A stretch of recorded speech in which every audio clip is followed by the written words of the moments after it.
feel like the Jake Don't Draw stream experience. You know what I'm saying? That's like, damn, that's premium. It's not even centered. I'm like 150 pixels off being centered. I'll put it back though. That's premium. Fuck. I gotta... why does it doesn't let me stream in 4K? It'll get mad at me. 1 second. I gotta end the stream and restart it. Sorry for yelling. Sorry for yelling, chat. Dad's angry. Dad's angry. The stream's gonna be in the same place. I'm just gonna stop and come back. 1 second.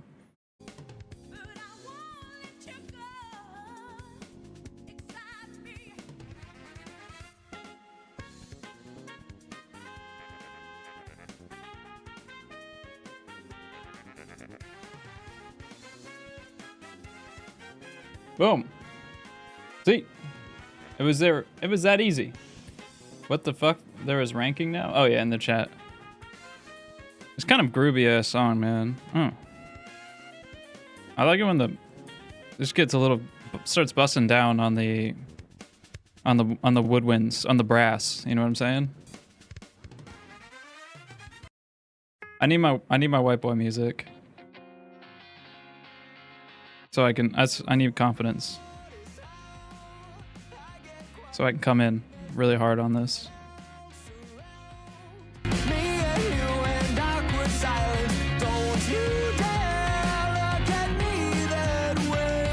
I love it when white boys are just whining on the microphone, you know? Just need a whiny ass man on the microphone, and that's already like, that's like a smash hit. Anyone else agree?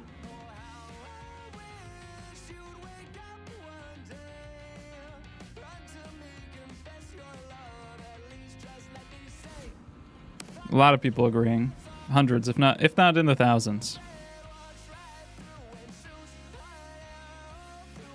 Midwest emo, that's what I'm fucking talking about right there. That's what I'm talking about. Don't question mark me. You're listening to a white boy whine right now. And it's fire. It's fire as fuck. It's not question mark. Half of music is like white boy whining. And then the other half is like Bad Bunny. I always get him confused with Bad Baby though. Bad Barbie. The Cash Me Outside girl. It's a little bit of like old head humor though at this point. Whiny boy in lipstick, sure. You know, whatever. Many such cases. That's what I'm saying. No question marking. Chat. Hello. Welcome to the Jake Don't Draw stream experience.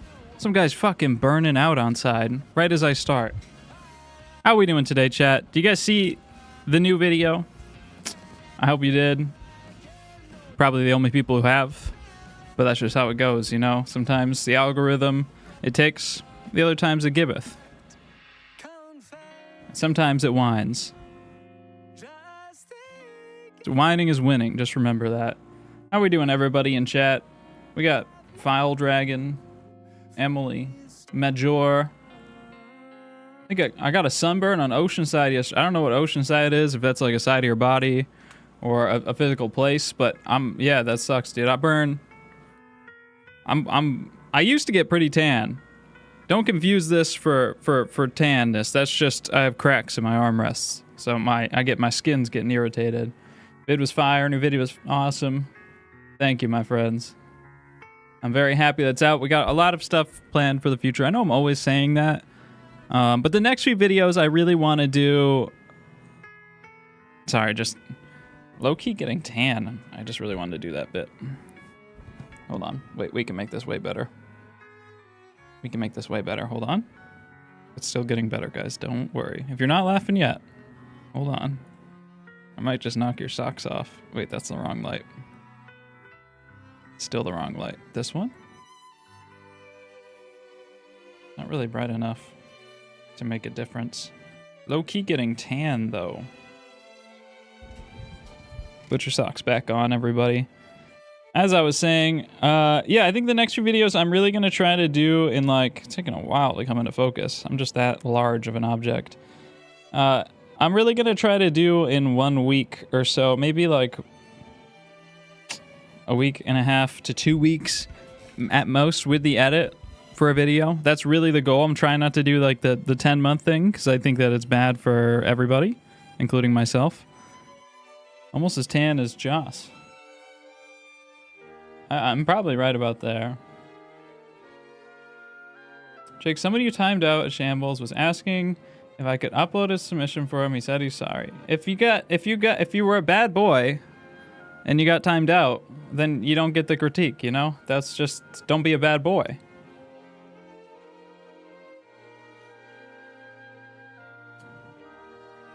This live for the Autumn Donut? Yeah, we're making the Autumn Donut today. Guys, we're doing some Discord critiques. I'll tease this real quick. I only announced this yesterday, and we got a whole lot of submissions, so not bad. Not bad, everybody. You know, probably most of you were just rushing to get it done yesterday and this morning, but hey, not bad. Yeah, but give a sneak peek of it last stream, and I guess the whole video based on it, so it was boring. Okay, so sorry for ruining. I ruined the whole video for height specifically because there was a huge twist ending in my video, and so it really just it ruined the plot. The characters in the video weren't dynamic enough. Can I still submit? Yeah, but there's just a slimmer chance I'm gonna get to you guys. Okay, we got 2 more. What are you guys doing? You're submitting your fucking challenge submissions 9 minutes after stream started. Goodness gracious. You know what I'm saying? Goodness gracious up in this bit. Bunch of procrastinators. Who would have thought that a bunch of artists would be just constantly procrastinating?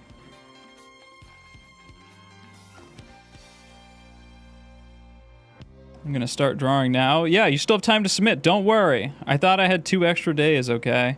I don't know, guys, what do you think the next Discord challenge should be? I don't have a plan. It could be original composition. That might be interesting. Or it could be some other type of study work. I actually really don't know. It'll go up on Monday, so I'm taking suggestions on that. I stopped drawing when you started streaming. Color palette? I don't know if that was in reference to me. Busy with the course stuff? That's how we like to do it right there. Taking that Halftone Studios course. I have a real union job. All right, man. Don't brag. Don't get everybody else jealous here. Me and you, I get it. You know, union worker, hard manual labor, streamer. Like, we have a lot in common, but most people in here don't really know a hard day's work. Probably, yeah, I'm kind of leaning towards some sort of original comp. I don't know. Do we want...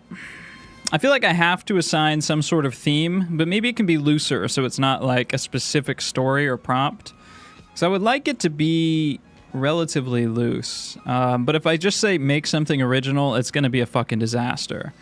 So I'm not 100% sure exactly what I want to do for that yet. I'll think about it. Maybe like... Because probably what I'm going to do is just make like a simple scene or environment in Blender. That's kind of what I want to be practicing. So I think that would fit in well. That would be lots of fun. The next video here that I'm hoping to, get up ASAP. I mean, I haven't started writing it yet, but I'll start writing it on Tuesday. I'm going to be working with Ramon a bunch on it. I want to make a, how to start drawing video. And I was thinking about, and I'm curious to hear what you guys have to say about this too. How long is the intro yap today? It's 3.5 hours, okay? 3.5 hours, and I'm going to do about 20 minutes of critique, and then we're out of here. Be done at 5. That's 6, actually. EST. I'm curious to hear your guys' feedback on this, because I think that, I want to make this video that kind of not only has some like basics, like my how to start oil painting video, but more specifically, it talks about like the why of drawing, right? Like, why should anybody draw, or why should you learn how to draw in this day and age, right? Why wouldn't you just have AI do it? Wouldn't you just trace, which is what most people I'm seeing on TikTok, like most people nowadays are just, the young people just tracing. They're just using Magic Poser. They're just maybe probably doing AI too. So I kind of want to answer, like, what role does academic or I don't even want to use that word, but that type of drawing have in today. But I'm also curious hearing from you guys what you would want to see, or what your past self would want to see in a how to start drawing video. I haven't drawn anything in a while, and I feel like I suck at drawing now. What do I do? See, I feel like that question has the answer within it. I think you should draw, and not place your worth in drawing on how good it is, right? Instead, place your worth in the type of value that you get out of drawing into learning new things, right? Tracing AI combo. I'm wearing a t-shirt that says, I paused the 1982 album Nebraska by Bruce the Boss Springsteen to watch this Jake Don't Draw critique stream. Nice. My autistic brother is a professional streamer who was born in May, and his name is Jake Don't Draw, and he's really cool and good at art. I need that on a shirt. I'm sure that I think that I saw that one at like Macy's the other day. Wrong photo. It's a portrait. No. What are we? I hope you're submitting in the right channel.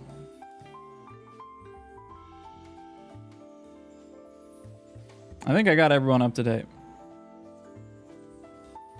What's up, doggo? How to stop drawing? Yeah, I feel like a why video is better than a how video. Yeah, exactly. That's kind of the point that I want to get across, that like drawing and even realist drawing or academic drawing, it's not just like copying photos, right? Like that's the problem. And, well, I'll talk about some of those themes, of course, during this critique. That's the problem that people have, I think, when they look at art nowadays, is that the general public's conception of realist drawing and art, and just even, vast majority of people, they think that the point is just to recreate photos. And if that's what you think art is, or drawing is, then there's just no reason for drawing, right? Because we invented the camera and we moved on. And I've seen people talk about that type of stuff all the time.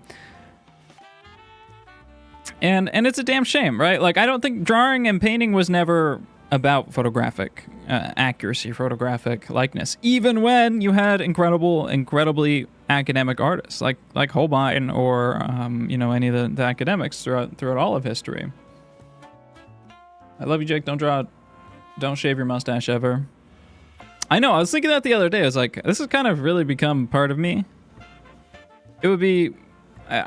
Do I just have a mustache forever now? I only started growing a mustache because I was like, I'm unemployed, a few years ago, a year and a half ago, before I was popular on TikTok. And I was like, I don't care if I look silly. Who cares if I look fucking stupid and grow a mustache right now? I'm unemployed. So I guess this is just me forever.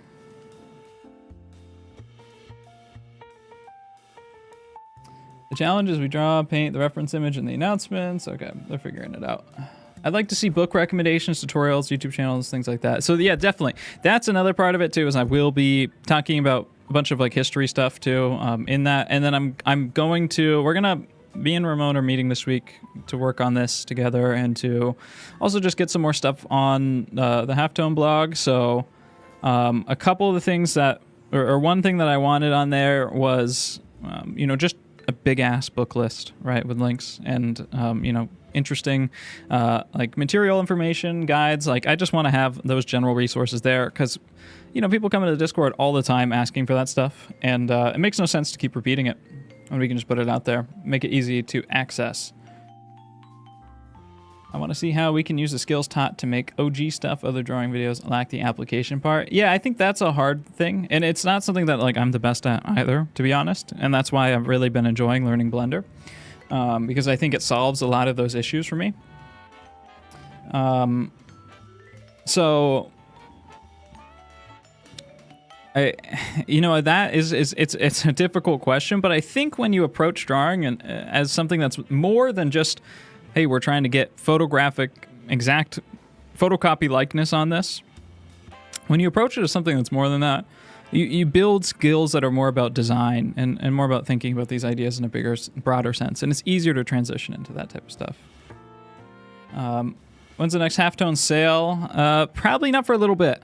A few months or so. I'm not 100% sure, but I really don't want to do more than like 4 a year. So Black Friday. Don't really think there's any other holidays until then. Maybe a back to school sale in like September, but I wouldn't stake my claim on that. Probably a few months of your time is not worth saving $40 if I were you, but I understand.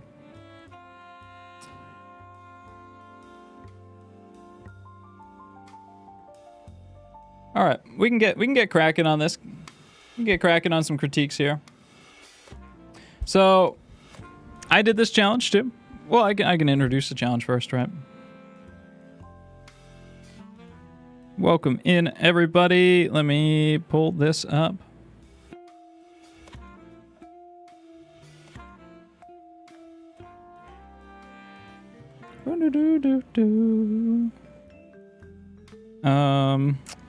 Come on now. There we go. All right, welcome in, everybody.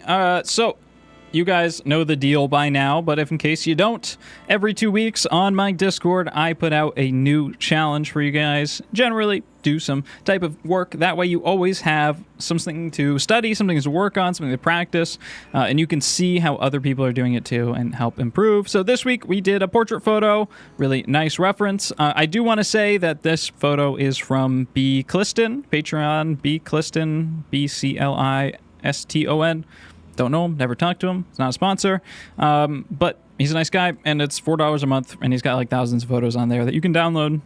So I think he's just a guy that likes to support artists, post some pretty good references. So just want to shout out where I got the reference from. And we had quite a few submissions as well. Just making sure my audio is all set up. Yeah, we had quite a few submissions as well, actually. Pretty impressive because I only announced this critique stream like yesterday, right? So... yeah, I think we're somewhere around like 35 or so. So really nice job, everybody. It's always fun to see so many people working on this stuff. Makes me feel good. Makes me happy.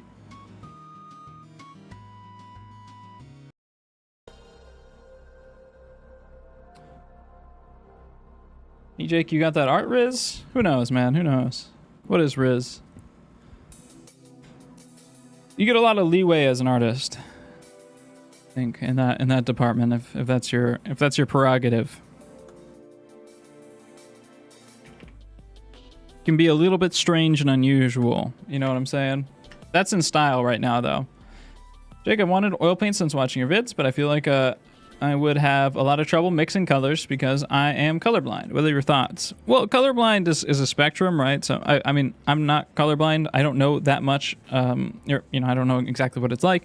I've met other colorblind artists that are really, really good though. And in general, color is the least important thing. Really, if you understand, first off, just value and structure all of your drawing stuff, getting your proportions right, you can make great paintings with just completely random colors. But most people aren't black and white like a dog colorblind, right? Most people can see certain, different color temperatures or different hues, and they have deficiencies in certain areas. So there's a lot that you can do with color, right? Playing with warm and cool contrast. You can still learn how to control color just as well, pretty much as anyone else. Maybe you're not ever going to be able to hit like the most accurate, delicate color, the most realist 19th century, that makes me think of like a Dagnan. Let's look at that real quick, actually, just because it's fun. Dagnan artist. move some stuff around on my screen here.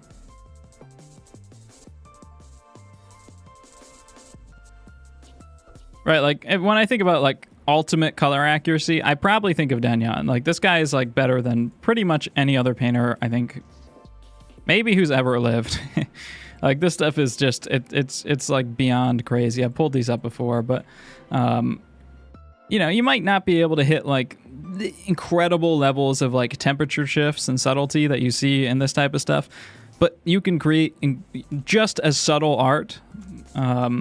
And you can create the temperature shifts within the areas that make sense to you and create your own systems of logic. So it doesn't really matter at all. It's by far the least important thing when it comes to painting. And you can still paint spectacularly accurately as well. This is like Danyan's level of painting skill is like Jeff Bezos versus you know, anyone alive today being like a millionaire. It's just like so far on the other side of the world that it really doesn't matter. You don't have to comparing yourself to them. It's not even close. It's not even the same frame of reference. I've ever seen Polish artist Jan Matejko, I think is how you pronounce it. I'm not sure at all. Probably the Polish people are coping and seething right now. Yeah, he's a very good artist. French Academy trained. So has that level of crazy color control that everyone else does at the time. Yeah, incredible narrative artist. So I did this challenge too, everybody. I will show you right over here. Yeah, I'm actually really happy with how mine came out. I'll show you a close up here, but that's just to prove that it's not AI. Some pictures of mine. This is last night. I worked on it a little bit more this morning, but mostly not going to touch the face, I don't think. So, I'm really happy with how this came out. I think I did a lot of things well, and yeah, I just really like I like some of the textures and stuff I was able to get in this. I'm a really big fan of fan brushing, haha.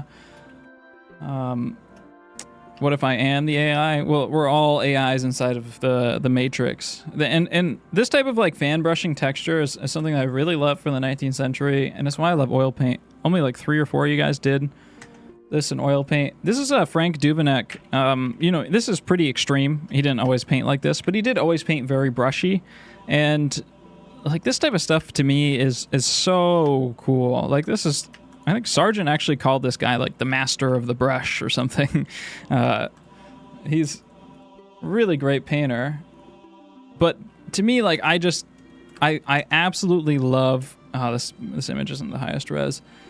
I absolutely love paintings where you can just see one edge flow into another, where you see like, it feels to me like flesh is being, it's like knitting a quilt of flesh, or like sewing together the flesh. To me, it just feels so much more real and interesting than like a tiny little tickled portrait. And pretty much everyone in the 19th century painted with somewhat this level of accuracy, or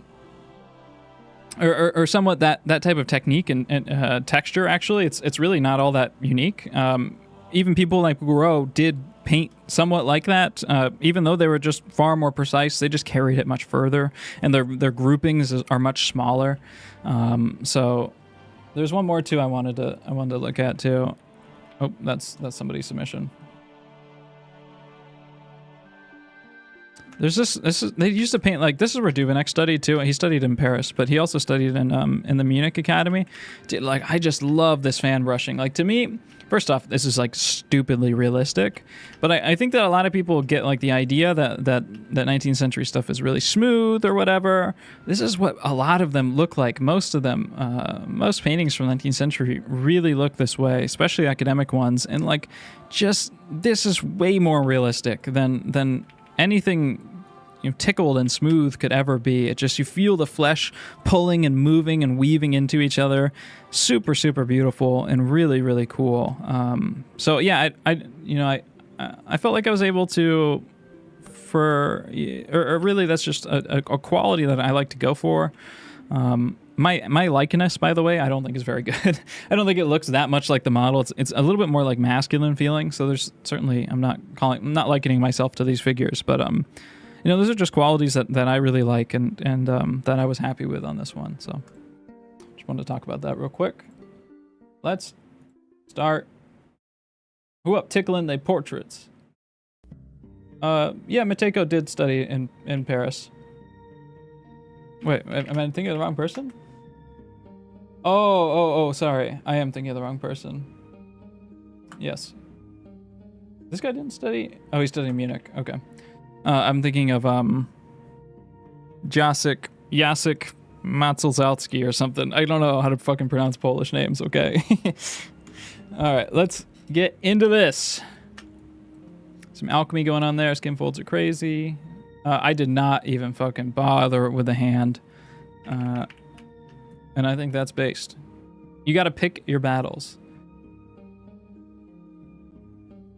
Wait. Can you check out my great-great-grandfather? His name was James Feynman. He should pop up with a Google search.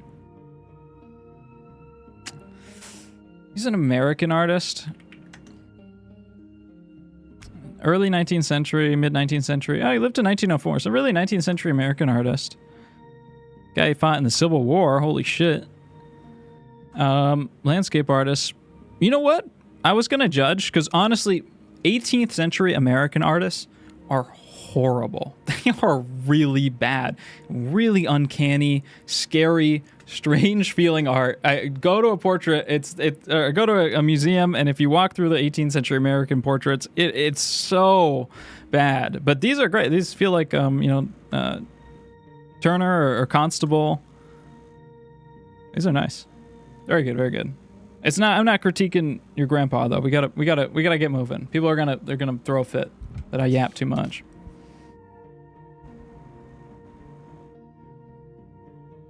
Wait, no, I'm not talking about.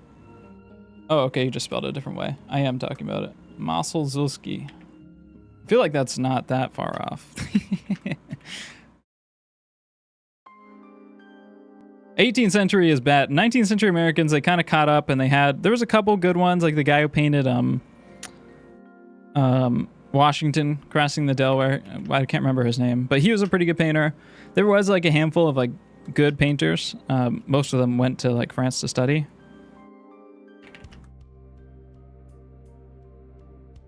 Oh, you Americanified it. Oh, Jacek Machevsky. Jacek Machevsky. I saw the Sam Does Yap video, or the Sam Does Yap video. Sam Does Art video. That wasn't even a joke. It's an easy joke to make. It's funny. But also, he made the same exact joke with the same exact SpongeBob edit last video. He's already regurgitating TikTok slop. But now he's just reposting the same jokes in TikTok slop. So we gotta have like somewhat higher standards in the art world, my friends. But I'm not, I don't mind having a little bit of fun joshing around. You know what I'm saying? Make this a little bit smaller here so I got a little bit more room to work. Actually, instead of making it smaller, just make the canvas bigger. Don't want to lose resolution. Let's get right into it. How was that a half hour talking? I barely talked about anything.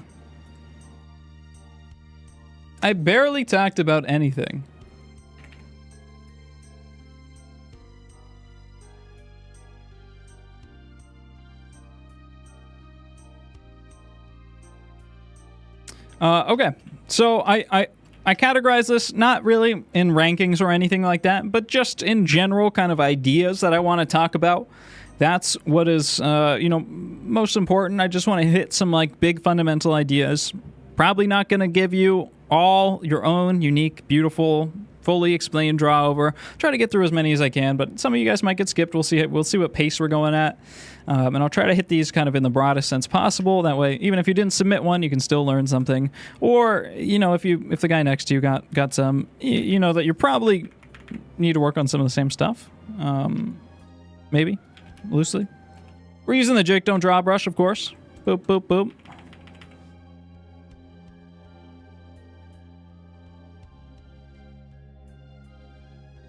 Stream should be called Sam Does Yap. Is there any specific reason you chose color panel over color wheel? Nope. I've always used HSB. Just makes sense to me, and it's really simple. I like how simple it is. But it does not matter at all.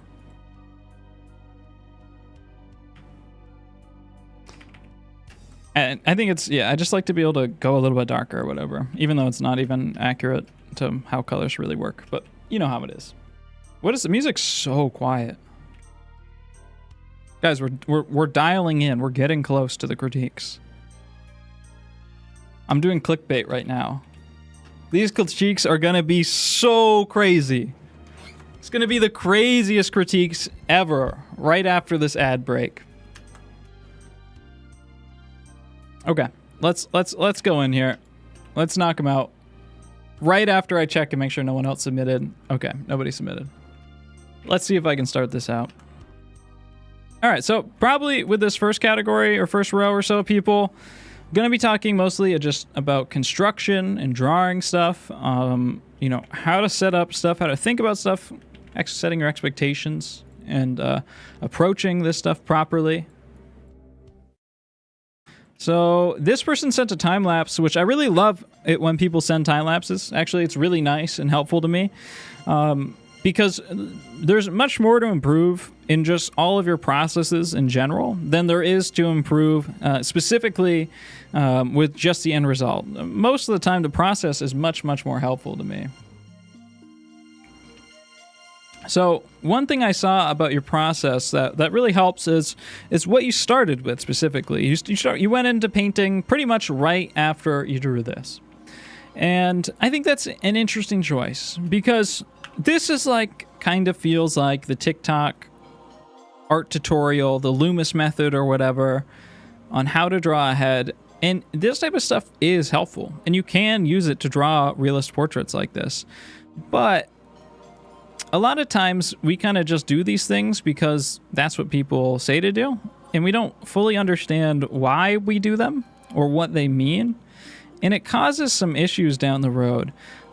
So I think it's best that, especially when we're starting, to lean on your observation skills. Observation is really, really important. And if we do too much of this, sometimes we start to stray away from what reality actually looks like. And instead, we start to draw like these ideas of everything that we have. Like a head isn't whatever this picture is. A head is this with the sides cut off on the Loomis method, right? And then you go down the center, or you know, whatever, and you wrap this around the axis. Okay, and now we've established a tilt, and we do this and this and this and this. And by the time like we have all this stuff set up properly, we get our fucking Riley rhythms in there, we've really kind of abstracted ourselves so far away from a head by trying to draw a head that we've forgotten what we're actually like looking at. So it's not that I'm against this stuff. I think it's very helpful. I think I'm going to basically tell the next person or the next 5 people or whatever. I'm going to tell lots of people today that they need to focus on this type of stuff. But when we're doing this stuff, you know, I want to remind you to keep looking at the photo. Keep thinking about what we actually see. What are the angles that we see, right? So the top of the hair here, and let me pull you over here so I get a little bit more room.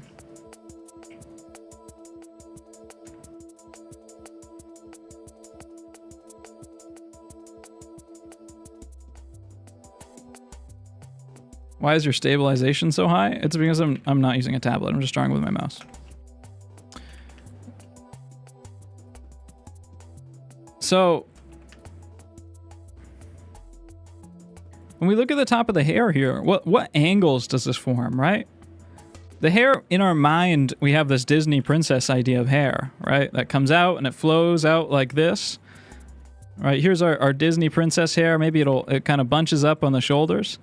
But that's not what their hair actually looks like, right? What the hair actually looks like is we get a flat angle, kind of like this, right across the top. Turn my opacity just a little bit here. We get the right settings. And then we get this arcing angle to the side. And we get another arcing angle out like this, right? See how flat all these angles are? Very flat. And then look how pretty much straight down into the side, like straight down and out. again, like very flat. Sometimes even the most like beautiful, elegant curves are actually, most of the time, the most beautiful, elegant curves are actually very flat. They're way flatter than you think. I think maybe I want to do this. And then, is her face, if she was a cartoon character, let's go into the Disney princess world. If we wanted to make a Disney princess or some sort of cartoon character version of this person, all right, let's use the Loomis method, or whatever this method you want to call it is. She's got her eyes, you know, looking that way, and let's say that should be about where the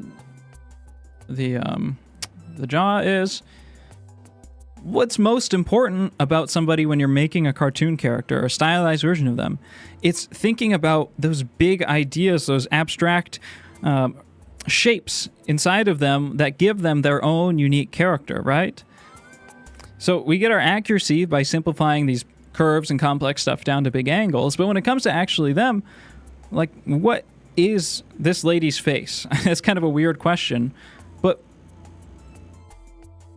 what makes this lady look like this lady, right?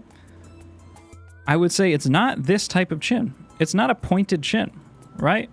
Not at all. She actually has a pretty boxy face. We get this really strong boxy movement here at the side. We get this pretty angular side of her forehead. We get this angular brows. And the chin is pretty rounded out and pretty flat across the bottom. So remember to consider that character, right? Consider what we're actually looking at. We're seeing that chin move around and to the side, and that's giving us the idea of three-dimensional form that we have the front of her, the side of her face here, moving out to the front of her face as we go around.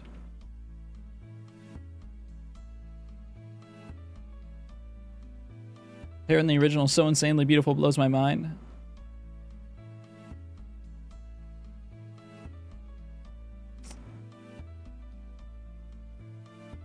So move around that front plane of the face. And then you're right, yeah, we're coming back here. And we're coming up to the chin. And then where does this ear sit in between the brow and the nose? Right? The ear normally sits in between the bottom of the nose and the brow line.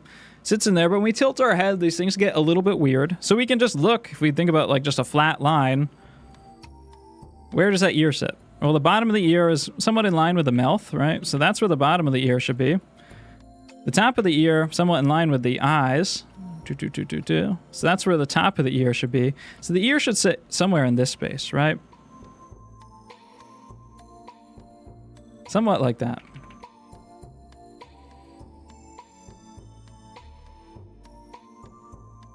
Let me use red here. Let me go to red.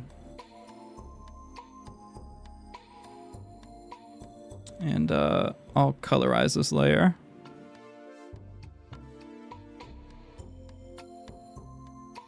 This is the dumbest way to... That's not what I wanted. Okay. I'm trying to do this in a fancy way. Let me clip that to there. Colorize. Saturate. That's all on the same layer. Whatever. Oh, there we go. This is right. This is right. So now we come back up side of the face, make sure we get these kind of big broad angles right. And in general, this isn't like all that far off. It's not bad. It's the top of the head, so that's where the head's gonna sit in there. And then we have that angle across for where the eyes are. We have our center line down to the side.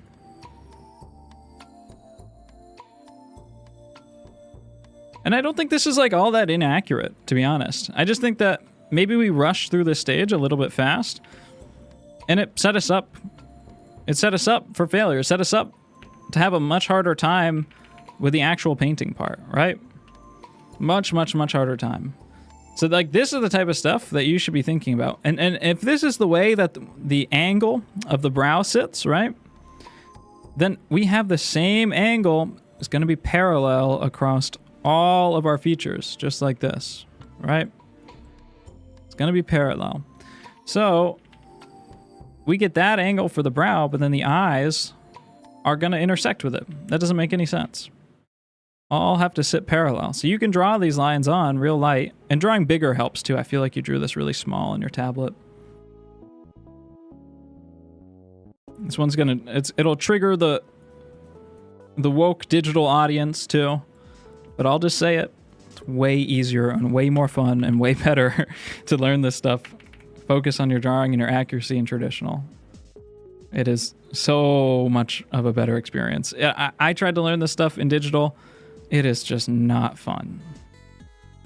All right, so this is the corner of our eye is going to be on this line on both sides, right? Then we're going to come out from the center line to build out where our nose is, and then plug it back in down to here. And we can look again which angle from the corner of the eye down to the side of our nose.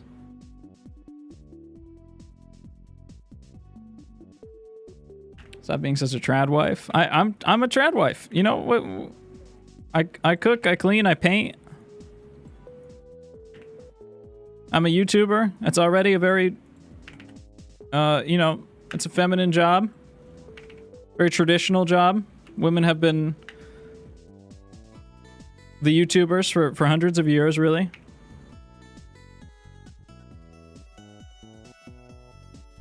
Sometimes, I mean, streaming is kind of like a blue-collar type work, but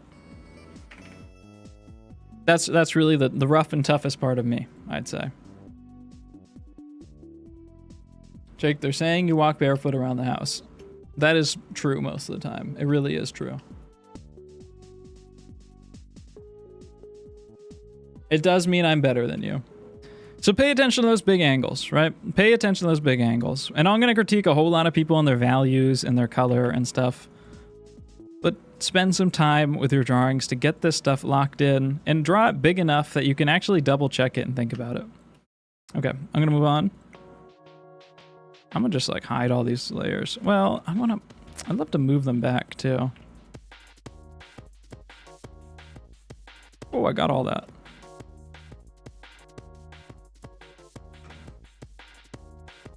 Because I think your colors here aren't that bad. You know, there's a lot more I could say about that type of stuff, but there's also no sense in painting a house until the walls are built. All right, let's move over here. It's gonna be a lot of the same stuff, right? Try to approach this from. Drop the opacity a little bit here. So when we're drawing, when we're starting a drawing, you know, start big. Think about those big angles.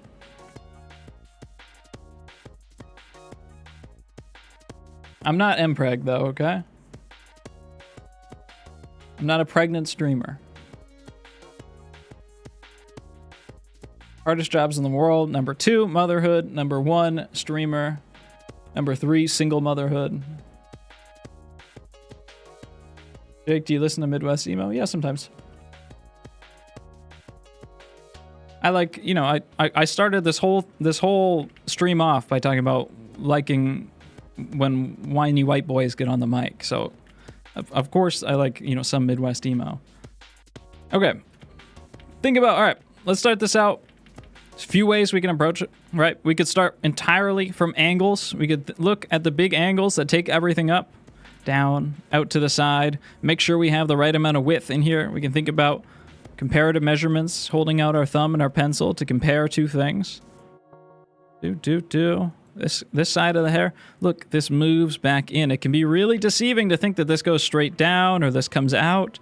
Pay attention to these angles, guys, and compare them to what would be, just in your head, imagined a perpendicular, straight up and down line. Because it's really easy for your brain to tell you, oh yes, this hair, it's coming down and it's coming out. But it's not. It's moving at an inwards angle. And we have to represent that. This comes down. This comes out. Right, in line, look, this is where the bottom of her chin is, and look at how this big clump of hair comes down and forms something like that. There's all sorts of these patterns of rhythms that move from one shape to another, big angles that form big shapes, that we can collect and we can start our drawings with. And we can do this in a really organic and natural way and be a little bit more flowing too. It's better to kind of keep your lines somewhat straight. That way they don't get too out of hand. But also comparing things to our vertical and our horizontal axes is if we draw a horizontal axis across the bottom of the chin, let's do that here and over here. So this shoulder looks pretty good, right? The shoulder should be right about here. That much negative space in between the two. The right shoulder should be about this much negative space, right? Should be about, probably right about there. So that's where the right shoulder should be. Just thinking, that's how we can use that horizontal idea. And what you can do to do that too is just with vertical ones. I have a whole video about the plumb line, and that's exactly what it's for. But for traditional, like, I just hold up my pencil and go, okay, yeah, that's about 90 degrees. Or if I'm taking a reference off of if I have my reference on my iPad, I'll just hold it and align it so that it's aligned with the, the edge of the iPad, the edge of the photo. And then I know that it's exactly perpendicular to the photo. But, I just do this. I look, go, okay. And I look, all right. Yeah, so it looks like bottom of the shoulders, a little bit of negative space, and this one's just about right under it, right? So I'm always doing that. And you're going to have to do it more, too, as you learn this stuff, of course. Eventually, you don't need that type of stuff as much. You can start to see it in your head a little bit more. But it's just so fundamental that it's something you never really want to throw away and be like, oh, I don't measure, I'm so good. Why would you? It's so easy and it's so strong of a tool that really you're always going to want to do a couple measurements like that while you're working, even if you're incredibly good. Because your brain is just going to play tricks on you. Kat, where's the oil painting? American football is a Midwest emo band. Probably heard, never meant. That doesn't make any sense, brother. I'm about to order food. Do you guys want anything? I just ate peanut butter and banana. It's kind of the best snack in the world. Just saying. Big fan. Right? So off the back of that head, we're moving along that surface like this, along the top of the head, down the scalp, right? I'll move this over a little bit, right? Be a little bit more in line with your drawing. And then we're going to come down the front of the face and connect up to the middle of the chin. Down the front of the face and connect up to the middle of the chin. And here, looks like you do have the angle of that chin just right. Just about right. On one side, we come up, right? Connect over. I know there's all sorts of these big ins and outs, ups and downs that we want to be careful of. Really, the skull is going to be a little bit more inside of the hair.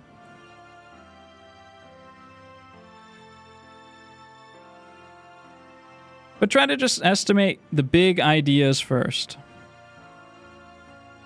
Before we get too locked into like getting this perfect out and then in and then out and then in, we want to set up the bigger ideas. That way we have something to base those more difficult guesses on. I feel like this angle's very good. There we go.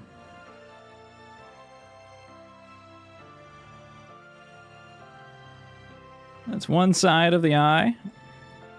And then here's the other eye socket over here. These are going to come inwards. And look, angle upwards. Angle upwards. Did a pretty good job on that. And then it comes down. And everything's going to be much more angular than you think. You don't got to draw it, exactly like I am. I'm just making a point here. Right? Like you're allowed to curve a line. You're allowed to be expressive. But that expression has to have room for what is true in it, right? Well, I mean, at the end of the day, you can do whatever the fuck you want. But if you're submitting something to me for critique, it's probably because you want to represent it realistically, or you want to sharpen your skills, right? So if we want to be able to achieve that, we have to have some strategies for that. There's the angle of the mouth. It's the same as the angle of the brow, the bottom of the nose, the chin, all the same. Move those out here. I'll move that up a little bit. And one trick too for the mouth is if we split this bottom third of the face from the bottom of the nose to the chin, into 3 segments. 1, 2, 3. 1, 2, 3. And we double check that those are the same lengths. This one tends to be about the top of the chin. This one is about the lip line, or the line in between the lips, right? Our mouth. Like this. And then this one's the bottom of the nose, of course. So that can be helpful too. It's very accurate. That one works like a lot. That 1/3, top of the chin. That one's not always right. People's chin sizes vary quite a bit. But generally, people's mouths, they're 2/3 of the way up there, right? Let me think. Yeah, and then again, this is another one that just feels like it was drawn a little bit small. It's hard to tell on digital, but make sure, use up a good space. Stay reasonably zoomed out. I mean, when you're drawing, you can be a little bit more zoomed in. But use up a good amount of space and really, make room so that you can see those angular differences, and make sure you got those big proportions locked in. And then take some time to back up, to zoom out, to take a minute away, and come back to it before you start painting, and look at it. Think about, okay, is anything here not right? What do I want to check? Maybe one thing I want to make sure, double check here. I'm seeing that the edge of the hair here, if I go straight up, that's what a plumb line is, straight up and down, take a plumb line. I'm going to hit about the corner of my hair over here. Looks like the hair actually, maybe the head would come out a little bit further, or maybe the hair would come out a little bit further. Maybe a little bit of both, right? So those are the types of checks you want to do when you come back. Okay, I'm going to move you. I'm going to keep going here.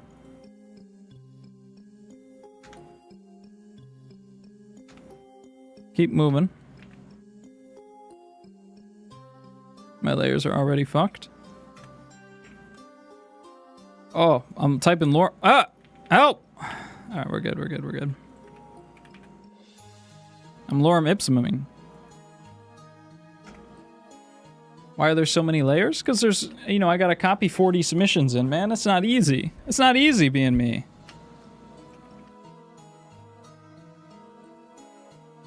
I'm drawn with a mouse. You expect the guy who's drawn with a mouse to have good, clean Photoshop organization skills?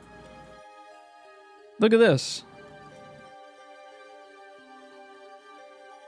Look at these layers.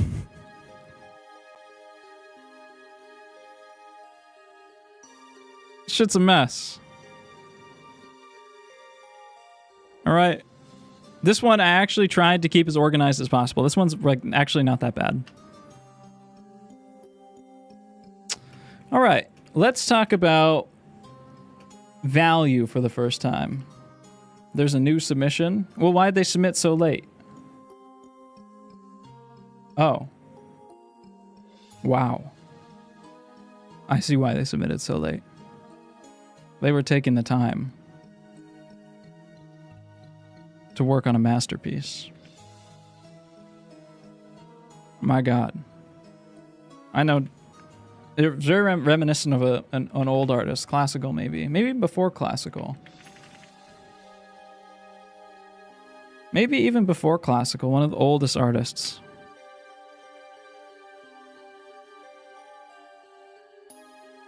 It's uncanny. No critique, you submitted late. Sorry. All right, my friends. Who is the artist? Some men are just lost to time. And some of them are women. Some of them are non-binary. Everybody gets lost to time, Or a beautiful rainbow over here. The JDD stream. Let's talk about value for the first time. So if when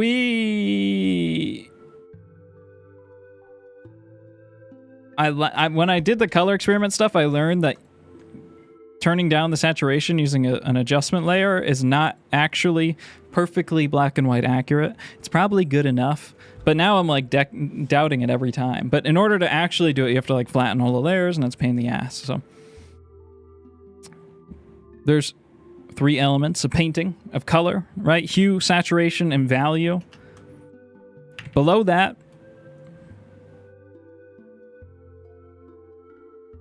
we have a little pyramid of fundamentals. Everybody does this a little bit differently. This is how I like to do it.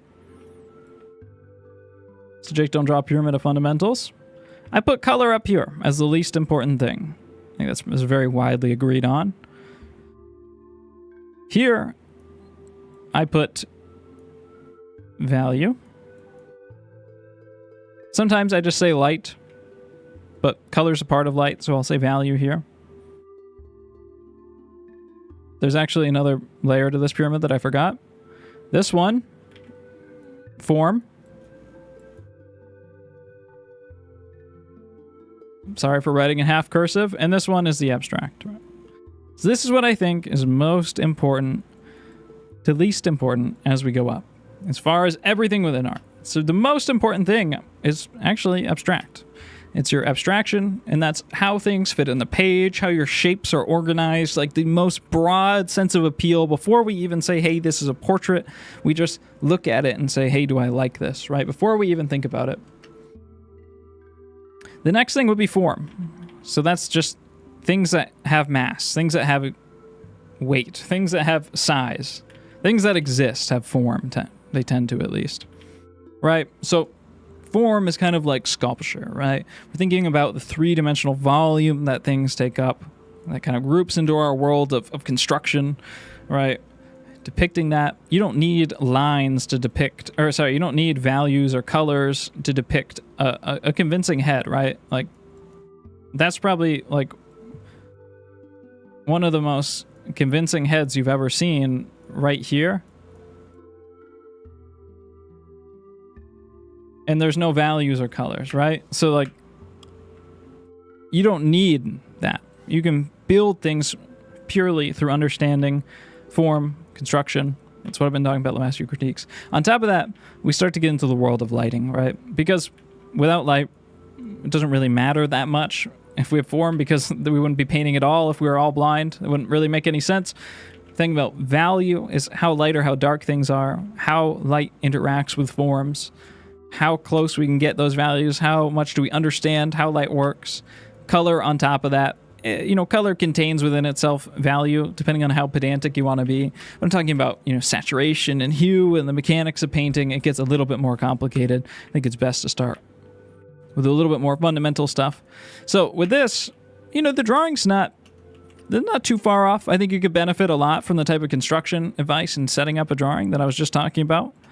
But what I want to focus on with you specifically is our value. Let me switch over to the hard round brush, because I think that's what you said you're using.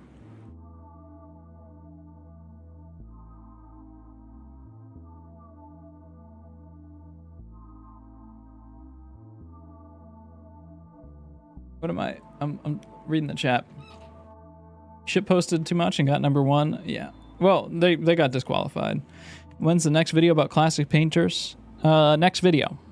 Hopefully like a week and a half if I lock the fuck in. Hopefully like 2 weeks if I am not 100% locked in. My family wants to socialize. That's awesome. Means you're yapping too much. I'm just making sure I'm not missing anything. We're just shit posting in the chat. Everyone in my Discord is taking too much. I found people too much like me, because everybody just shit posts all the time. I don't need this reference on the side. We can just look at this reference here to the side. I think when starting this oil painting, one thing that I was really trying to be cognizant of when I was working on mine was, where can I put down black? Because there's pretty much a lot of black on this. The screen that we view it on changes that a lot, to be honest. So, here I'm seeing a little bit more light within here than I would, on my iPad or whatever. But, in general, if I squint my eyes a little bit, if you squint, all of this turns to black. Pretty much all of this turns to black. We're getting some reddish, some, 2 out of 10, 1 out of 10 values in here, that dark red. So I wouldn't say this is black. If we squint, I'm seeing some black here, pupils a little bit. So it's nice after we get a good drawing down to put in a few points of black. Where do we get those strong black accents? And that's going to help us set up our value key which is the scale or the groupings of our values for the rest of the painting. Because if I put stuff down too conservatively at the beginning, well, then I'm going to start making a bunch of judgments based off of incorrect information that I put down early on, right? So I'll put some black in here. That way we can kind of just set that area.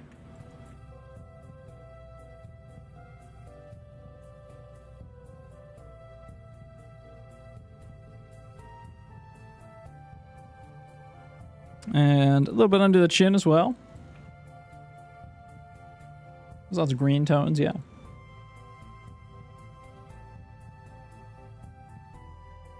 Which do you do the most? What? Which do you most can't the least on... Somebody help me with this sentence. This is a Jake Don't Draw It level of literacy right here. Which do you most can't the least on... Which do you most can't the least on art? He's running that stroke simulation. Well, stroke simulation is the tab I had to close before I started the stream, so I didn't expose myself. But it's running that aneurysm simulation. All right, now we got some of those keyed in. Now, also, I like this portrait too because it has a lot of dynamic range. There's a large stretch of values, right? So I would say that there is some white in this too, or at least damn close, functionally white, right? We have right here, we're like a 95 out of 100. Right here, this is pretty much pure white. So there are areas on this that are pretty much pure white. Yeah, you're pretty close. I'm gonna hit this a little bit closer to 100. I'm gonna pretty much make this white. All right, and generally I don't add my pure highlights at the at the beginning, but I just want to set up like now if we are cognizant of this information, now we can start to fit this stuff and compare pieces to each other. If we can compare something, then it starts to make sense. Just a single color floating in space, a single value floating in space, it doesn't make any sense. It has no information for us to judge it off of. Color is relative. Value is relative. We need to compare these things in order to give them information, right? So let's look at our hair. Like, if I color sample this, look at what range this exists in. We're moving like 10, 15, 20, 10, 15, 20, 20, 25, 30 at the high points. Right? So like we're really close to black here.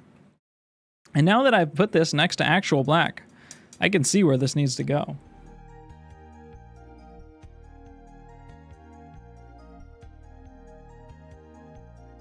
Teacher has never looked at Caravaggio. What are you saying, brother?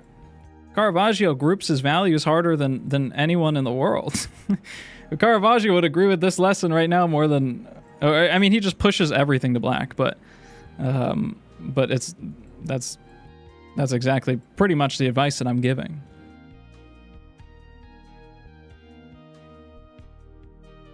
All right, so now we have something that's a lot closer in here. And we can see that this feels all of a sudden way too bright. If I squint and look at her, this spot is really pretty close to these. And now I squint and look at this, it's very, very strong, right? So everything needs to kind of get dialed back, right? We're like got like a 50, 40 in here. This is much more accurate. All right. You need to push those values into there. Much, much more accurate. And that's going to start to show you that you're off on value groups all over the place, right? So we look at the corner of this eye. This is pretty close to like the lighter parts of the hair. So I'd guess it's like a 3 out of 10, 30 out of 100. And I'd probably say it looks very red, right? If I'm in there, it's kind of brown, mostly very red. So I'm going to say actually probably like a 35, mostly red, very saturated. Let's see how close I got. Like 100% opacity. You missed the context? Oh, okay. I'm getting one guide then. Yeah, I'd say that's pretty much it. I'm a little bit dark. Like this is the actual color, so 5 points in value higher.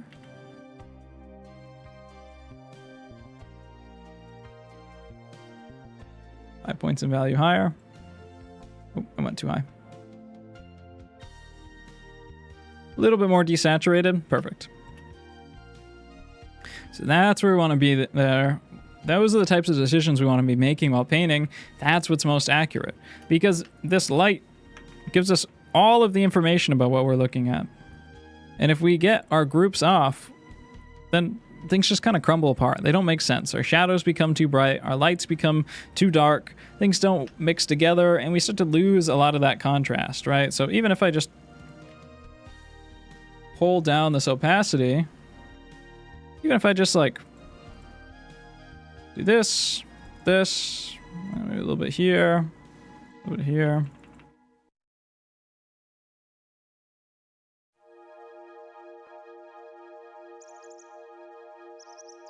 Kind of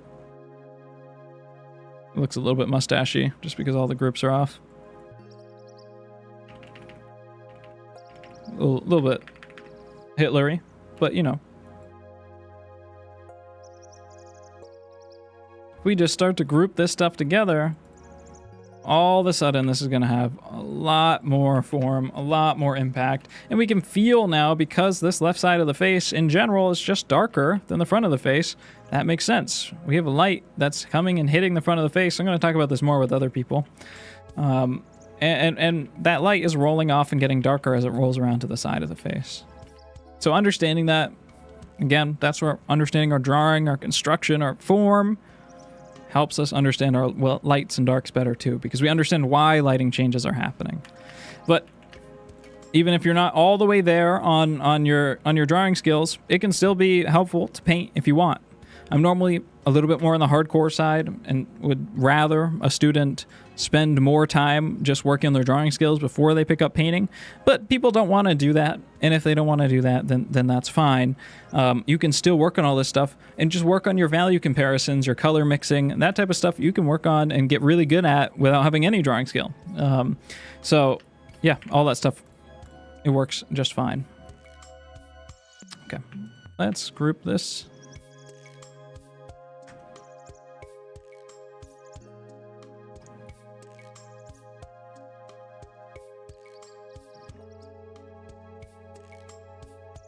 Love your videos, Jake. You motivate me to draw. Hell yeah. Thank you. What's up, Potato? Anyone who watches Tails, Jake?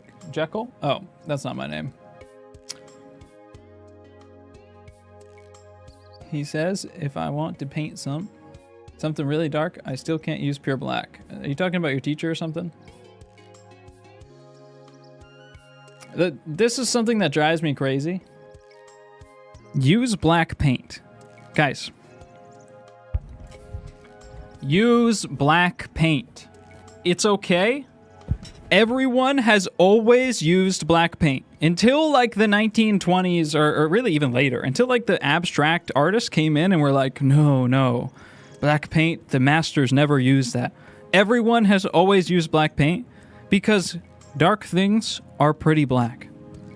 Even if they're saturated, you can just mix black paint in and then mix some, and then it's like a little bit too gray, right? Then you mix some saturated paint in and the saturation comes back and it's darker. You don't need to I need to use color complements, ultramarine blue, alizarin crimson, cadmium orange, making my own chromatic blacks, and you just have to learn to paint what you see and get the groups down. You can make your own decisions on color if you want, but it's way more dogmatic than to tell you not to use black paint than to just use it.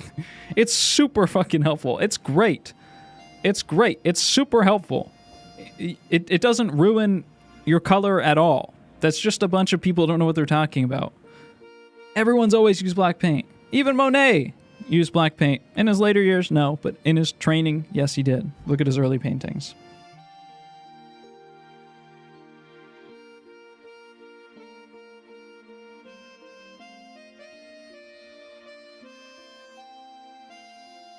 Jake, could I submit now? I probably won't get to you. Are these students from your course? This is just people from my Discord. We do a new challenge on Discord every couple weeks, all right? If anyone's in here or hasn't seen my new video, by the way, go check it out. It's really good. All right, let's grab another one. Let's kind of work on some drawing stuff here. Switch back over here. Yeah, it's like, it frustrates me because I went to state art school. Like, I went to a state university and I did art for like a year or so. And I just had so many people telling me all this crap. Like, I was really interested in realist stuff, was really interested in 19th century work right off the bat. I didn't know anything about it. I fucking sucked at drawing and painting. I was really bad, embarrassingly bad. But like, I thought this stuff was so interesting and I was really fascinated by it. That's where I was naturally inclined towards. I had so many teachers being like, that stuff's already been done. It's old. It's boring. You need to do something new. You need to go get your master's. You need to do, type of work that's creative, or do installation work or whatever. And it's so funny that all these people will say, well, that type of stuff, it's dogmatic, it's old, it's already been done, it's been hashed over and over and over again, but they're the ones who are preaching the dogmatic values in this case. The French academies were more accepting than the type of education that I got. It's really ironic in all the worst ways. It drives me crazy. And all that stuff about like grisaille and oh my god, don't get me into it actually. Because I'll just start going off forever. Let's go back to the Jake brush. But the black paint thing is like, there's so many people who like are deathly afraid of using black. I used black to paint this. Guys, this area is black, so I painted it black. The skin needed to get darker, so I mixed black in, I'm sure, in areas that need to get darker, right? Still have areas that are very saturated. Still have lights that I can get a good amount of chroma in. All this stuff is pretty saturated. It's not the most saturated reference picture, so it's not going to come out crazy saturated. Okay, cool.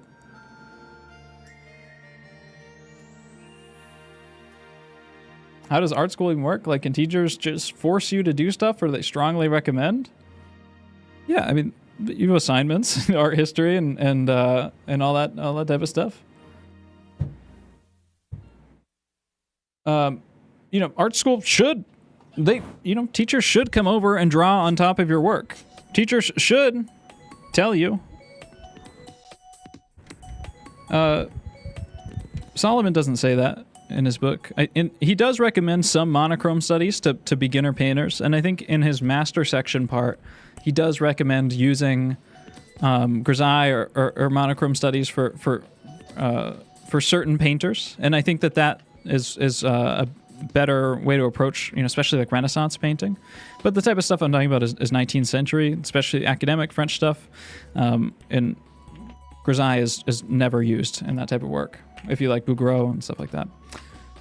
But Solomon doesn't say, if you want to make a serious painting, it has to start with grisaille. that was not at all popular. Sorry, I don't want to talk about this, but I get rage baited so hard. People read like one thing. How do I want to approach this? Okay, you're somebody I think could benefit a lot from using construction lines, right? So there's a lot of stuff I think that's working like pretty well on this. I think that you've handled some of the proportions on this pretty decently. And you're obviously like seeing these angles. With the other people that were kind of rounding stuff off a little bit, they weren't looking for angles. You're obviously starting to see some of these really big angles, right? Like this is correct. This is the correct angle. It's probably not placed 100% correctly, but like this in, out, in, segment. That's like, you actually have all those angles like pretty darn correct. But I think what's hurting you is you have like some misalignments, right? It feels like that's going this way, this is going this way, this is going this way, and then your chin is going like this. You see all these lines that go across your features? They should be parallel because they're sitting on the same plane. Should not be, you're just a little bit off. And it feels like maybe the far side of your face feels really wide here, but then it's more thin here, and then it's not, the width isn't 100% there. So I think this is all stuff that can be solved. I like working with students at this level. It's a lot easier for me because I can tell you something and you have something really actionable. What you can do to fix this is just build stuff out with center lines a little bit more while you're working. If you want to start from shapes or Loomis method or whatever method you're working on, that's fine. Or if it's like a straight line block in, you know, style stuff or something in between all of them, which is what I'd recommend, that's all fine. Whichever way you approach it. Jake, how do I glaze like Sergeant?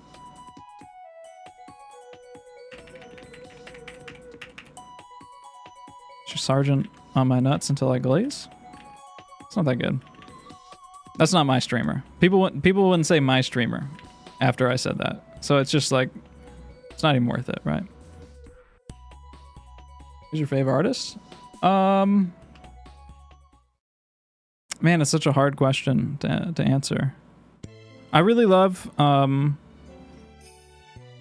like the landscapes of Ivan Shishkin and all of like the Wanderers and the Russian group. They're called the Wanderers. Peredivinskiniki. I can't remember how to pronounce it. You know, I love Shishkin. I love you know, Ilya Repin. I think is one of the most you know, incredible painters of all time. This is a terrible fucking photo. I like, you know, these guys could just paint so honestly. I think. Oh wait, I'll answer this question. And I won't get too much more sidetracked.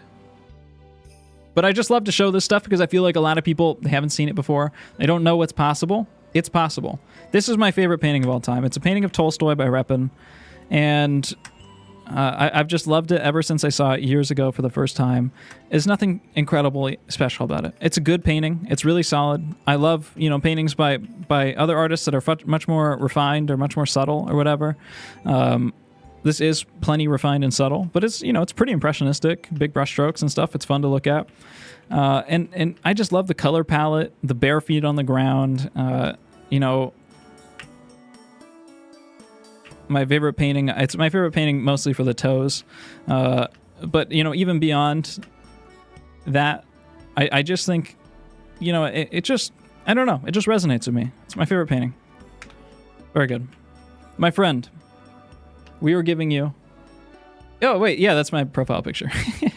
Forgot about that. I'm not a feet guy. You know, just because you eat an appetizer before dinner doesn't make you an appetizer guy. My friend. Some construction lines would really help you out, right? So while we're setting this up, let's observe the center of the forehead to the center of the chin. We're coming down the forehead. We're coming in a little bit, and then out over the nose to the base of the nose, over the mouth, out to the chin. You know, in general, just an angle like that. And you've shown that you know how to match your angles. Jake, repeat that? I'm not repeating that shit. It's just a joke, guys. It's just a joke. It's just called dark humor, liberals. All right? It's called dark humor. Deal with it. Find that string, that line. Now, like, what is this face doing, right? It's looking up. It's looking away from the viewer, from the camera. So one side of the face is further away than the other, so it's smaller, right? The side of the face that's turning away is getting foreshortened. The side of the face that's near us is going to maintain its size. So this side has to be smaller on the center line than the other side, right? So we can mark out our thirds, which, you know, I think yours are probably generally correct. What I want to do is really feel like we're following this line around the chin. We're not just coming out and then like making an angle change or trying to copy this exactly. We're coming down with that and we're going around the chin and we're wrapping around to the other side of the jaw that we can't even see.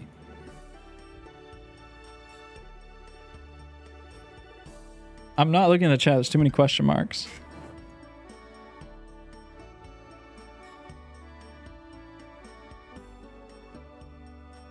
You should read War and Peace. Okay. Jake, have you ever sold any of your pieces? Man, this guy's getting the worst critique ever. I'm getting like one guide by chat. I'm just in like a yapping mood today, alright? It's not my fault. I've sold a couple paintings here and there. I really don't even try. And when people ask, I normally give them like a very high price because I don't really want to sell work that much. You know, I was actually thinking the other day, why are people, oh, they're question marking because I said people are question marking. I said the other day, I'm getting one guide by myself now. I'm baiting myself. I was thinking the other day, I'm not even sure that like I like art. I fucking love art. Don't get me wrong. But like, I don't think that, I'm not the type of guy that would go and just like sit in a museum all day long. I mean, I would love to go to a great museum, and if it's a huge one, then I'd be in it. But I'm not the type of person that would like stand, and people will talk about that online, like, oh, I just stared at this painting for like hours and it sucked me in. You know, I love looking at paintings. I love looking at techniques, love learning the stories. I like going through a museum, probably slower than the average person because there's more for me to appreciate. But like, I'm not that romantically inclined towards art. And I don't even hang up any of my own art.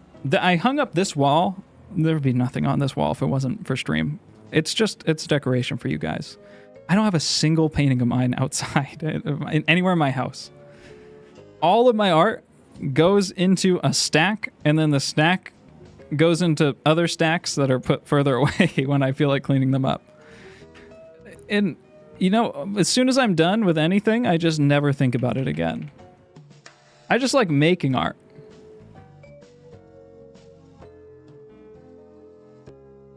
I would buy one of your works. If you're seriously interested, you can hit me up. But I probably don't want to let go of anything for super cheap. Well, I definitely don't want to let go of anything for super cheap. Probably don't want to let go of anything even for a medium price, but I'd consider. Welcome to DM me. Okay, so we have our thirds marked out. Have some of our basic center line. Let's kind of block in some of those other shapes. So our side of the head would come down like this. We have the rear side of the skull. I think I'm just like very uninterested in like the aesthetics of some of that stuff. Yeah, that's why my name is Jake Don't Draw, I guess, because I tell people that I don't draw because I don't want to have the conversation about being an artist. I think my center line's not looking right here. Yeah. Let's move that chin over and really mark out that center line. And I think like if you had this drawn in too, and like it's just a study, like you can draw this in pretty hard, and unless you're doing some really, really, really subtle work, you can erase it out enough that like it's not going to matter. When you have this stuff drawn in though, it's much easier to see like, okay, a little bit off here, chin needs to come out probably a little bit further. I struggled a lot with getting that chin in the right spot, and I definitely didn't at the end of the day, so I'm not going to like I'm not going to harsh anyone's vibe over it, if you know what I'm saying. Today, that's not my goal. Just want to give people some strategies that they can use to make an immediate impact. We can mark out where like the far side of one brow we think is gonna be, and then the other side of the brow, right? That's not the eyebrow, but the brow bone, right? Where that bone comes out from the forehead like this. And drawing skulls is great if you've never really thought about those landmarks before. I think you do have this like nice front separated, but if this is where our center line is, I think we just want to bump this over a little bit. There is like some really tiny value change right here, but we want to make sure that the side facing us is at least a little bit larger than the side facing away, right? Because that's going to help us inform ourselves, inform the viewer that we're in the right spot, that we're looking at the right perspective.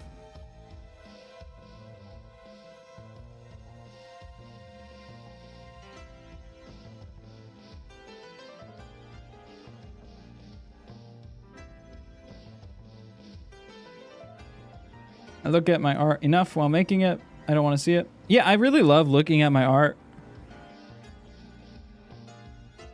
when I'm making it. And I really love like when a painting's going well for me, I love to just look at it. But once it's done, I lose all interest. It's like my videos, I really like my videos. I feel like my videos are like the most artistic expression that I do over anything. And I like that expression, but I've never watched a video back after it's been posted, I don't think. Which I don't know if that's unique or anything. But I've like, once it's out there, it's out there. It's done. I do watch them like 50 times while editing them, though. So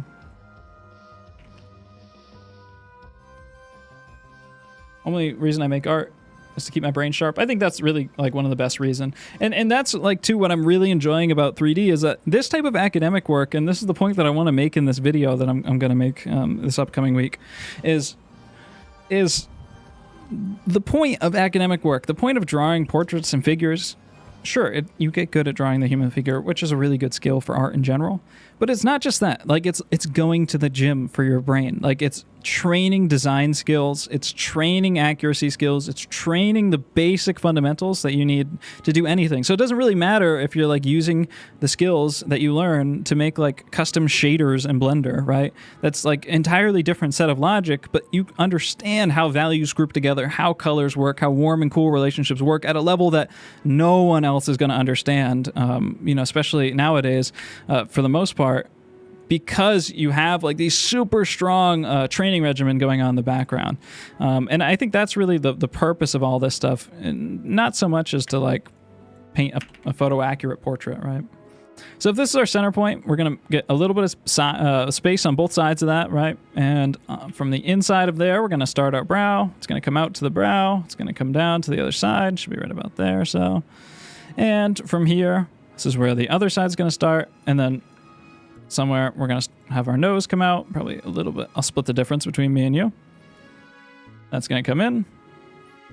And then from here, we're digging out. And that's where the other side's going to be. This is feeling a little bit wide now, so I'm going to bring it in just a smidge.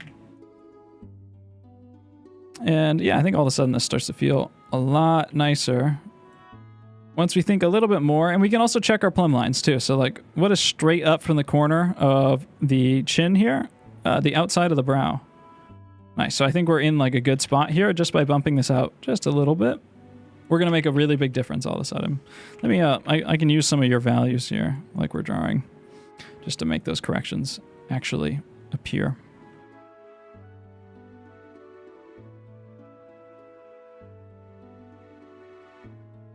All right, so just building stuff on that center line. If something happens on one side, it's got to happen on the other side, right? That's the point of a center line. Helps us align our construction. You know, we're taking that same slope across the eyes. Same slope across the eyes. This is where one corner of the eye is going to be.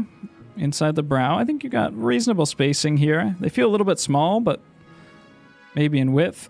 The eyeball is a sphere, so we know that it's going to be about this big because we know the width of it, so we know the height of it because it's a sphere. It's the same width and height.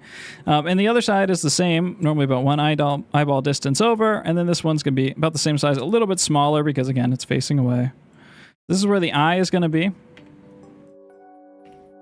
And the eyelid is going to drape over just like this. You get a little bit more opacity on here.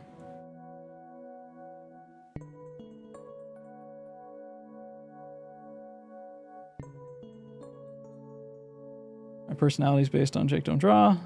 Yeah, most people nowadays are saying that, I think.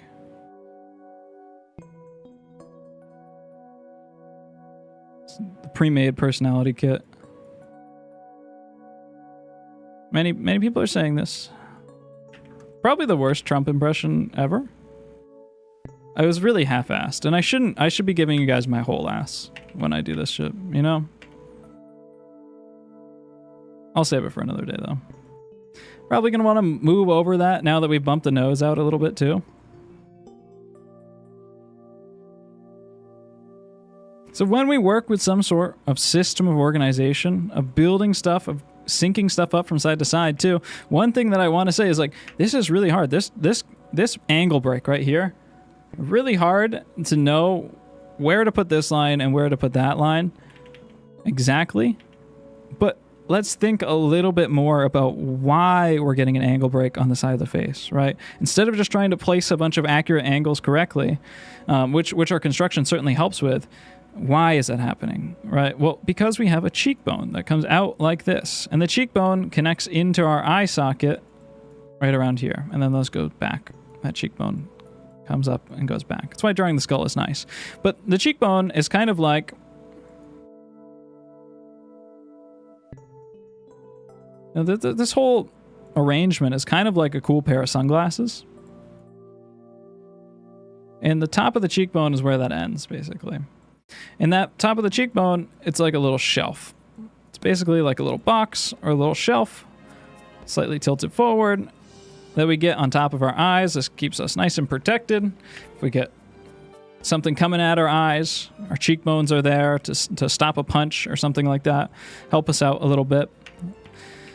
And the reason why we get that break there is because this is the same break is happening over here, right? If we look at this highlight here, which tells us that there's a change in the plane, and this shadow here, which tells us something's wrapping around, we're going over, and then this is a highlight, right? That's telling us that we have a corner right here. And if we go across from that corner, look at where we end up.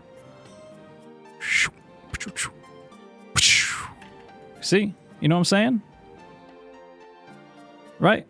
It's exactly on that angle break. So sometimes it can be really hard to locate where an angle break like that is, or how you should place it. But you can always think structurally. Why is that angle break happening? Because it's a cheekbone. Okay, well, if it's the corner of the cheekbone there, then where's the corner of the cheekbone over here? Okay, I found it over here. Carry across. It's right on the other side. Right on the other side. That's how we can set ourselves up by thinking structurally. And I'm going to start getting a little bit more into the form and construction with each critique. So yeah, good job. I think you can just set stuff up a little bit more mechanically. You know, don't lose your gusto, but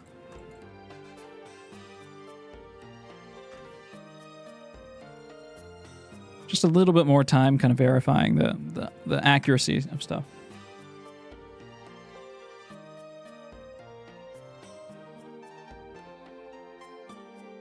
Art is meditative for me. I think that's a good way to do it.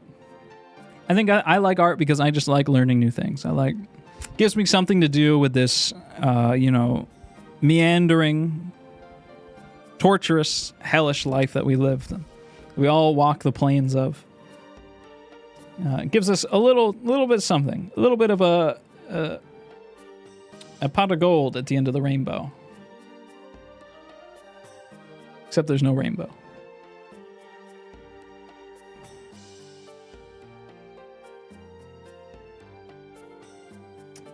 So I'm reading this chat, and you guys are all just like grade A shit posters or talking about some type of stuff that's not relevant at all to the stream. So I'm always trying to like read chat, and I think it's a good idea for streamers to probably read the chat as they go through it out loud. That way I'm just not standing here in silence.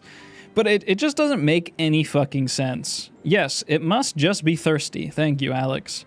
Trump, but like some sort of... actually, that one was relevant. Does the kit come with the mustache? Because art tastes better than key. Like, what the fuck are you guys what are you guys talking about? You make it impossible for me to do my job. The art makes your whole week. The artist makes your whole week. That's so brave. You were right on that one, actually. I should have read that. That was the one I should have read out loud. We are here to troll you. Yeah, I know. The Discord collectively has taken several years off of my life. The one all the way to the right, on the top, on the second is what grabs my attention. Probably this one you're talking about.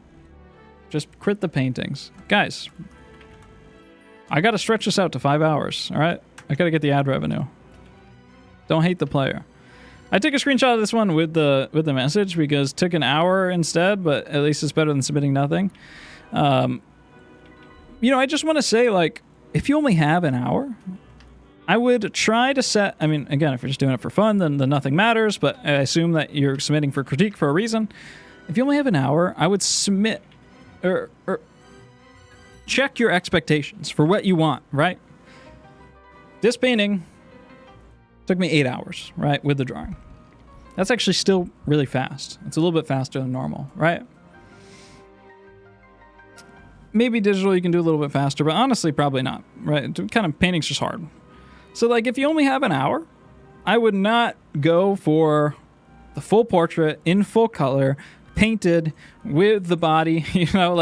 I would start to narrow in some of these ideas. And if you only have an hour, I would just choose a much simpler medium or way of doing it. You know, if you have to do digital, you know, then do black and white. I would crop maybe in a little bit closer on the portrait. That would help. You know, just work up making a, you know, improving your skills at making an image, designing something within those constraints that you have. Other than, you know, rather than giving yourself an impossible task and then being like, oh my God, that was so hard.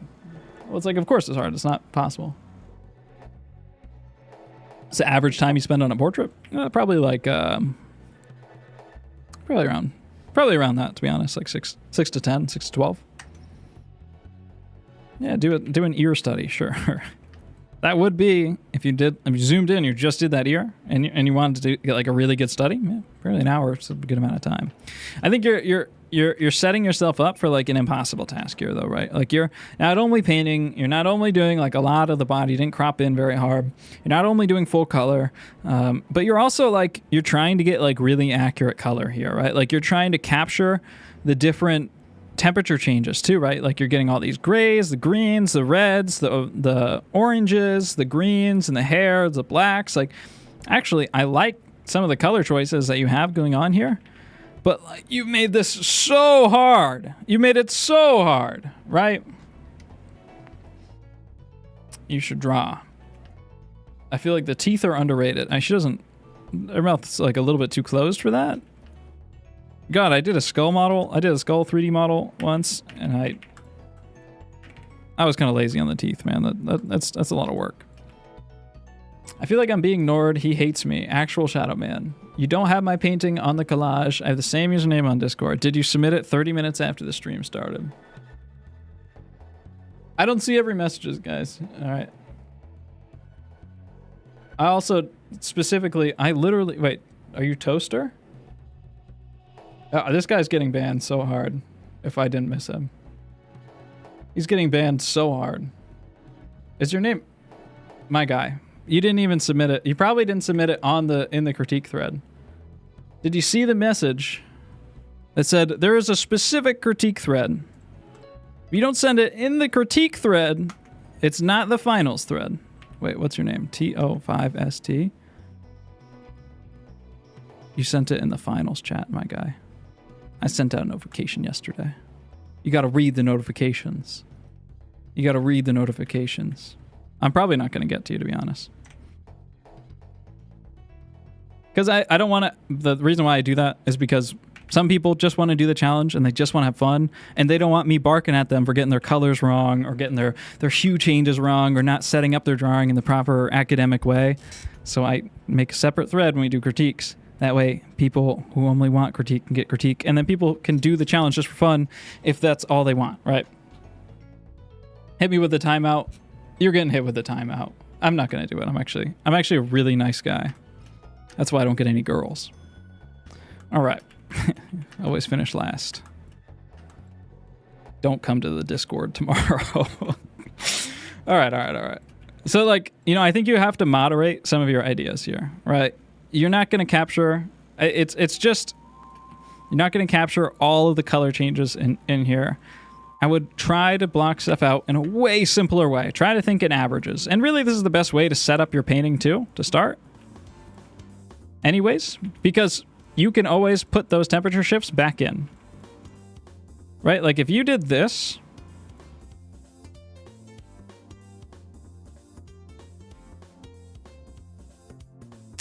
Your values aren't, you know, go watch the advice on values too. They're not bad, but, you know, I would also give you that critique as well.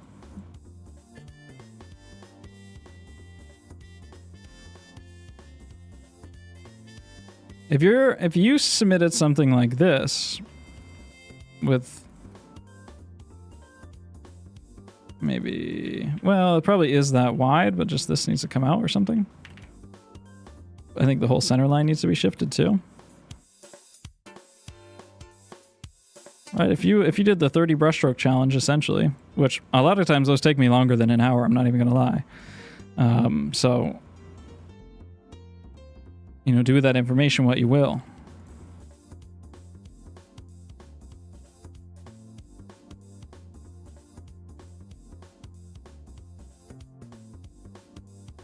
I need a desaturated warm color. I'm just gonna pick it off her.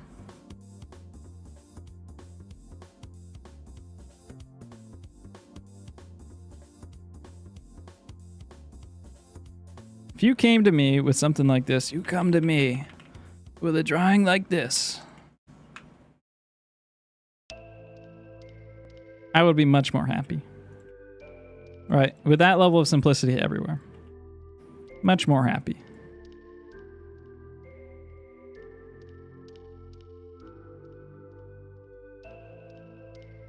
It's all about kind of getting those big relationships down first. And then if you want to put in all those cool, warm, cool contrast type stuff, that's great, right?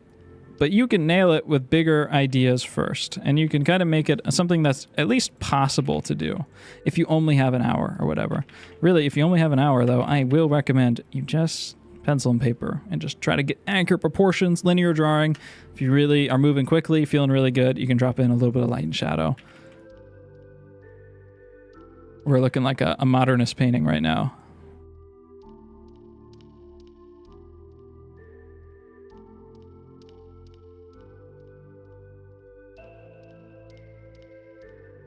We gotta shift around all these proportions too. So that's my advice to you. It's just to moderate yourself with good expectations, because it's gonna make you a lot happier in your art too with what you're able to achieve, and it's gonna make things feel a lot more possible. That's all. Right? All this stuff needs to get grouped much closer together.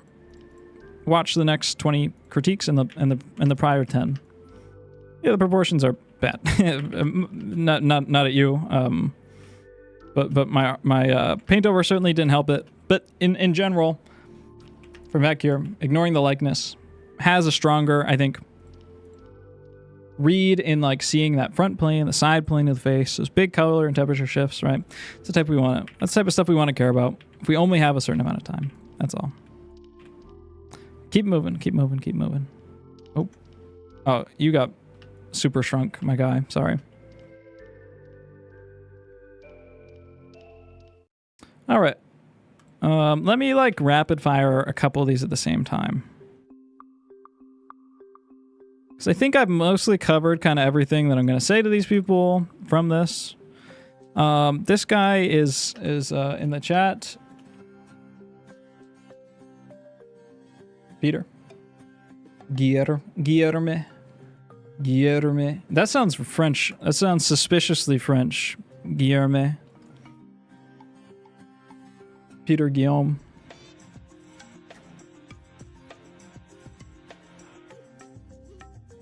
Where do you see... I hate to be that guy, but I think my portrait also didn't get into the canvas. I submitted 3 minutes before the deadline. That's a really funny message. I have everyone. Oh, wait, you're probably this one. Maybe I didn't get this one. It was 2 minutes before the deadline.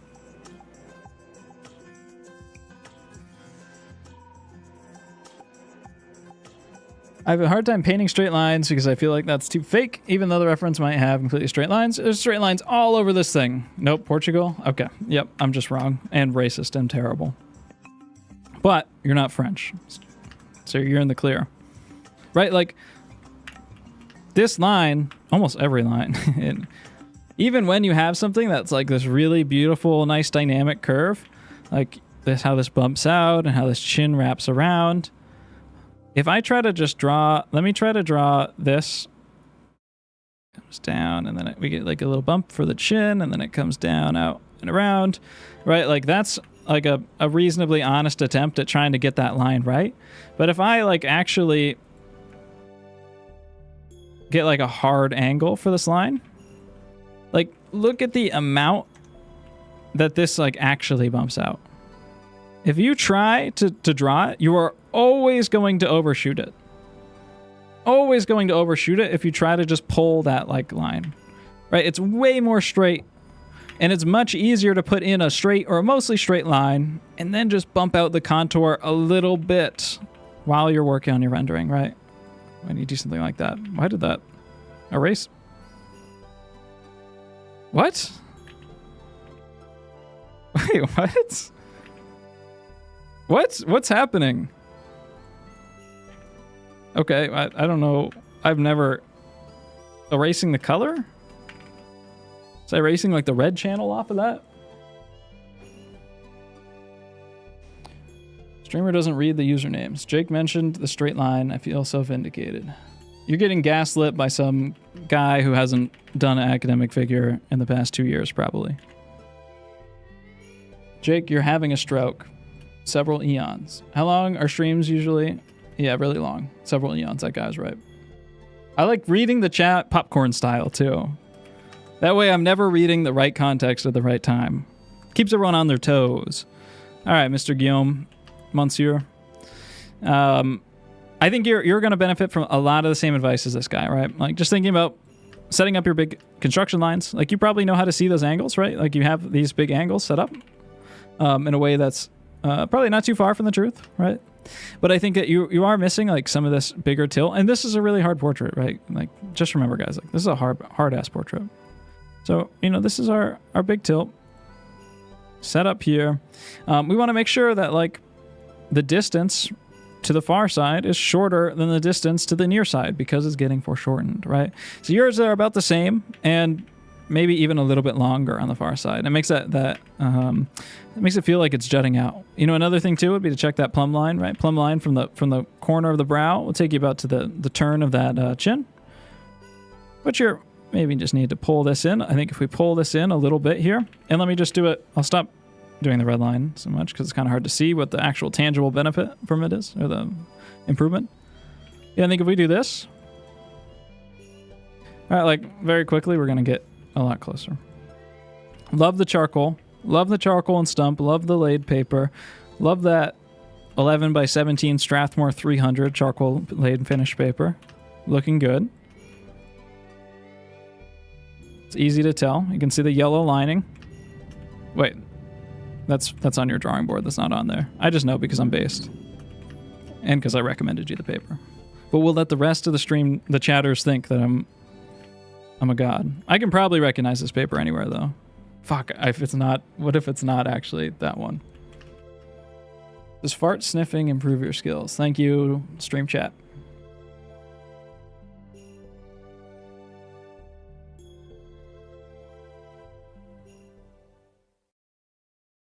Color picking skin's tricky. Yeah, I think if you know, it's like trying to copy something like super photorealistically. If you're color picking all the time, you're not really going to think about why color's happening, how color shifts exist, how values group together, how colors group together. So if you're just color picking all the time, you're going to be kind of getting a bunch of stuff that's accurate, but it's like really easy for me to tell if you guys are color picking. Really easy for me to tell.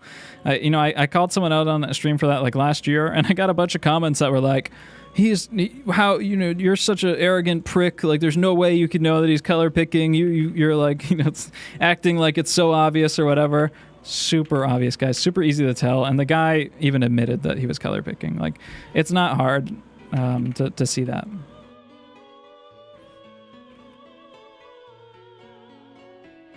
Not hard. I feel like maybe we just need a little bit more down here. Get that big angle change in there. Because I can really easily tell when if somebody's like value skills aren't perfect, but their drawing skills aren't perfect, I'm like, okay, yeah, these are on the same level as each other. But when somebody clearly doesn't understand how to group things together, but their mechanical accuracy is perfect to the photo, or their color accuracy is perfect to the color, then it's like, oh, like obviously there's a huge desync here between these two ideas, right? It's like pretty easy to look at that and be like, something's not right here. This person obviously has way more skill in one area than another area, and they're really things that most of pretty much always are going to come together. Right. Also, I'm seeing across this, right? I think we're just not at the exact correct angle there. So maybe build out just the inside of this eye socket a little bit more holistically. And also, like, look, white of the eye on yours is pretty much the white of the paper, which is confusing because I just called it the white of the eye, right? But look at this. Very dark, very gray, very dark, right? So it's actually, it's pretty 36 out of 100. 36 out of 100. It's the same tone as the shadow in the corner of the eye. Gotta pay attention, compare everything to each other. So like, I think this looks pretty good. If let me clean these angles back up again. Let's like build out this whole eye socket. Maybe it wouldn't go quite that dark, but pretty close. Drop my opacity a little bit.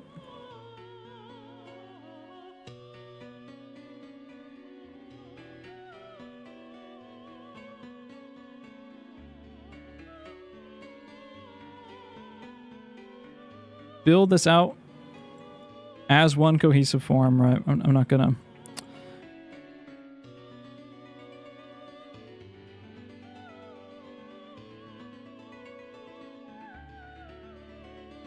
This music's fucking dramatic as hell. It's so dramatic. It's the top of the eye. Cut in a little bit here. Right, you can drop in like a really dark accent for the actual top of the eyelid. Get a lot closer to black there.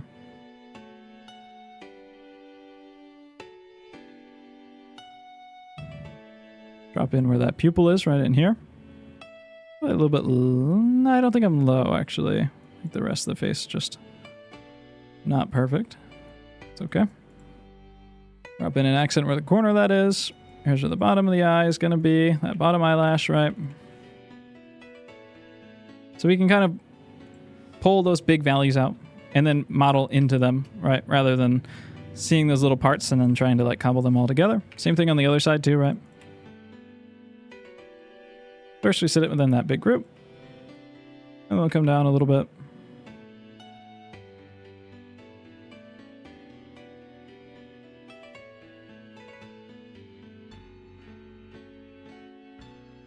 Make sure we have that right sync, the right angles between this stuff. And I think, we're going to have to push out this nose and a little bit, all that stuff.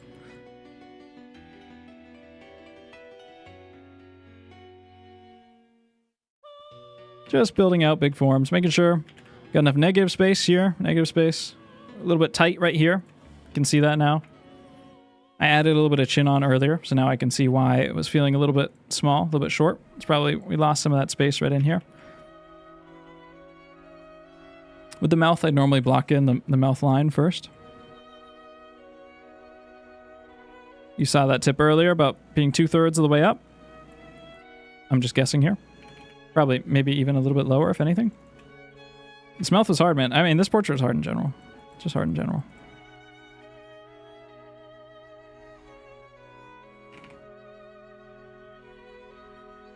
It's a tough tilt.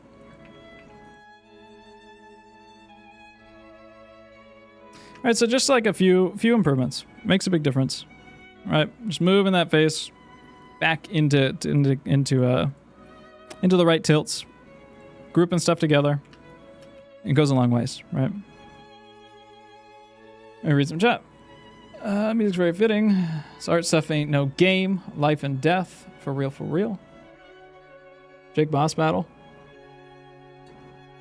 It's relaxing like PS1 music, I think. Relaxing PlayStation music. I'm fighting for my lid here. You can change the music to Gothic 3 Vista Point. I'm vibing. Jake, when are you going to play Expedition 33? Guys, I haven't booted up Steam in over a month. It's the longest time probably in my entire life since I was like, got a laptop for the first time that I haven't been on Steam. Haven't played any games in like a month. Other than like times where I was physically away from the house for that long. Let's see. I'm converted about 2/3 of... okay, yeah, let me explain that again real quick. So here is a really quick art tip that you can use. These proportions, these proportional tips, they're not always correct, but people fall into this stuff very frequently. It's very common that they fall into this. And if they don't, it's really easy to just bump it up or down a little bit and get it right. So the bottom third of the face, right, is from the bottom of the nose to the chin. The middle third is from the bottom of the nose to the brow, and then to the hairline, 1/3, 2/3, 3/3. On this bottom third of the face, if we go up to the top of the chin, this distance This is about 1/3. If we go up 1/3 again, brings us to the middle of the lips, 2/3. And then we go up 1/3 again, 3/3, right? So this chin, this measurement moves around quite a bit. It can be a little bit not very accurate because people's chins vary in size quite a bit.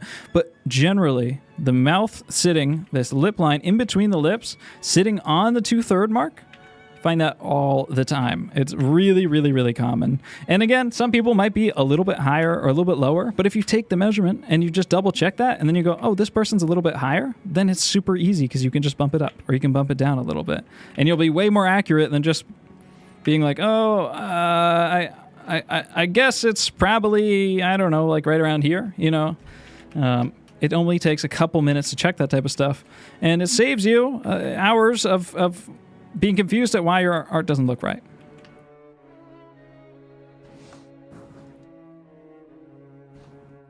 I can look at the reference and tell where the tone is roughly and kind of match it. Feels a lot like color picking, though. Are there rules where saturation or value would change? Yes. Where values change is where form changes, right? Where you have a change in plane. And I really want to talk about that with a lot of these people. So we've been going for like 2 hours now and haven't gotten to them. All right, I'm gonna, yeah, I will get back to that point. I will get back to that point. You are, both of you guys, I'm gonna have to skip you. I'm sorry. I will tell you, same exact stuff, right? I would try to get the head a little bit bigger, so you have more space to work in, so you have more space to see those angles, and watch the construction stuff from the past few critiques. Same with you, but I would also recommend, you know, similar stuff to the other digital ones, spending a little bit more time on that drawing, setting stuff up, looking at those big angles, that big construction. The color's not bad, but it's just, I think, too many things happening at once, right? Fighting for a whole lot of things, and it takes a lot of work to set up to be able to manage all those points. So having a stronger basis, having a stronger separation of light and shadows would help. Having stronger kind of proportions and construction would really help.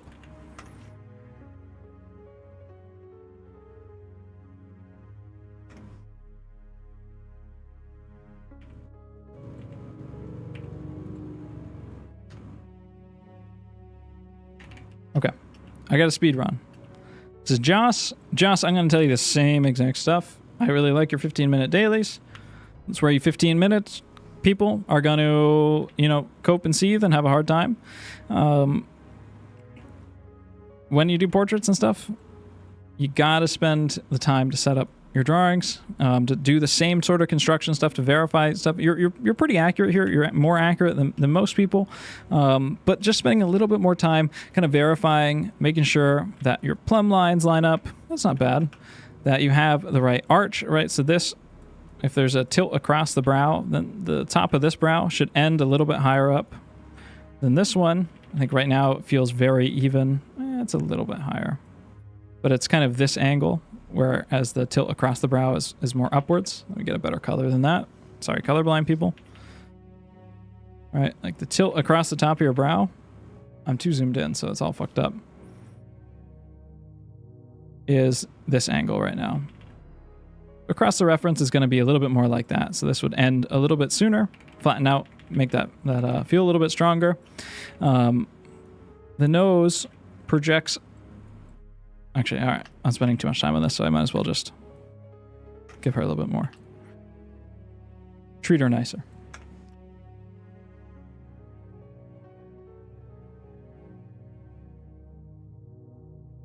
When do you start using hard brush? When do you use soft brush? I use paintbrush. Paintbrush. I know who Jan Matejko is. I was just confusing him with someone else.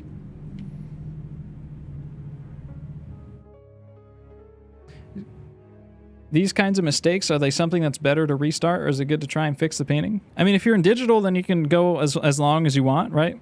it doesn't matter. If you're in trad, most of the time you can still fix most stuff. Sometimes it can be a little easier to start over and kind of work from an easier mindset. I mean, with my painting, let me find it and send a screenshot real quick. How far back is this? Oh, I can just... I'll type from Jake Don't Draw Fog. There we go. So mine, like, I painted this and it was a mess on the second session. And I just wasn't happy with how the values and colors were coming along. I just scraped that shit back. I took a brush and I just mushed it all together, and then I took a palette knife and I scraped it all down. This is, what it was from the session before. And then I sat down a couple days later and it went a lot better. So there's no harm in like scraping it back if stuff isn't working, but most of the time you can fix stuff, and that's more of a painting thing, right? Most of the time you can fix stuff, and I'd recommend you fix stuff, but it can be helpful to start over too. You don't really want to be precious about any of this.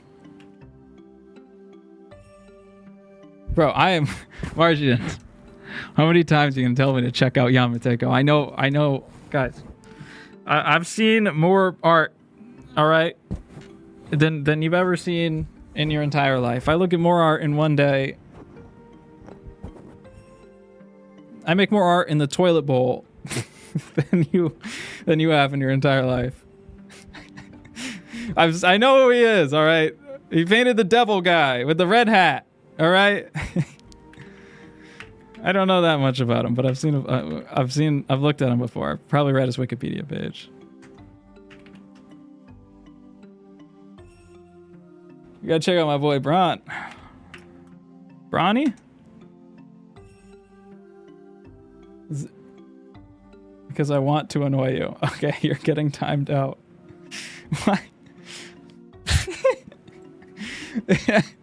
I'm getting baited! They're baiting me! You're getting timed out.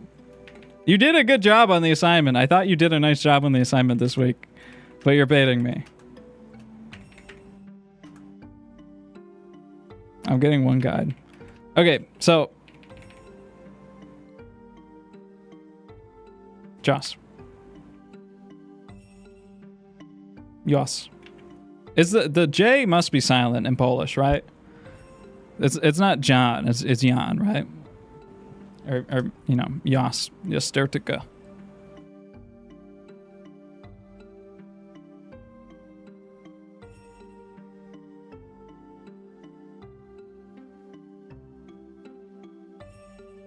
It's Joe. Okay, Joe. So I was wrong.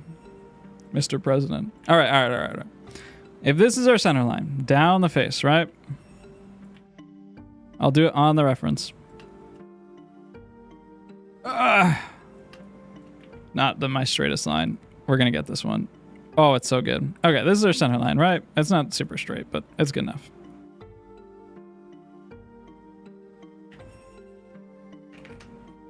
All right, here's the center point of our brow. Here's our thirds marked out.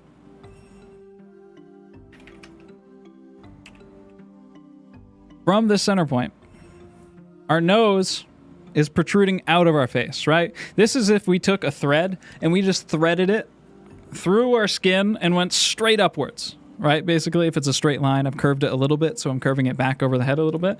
But that's essentially, I'm just taking like a ruler and jamming it into my face, right? The nose has to come out. The brow line has to come outwards. So these things protrude forward, right? We have eye sockets to protect our eyeball that sits inside of our eye sockets. To protect that, our brow or our cheekbone comes forward, our brow comes forward, our nose comes out. We're making a little protective shield around our eyes, right? So even though this is our center line that we put in, we're kind of moving outwards and pulling off of that center line a little bit. At least right here, where we get these kind of arches over the tops where our brows are. When we want to protrude our nose out, we extend that line off of the angle of the center line and we'll connect it back to the center line down here to connect it back up, right? And we kind of build this little structure.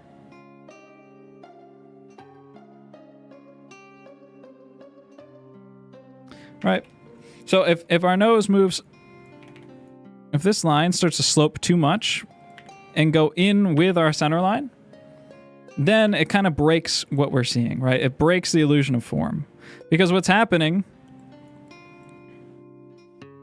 is our nose is kind of sloping inwards. It's attached, the same slope as the rest of our face is not coming outwards. It's flattening out. It doesn't make any sense, right?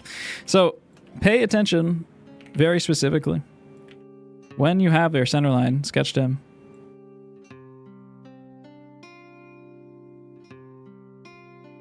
So make sure you pull that out.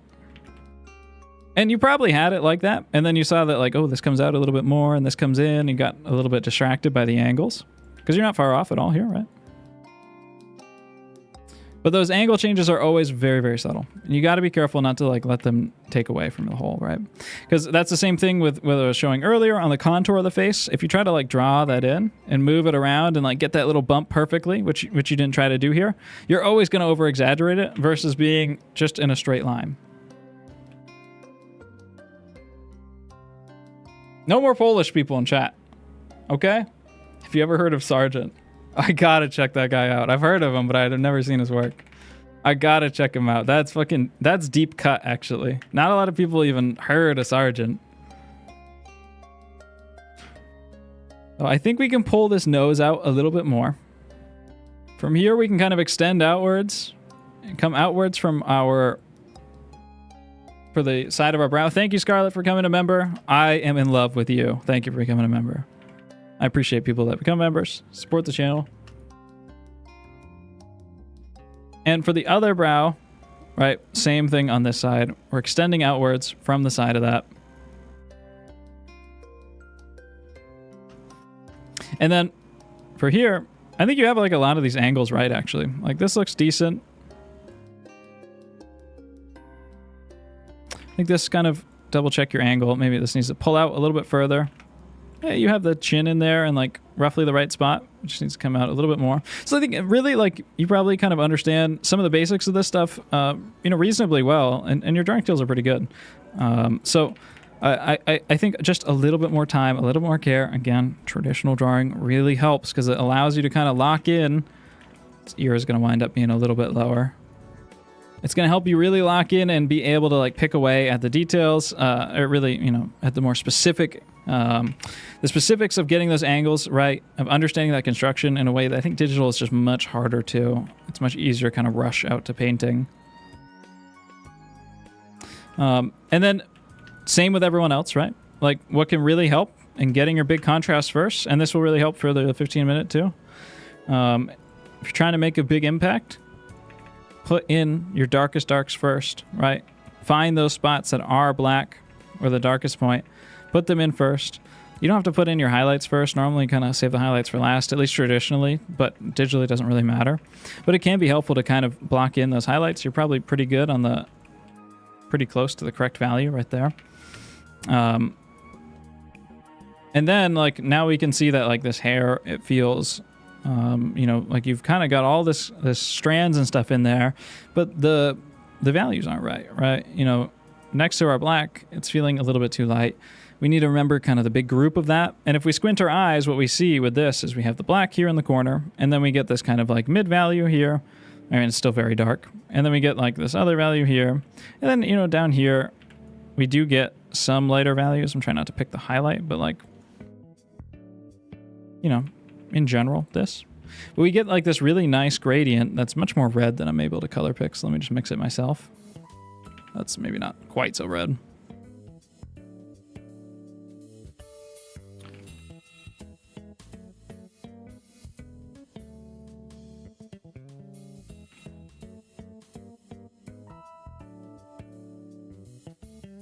What do you think of Goggin? David Goggin? It's a hustler, man. Loves working out, being motivational. Can't hate a man who hustles, who wakes up every morning at 3 a.m. just to dunk his face in a cold bowl of water. Is it possible to be too simple with value and shadow? It often looks like you're doing it much simpler and more bold. Is that the way to go before you start adding more details? I mean, I'm making a point here, and really this stuff takes like a long time to do properly, or at least it's not something like if I'm trying to get to every single one of you guys, I have to do it really bold. But it is kind of how you do want to start. And like you are much closer, even if you start out too bold, it's way easier to bring those groups back into the right spot. Right? Like even if you do it from way back here, and really look, from way back here, I'm still feeling like I'm way too dark or too light.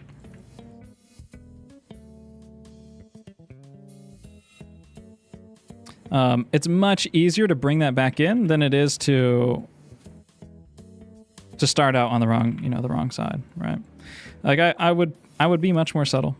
But if I want to set this up properly, I would take my time. I'd spend an hour or 2 hours doing a drawing. That's what I did, right? And then I'd spend some time kind of getting the right values in. I took care of the hair first, and I put in the black spots. I did the mass of the hair first and tried to get that value right. That way I can, have that big block of contrast. Then it's a good time, or around that time, it's a good time to put in the background too. Again, you're setting up that contrast. And then, I normally work from the shadows outwards towards the light, or I generally will put just kind of an average skin tone over everything. So just kind of scrubbing in. And it's a little bit challenging with this one because there is, generally a lot of change. But in general, I would just kind of scrub in like an average skin tone for everything in like the biggest groups possible. Like it would cool off a little bit. Down here, be a little warmer here, a little bit more red here. But if you could kind of get like a good drawing with something like this on top of it,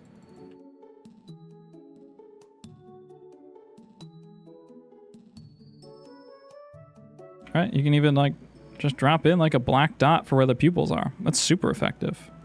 I know it feels weird. If you even see it in like 19th century like academic paintings too. They'll just drop in like a black dot in the middle of nothing. And if you get those big, those groups down really quick, much easier, much better foot to be standing on. And we all love standing on feet or getting stood on. I'm a little bit too bold. Or, I mean, just this value is probably a little bit too much.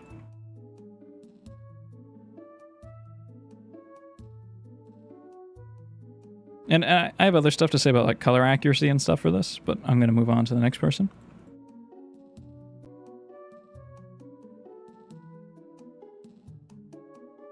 Instead. And I will talk to them about color accuracy probably. Or, somewhere down the line.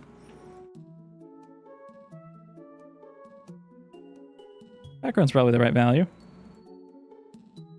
So this type of work, it really informs, even your fast drawings. Because you start to look for these big groups. And if you can recognize the big groups, then you can work way faster because you're getting the big groups correct, start. You're not kind of fumbling around with them.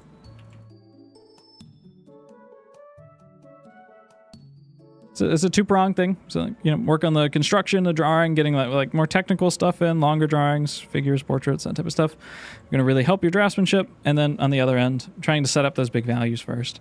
It's going to get you, much closer.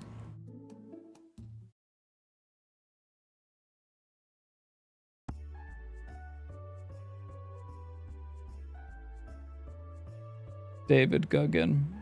Who's going to paint the boats? What are you guys talking about? You're always just yapping.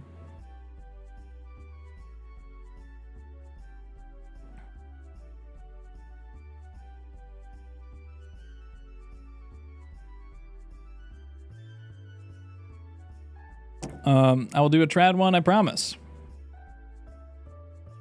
Let's go. Let's go, chat. Let's go.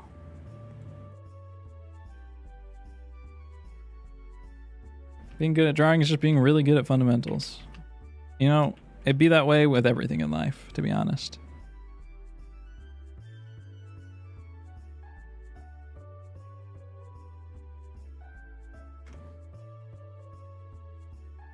All right, let's take a look at this one.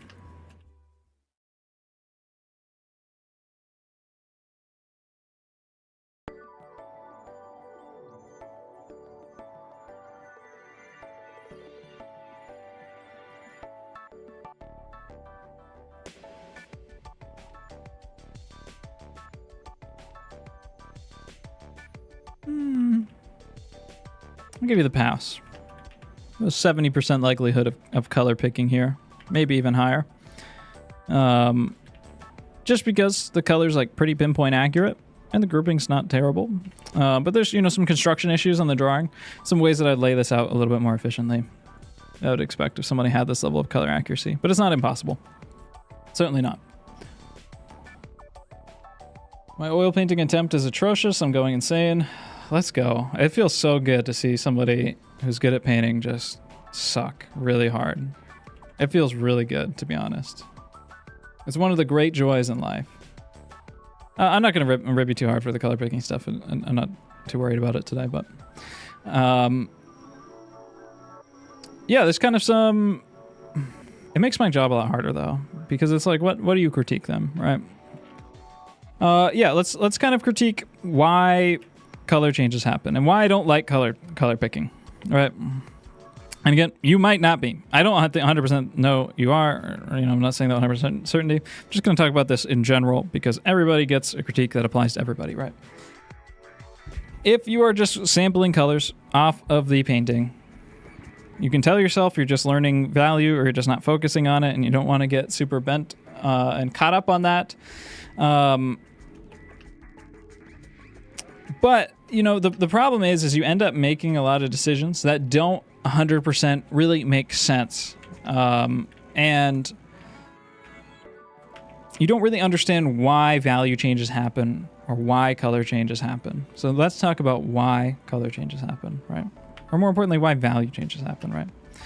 So I talked earlier about how it's really difficult to find where this exact curve is, right? Where this bend in and out is, where this we have this line break that goes from the side of the face, top of the cheekbone, to the side. And the reason why, or one way that we can find that break is not by trying to like copy the angle perfectly and like use like a million plumb lines or some sight size or whatever, right? The way that we can do that is by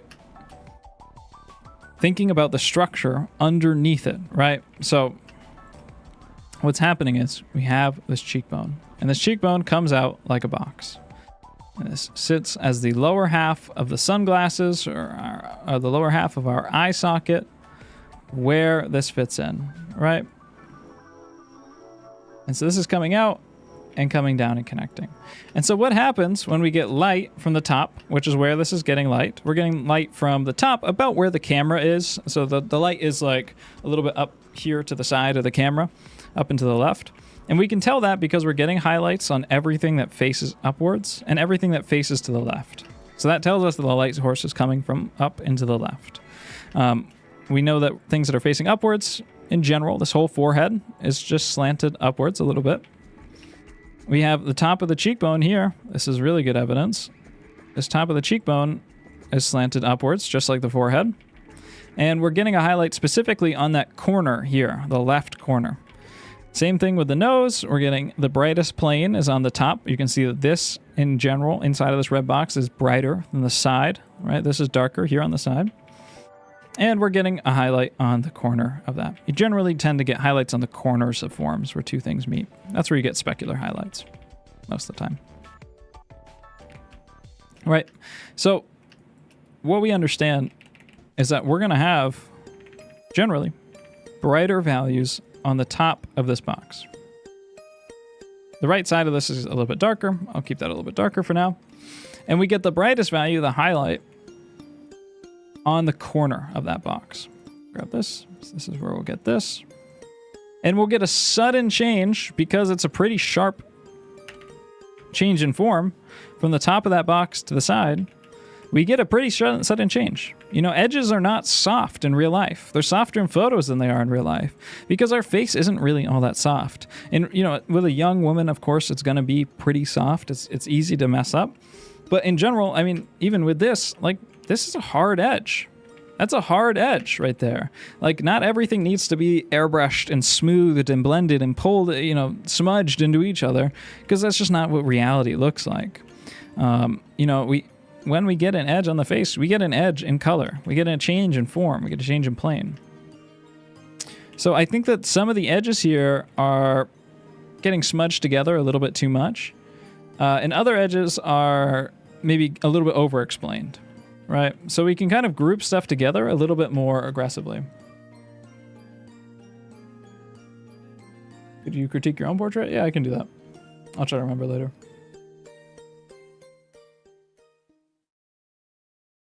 Chat. Trad means traditional, by the way. Very good. Yeah, always keep remembering them. It's slang. That's slang, guys. Trad means traditional. It's a little bit of slang. You might not know that. It's short for traditional.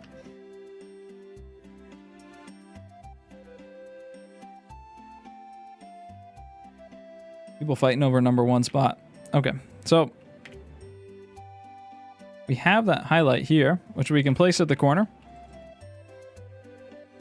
And then we'll have kind of more of a general tone, just like we have for this, for the forehead. Probably don't need like 1, 2, 3, 4. This is a kind of a slightly separate tone here. And then we have this. Like you have kind of like 4 or 5 values for the forehead. It's a little bit too much, right? Like we really don't be needing all that. I'm going to desaturate and bring the value down slightly. Probably didn't need to bring the value down. Yeah, I don't need to. Right? Like all we need for the forehead really is this. Then we need the highlight, right? The highlight's going to hit on the corner. Go a little bit brighter. Right? And we can use probably one more tone too, just to show that the far side is moving away a little bit more aggressively. And I'm going to desaturate that. Doesn't need to be that much darker. And this is going to create something a little bit more realistic than kind of making a bunch of smooth edges that kind of gradate into each other slowly. Same thing with this, right? We can take this general plane for the top of this box. We can highlight the plane change on the corner. And we can find the change on the side of that as well. And then over here, we can carve in the side.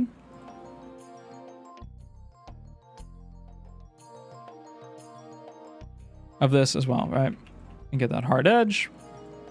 And kind of block out these general areas. And through strengthening up our edges, through strengthening up, having the confidence to be able to say like, hey, this is a hard edge. And I'm going to show everyone that instead of kind of smudging it together.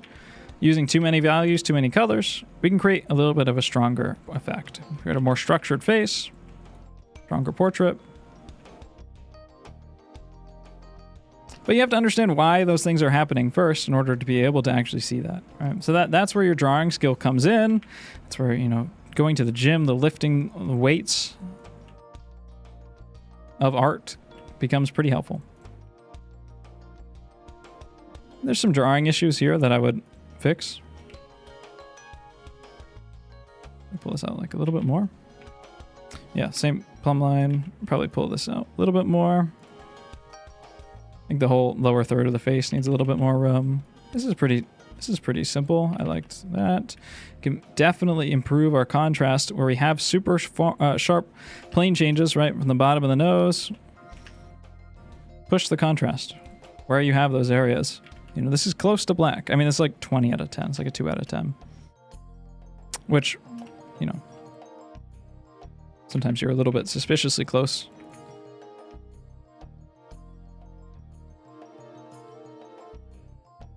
We do need a little bit more. We just need a little bit more room for the bottom of the chin here. I think that'll make a big difference. And then also, like, there's some lack of confidence here. Like, this is black. Why would you... If you see black, call it black. Give yourself that contrast, because if you don't, everything else is not going to be in the right spot, right?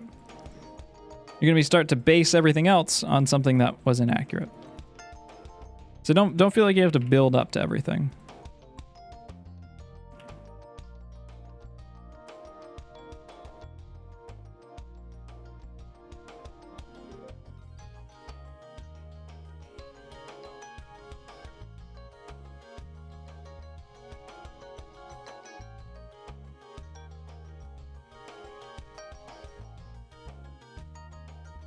Starts to look a little bit better. A little bit better.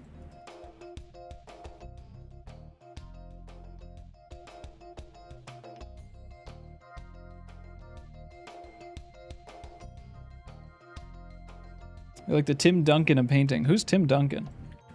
Tim Duncan. Of Dunkin' Donuts? That'd be sick. Former basketball player and coach.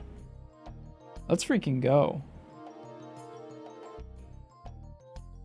I'm always thinking I'm just like Tim Duncan. So focus on the fundamentals, that it makes you really good. You're not flashy in a way. Yeah, I think I'm like an anti-aesthetic painter. And it's the downfall of me sometimes, because painting is a little bit of, it's a lot about aesthetics. And sometimes I'm like so focused on like hitting these core principles that like, I think it makes me like not the best at certain stuff. Although I think that I have the ability to learn stuff a little bit quicker because I have a stronger base if I, do want to focus on it. But like, I regularly get destroyed by the people in my Discord at the 15-minute daily challenge because they can do some more interesting designs or some flashier stuff. And sometimes when all you got is 15 minutes, that stuff matters a lot more than like having perfect construction or like building out, good color relationships.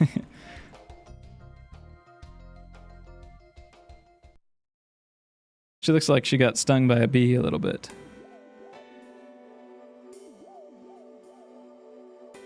So that is my request of you.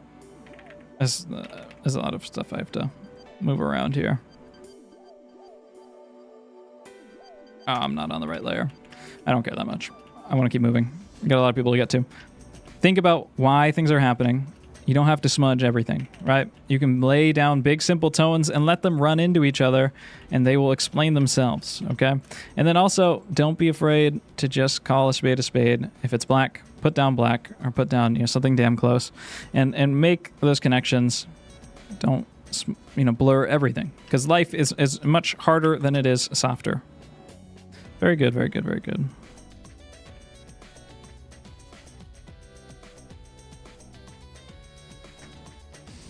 Jake, you're the type of guy to spend 20 minutes on a 15-minute daily submission. I haven't done that. Ever. Masculine elegance. Who called me masculine elegance? I want to talk to this person. Spinelli, what's up? A gentleman who understands not only to present himself in a masculine elegance. Did you just hear me talking about poop? But also one whose ability to paint and articulate convincingly. I am thrilled, I must say. Just keep watching, you'll get pissed off. you'll get mad at something that I say. Just keep watching. Yeah, more likely than not, I'm the type of guy to not do 15-minute daily.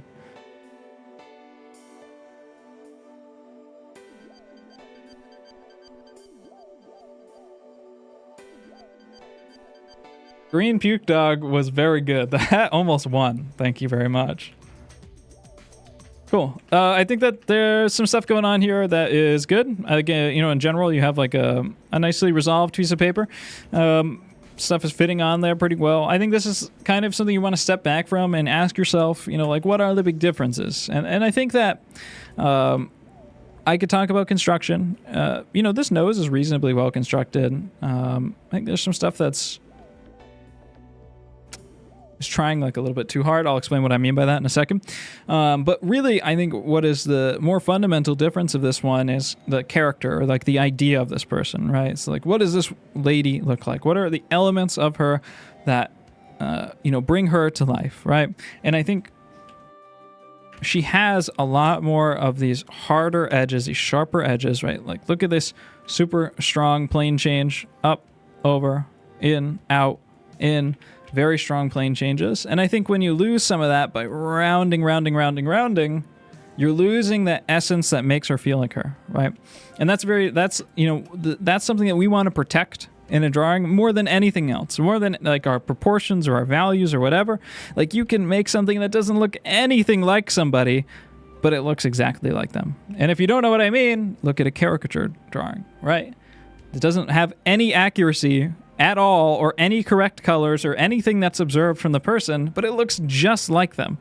So what's going on there, right? It's the characteristic traits that we want to preserve. So pay attention, know where to block that stuff out, or really, just step back and when you're approaching this stuff, set up with those ideas first. Let me not use black, so that way you can stay somewhat within your value scheme.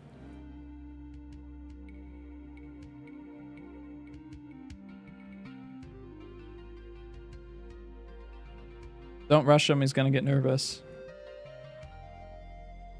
And start yapping again. Bro. I actually don't have a good story to tell. I definitely have a good story. But it's not coming to mind. I really had some good stories. I guess I don't really have that many good stories because I don't really leave my room that often. I don't really do anything. Yeah, never mind. I don't have any good stories. This has been your hour of the Jake Don't Draw Stream podcast. Thanks for tuning in, everybody.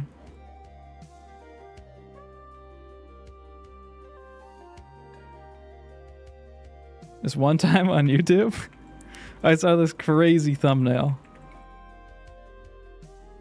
Sorry, I don't know why I'm correcting the values on this. All right, yeah, like, look at the angle that goes from here to here, right? Angle that goes from here to here. We're a little bit high on this brow. So we want to just take this in a little bit. You know, this whole side of her face is facing away, so the whole side of her face should have some amount of value on it. To talk a little bit more with value with you guys. Keep that carved out. Just what I talked about with Joe. If this is the center line of our face, and we want to protrude a nose out of it, right? If I'm drawing a cartoon, and I want to draw a nose, I got to pull that nose out and in. And if I pull that nose too far in line with that, it changes the perspective, right? It doesn't feel right. It kind of starts to flatten out. It doesn't flatten out in a cartoon because we have so little information here that it just changes the angle that we're looking at the person at. But with something like this, we need it to be very specific, right? So I think make sure that we're pulling that nose outwards enough, and then we come down and connect it back to the center line. Help out a perspective. That's going to pull this in a little bit here, because now we're coming out a little bit further, so the measurement will make sense there. It's going to start to look a little bit more like them. Right. You know, with this stuff where you're trying to like carve this out and get this right and get this right and get this line, you know, there's like a lot of really lovely stuff happening in here. Only thing I ask of you is just to work a little bit broader at first, kind of find that big ball, that big mass of the eye.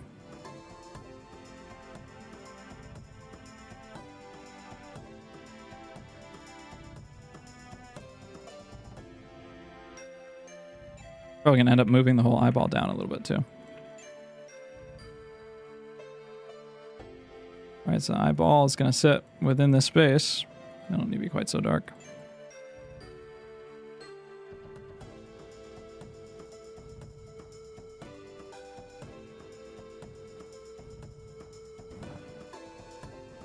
This looks like Ronda Rousey. Ronda Rousey, like, I don't really know what Ronda Rousey looks like. She's an MMA fighter, I think. But just the name Ronda Rousey, like, it puts an image in your mind, right? If you carve out the general value for this eye,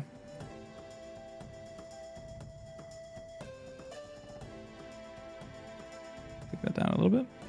A little bit brighter on top of the eyeball, right?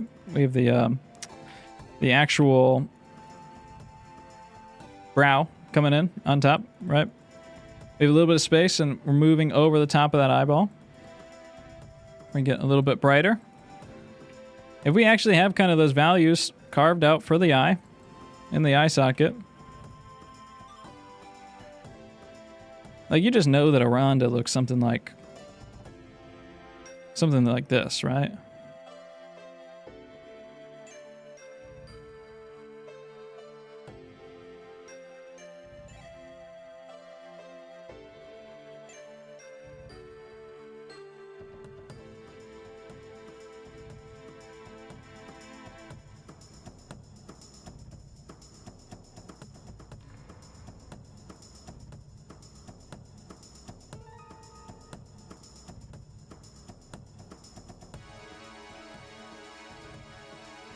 Like, you just know that's what Rhonda looks like.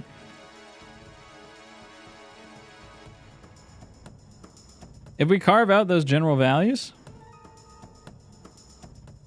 and then we just indicate, not by trying to like carve out the entire specifics of the eyes, but we find, you know, the corner. Wait, let me stop trying to put the top of that in first.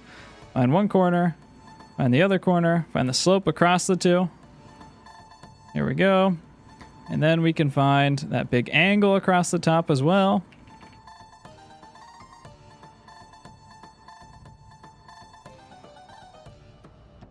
And throw in an accent mark. We can take our eraser very slightly. Don't overdo this, please. Find a little bit of room on top of that, a little bit of space on top of that.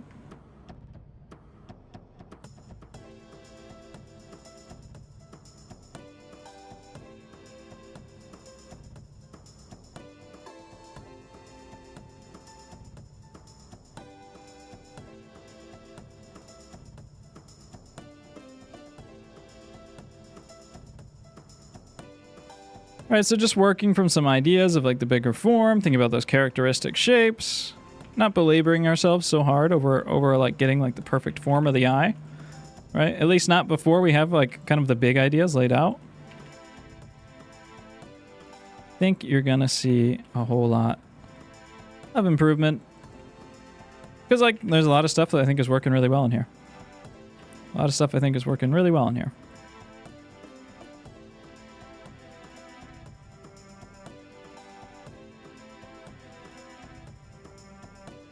Kind of moving in that general direction.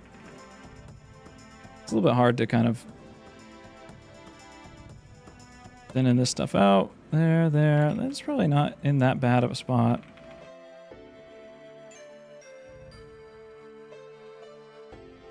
Top of the ear. Bottom of the ear should be a little bit lower. Ear's going to help out placement of these as features too. Same with getting those nice dark lines, dark accents. Where we have those strong form changes, where it digs into black real quick. Throw in those dark accents, right?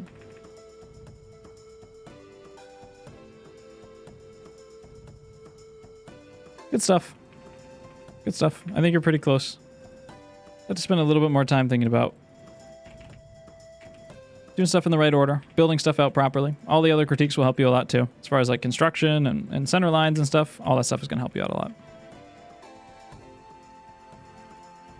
I think the whole like middle of the face probably just needs to come over a little bit too.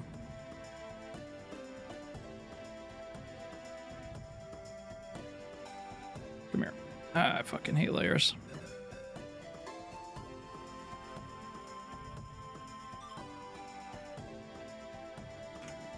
I'm gonna do something like that. That's maybe a little bit too much. Probably help a little bit too. Okay, I'm moving on.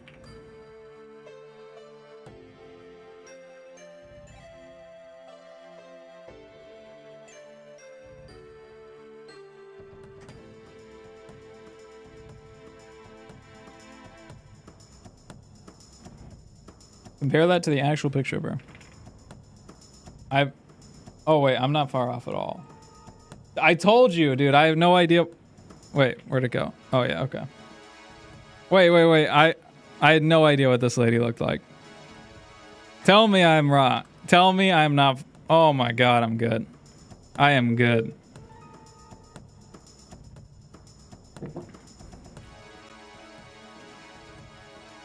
I'm good, man. They just don't make them like me anymore. You know what I'm saying?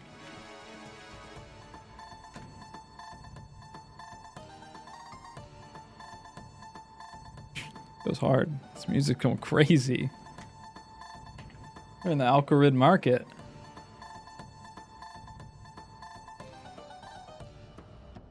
Would you rather have hands for feet or feet? Hands for feet or feet for hands or foot and mouth?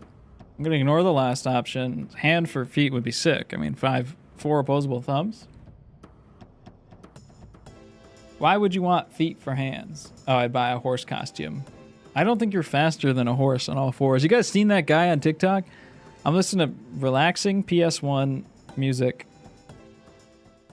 All right, I got to speed run through some of these, okay? I'm getting baited. Loaflin. I think the color's nice and stuff. There's probably some like kind of color comparisons that we could talk about with some of the stuff I talked about earlier, and we'll continue to talk about. I think that you just got a little bit too distracted, focusing on all the little pieces, and you didn't kind of stop to check what was going on. Just like too zoomed in on the eyeball, didn't check the proportion or the alignment. Too zoomed in on the nose, started kind of rendering out these little differences in here. Because like I think in general, if the proportions of this stuff were aligned a little bit better, it wouldn't be far off. Or, like the values aren't that bad. But I think you're just like a little sucked in to every little piece, right? And then there's also some areas where like you need to call a spade. Let some overlap exist, right? This is a hard angle. It comes in. This goes out, and then you're gonna have the top of the brow right here, right? I don't know where that brush stroke came from. It's part of it now. Comes across. This eye shouldn't be bigger than the near eye, right? It doesn't make sense. Shouldn't be putting color into the eye, right? Until we kind of have like the big mass of how this stuff is grouped together. A little bit darker, a little more desaturated, right?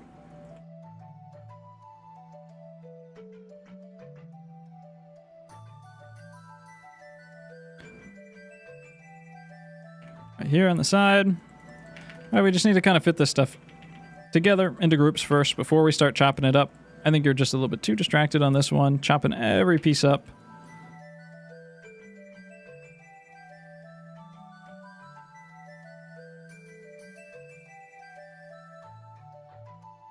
There's no need to be.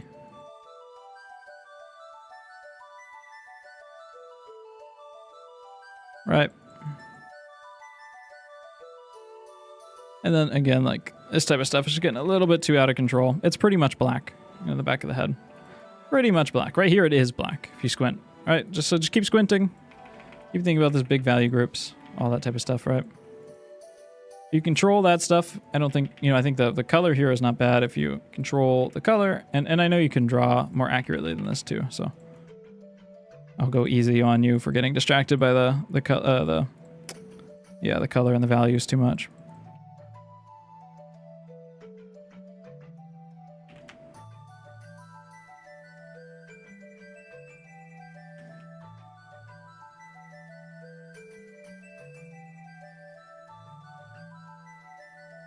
Yo, what's good with mustache? Oh, I'm mustache. What do you mean breaking the face into chunks?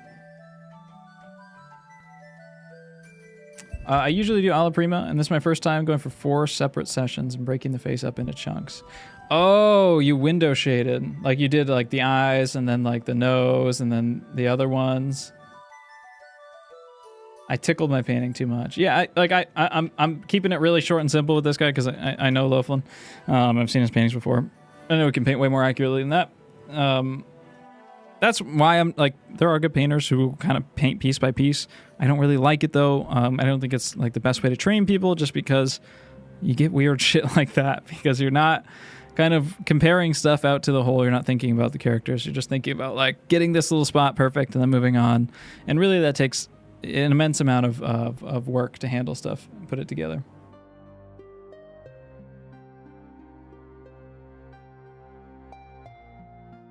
So yeah, I just like big to small. I've seen this guy's drawings a few times. I think he took my course too. And they're in general quite good, but I think that you do lose a little bit of the likeness. Let me take him over. On the ones of these that I've seen.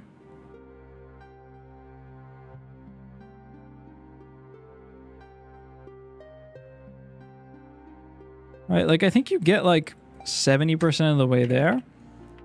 And you do need to spend like an extra session to like really kind of lock some of those details in. To see some of these plane changes and angles. Spend a little bit more time taking your comparative measurements and like look at your negative spaces too, right? So if this is where our brow is, like right in here, we have like a little bit of negative space, right?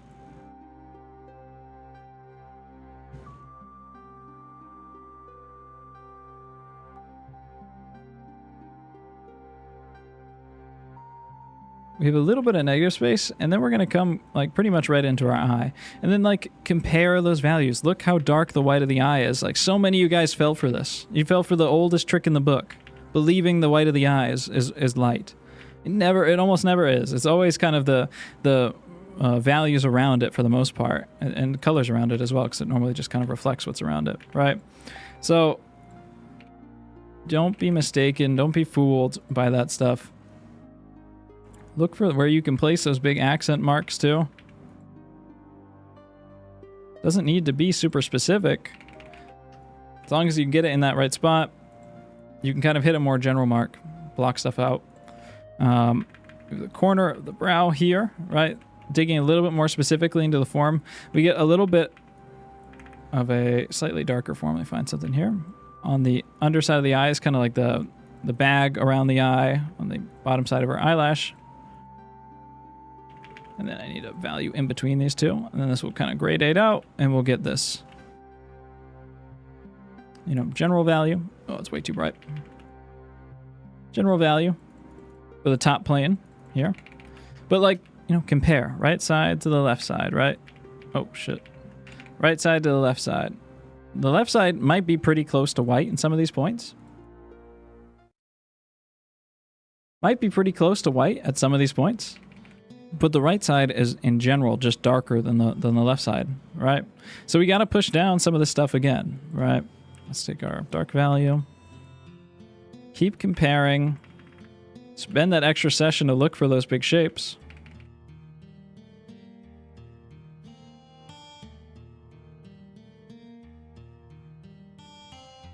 Find those accents.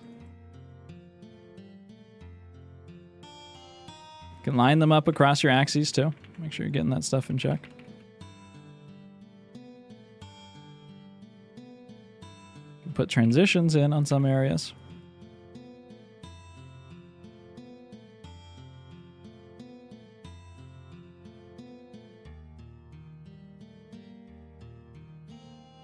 This looks pretty good. I like this value here. I think we can go... Yeah, I don't know. I think you did that pretty decently.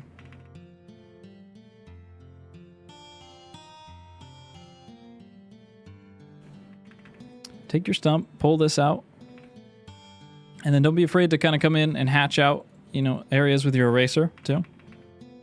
Carve out specific areas.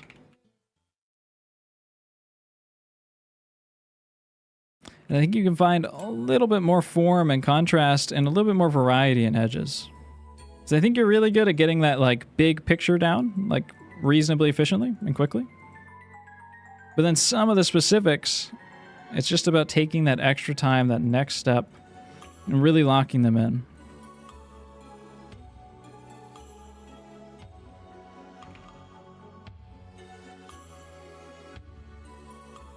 And that doesn't come in through, making everything like hyper specific. It comes in from like looking at those big shapes, looking at the big comparison between different values, and understanding like how to group stuff together, how to separate your edges, what needs to be a little bit firmer, which needs to, look how there's another transition here between this strong line, where I would just take this, come in with my darker pencil here, my Conte, whatever, put in a harder edge there. But we do have a little bit of like pulling out. I would just take my stump here and just pull this out just a little bit. Soften that up right there. Keep this nice and hard. Same way over here, right?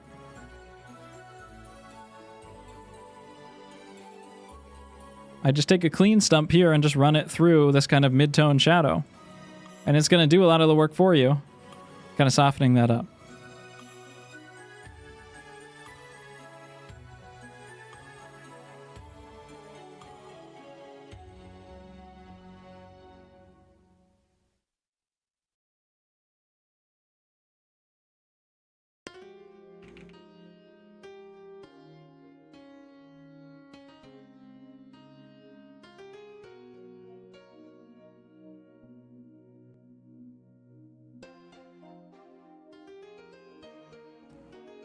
Did someone just ask me, do I plan on becoming a teacher in the future? I'm a teacher in the now, brother. Only thing that's better. If you're talking about it like university or something like that, no, I don't think that university is a good place to go to at least in America, it's not a good place to go to learn this type of painting and drawing. Not a lot of places do it very well. Unfortunately. Keep pushing this down a little bit. I think your eyes are just a little bit high in general. Yeah, I want to see you kind of hit that next level of being able to get more subtlety in between these edges, more accurate values to kind of set down and sit and try to correct your mistakes. Keep nudging a little bit closer on each session rather than just getting it kind of close enough and then being like, all right, move on.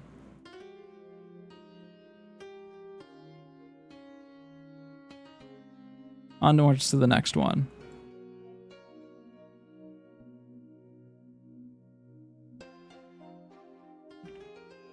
You know, be careful too with like hard outlining stuff, especially on this side. You have a little bit of a hard outline. You can put like one accent line, like right here at the bottom where that shadow is. But be really careful pulling that outline around the edge. They just don't exist, right? Like this outline, it exists to our eyes, but really like this value change is very small. So if you want to have kind of a couple lines in here to show the bridge of the nose, it has to be very light, very subtle. So it's not this much of contrast. So be careful with doing things that like, you think, right? Like there's the edge to that nose. That edge doesn't really present itself in the same way that you think about it. So you have to keep comparing your values back and forth to the source, right? Pushing these in a little bit darker will help us out here.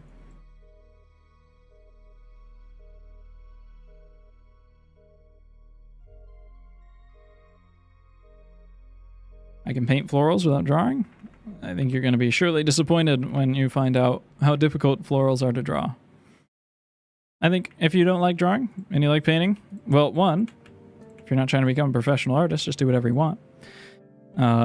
Two, just find a way to like drawing, right? I think if you're actually really trying hard and you're studying and you're doing stuff that's fun, you're drawing from life or drawing, figures and portraits, not if you think that drawing is like just doing like the draw 500 boxes challenge or whatever, then I would hate it too if that's what I thought, right? But there's like lots of different ways you can engage in this stuff. Maybe some people do find the box stuff fun, and in which case they can go ahead and do that if they want, right? But drawing the figure is fun. Some people really love doing that Watt stuff. You want to do like the Riley rhythms and all that, hey, go for it, right? Got to just find, I think, the brand that makes it fun for you. To me, I really love the simplicity of the 19th century stuff. I like kind of the big picture ideas. To me, it makes drawing a lot more fun. Not quite so technical. I just feel like it's driving me crazy.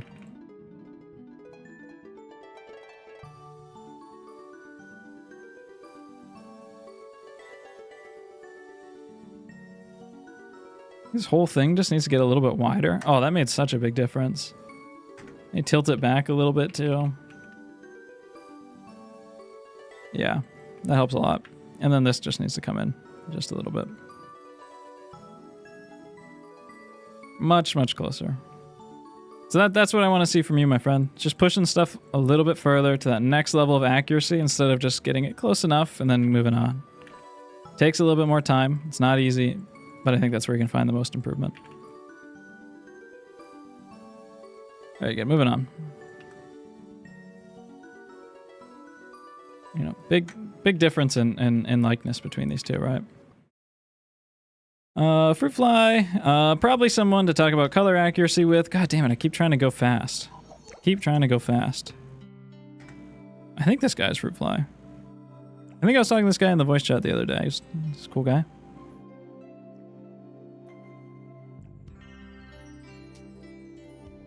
Lips, adject, don't draw. Lips are off.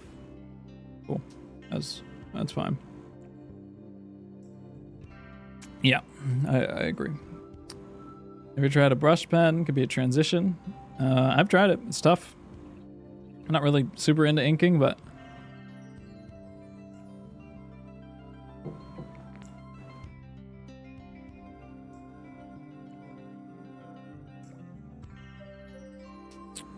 Jake, did you see my hydrangeas painting in the Discord? Maybe, I don't remember, but I probably did see it quickly.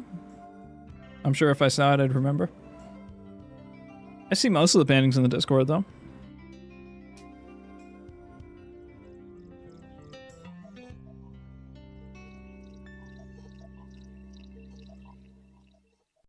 Fruit fly my goat. So true. I mean, doesn't it really depend on how much you actually practice while drawing or not? If you're really studying practice, I wouldn't think it would take that long. I'm not sure exactly what you're referring to. It does take a long time to learn this stuff, though. You know, drawing's not actually too bad. I think there's just like a lot of areas where you just should round stuff off. Or sorry, you should not round stuff off. You square stuff off. We've already talked about the character of the model, right? What's important is more important than accuracy itself, I think, is really understanding what you're looking at and making sure that we have some features that align themselves well to the model. I would like to talk a little bit more about color accuracy with this, though.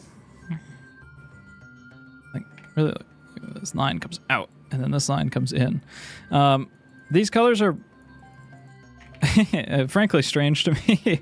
Not in a, you know, not in a mean way. I'm not trying to be a dick, but I'm very confused at how you arrived at some of these colors.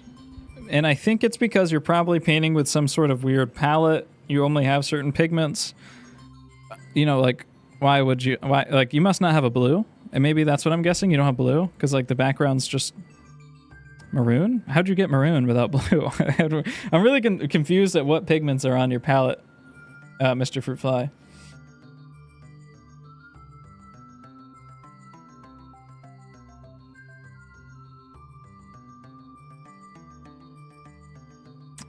So it's gonna be a little bit weird if I critique your proportions, but then certainly not CMYK. If he was CMYK, this guy was mixing the hell out of all of his paints. He probably spent 3 hours just mixing all his paints down to this low saturation. You know, if you don't have a blue, then some of this critique is going to be a little bit weird. But actually, even if you don't have a blue, you should be able to hit most of these colors, especially the skin tones much better, right? So I think that we're probably just mixing like way too much, being a little bit too messy, right? So if we look at the skin tone, right? Like first, let's just look at this and think. Like first, we'll do the HSV thing again, right? We have 3 elements of color. To get any color right, we have 3 elements. We have H, we have S, and we have V. Boom, boom, boom. First, I think it's important to do V, which is your value. How light or how dark is something without saturation, right? Is it black or is it white? Or is it white? Okay? If we look at this forehead, which V, 0 to 100, 0 being black, 100 being white, 0 to 10, what do you think this is, right? I'm spoiling it. I'd say, I just spoiled it for myself, but I would say this is a good 9 out of 10. It's very close to white, right? It feels like 9 out of 10. It's very close to white. It's not pure white, though. You know, there are, if I were to hold a white sheet of paper up to this, right? If I were to put just pure white down, right?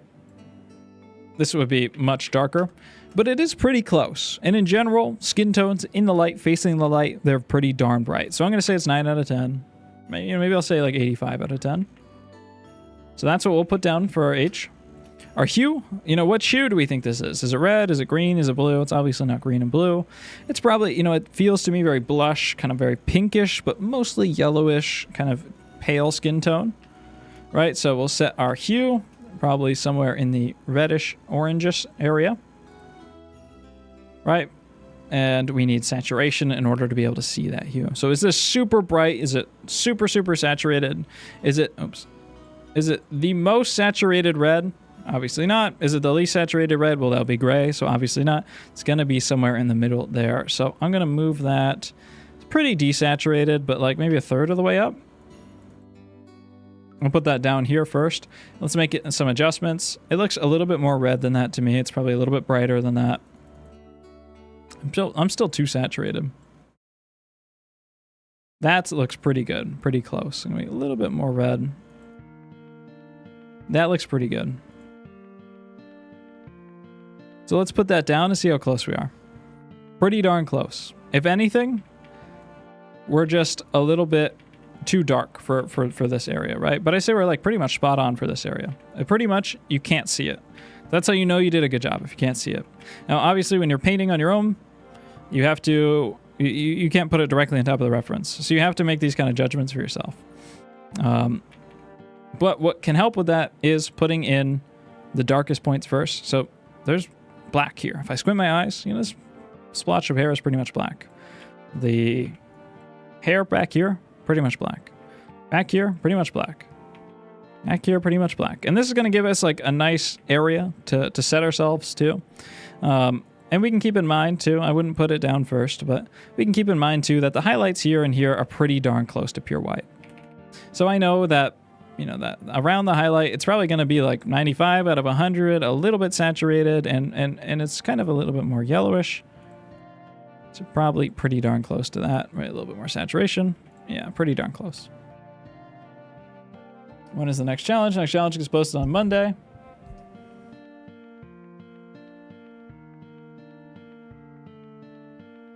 So try to hit that stuff. Jake, what colors do you have in your palette for this one? Well, the thing is like what I would recommend to a beginner is not what I'd recommend to me.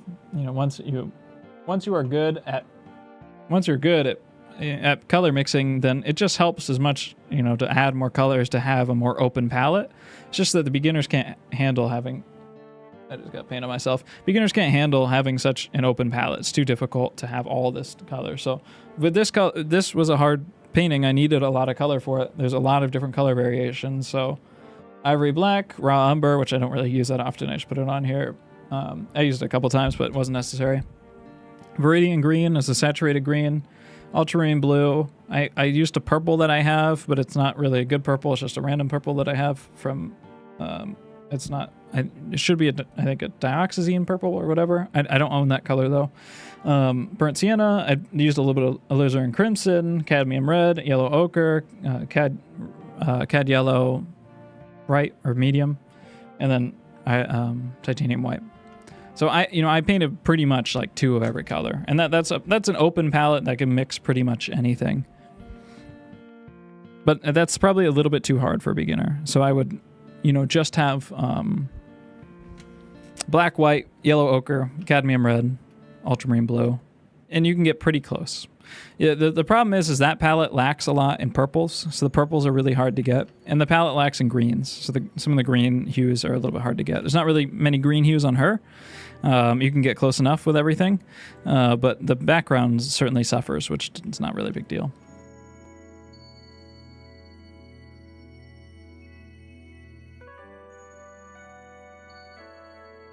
Sometimes even Master struggle all the time. They get shit wrong all the time. I mean, they're really, really, really good, but yes. Yeah, you never just like figure this stuff out. Like it's always a struggle. You just have to like the struggle. Good night, Joe.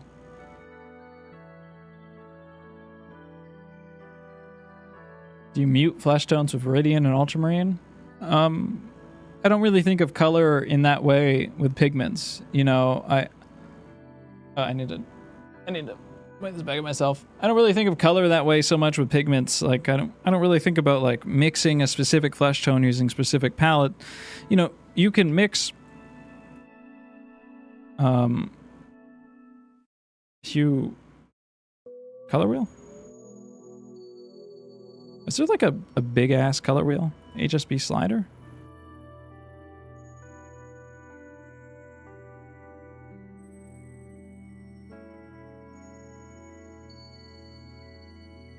RGB spectrum? You can mix anything on the color wheel, you know, as long as you have enough bright colors around the edges of it, basically. Let me show you guys.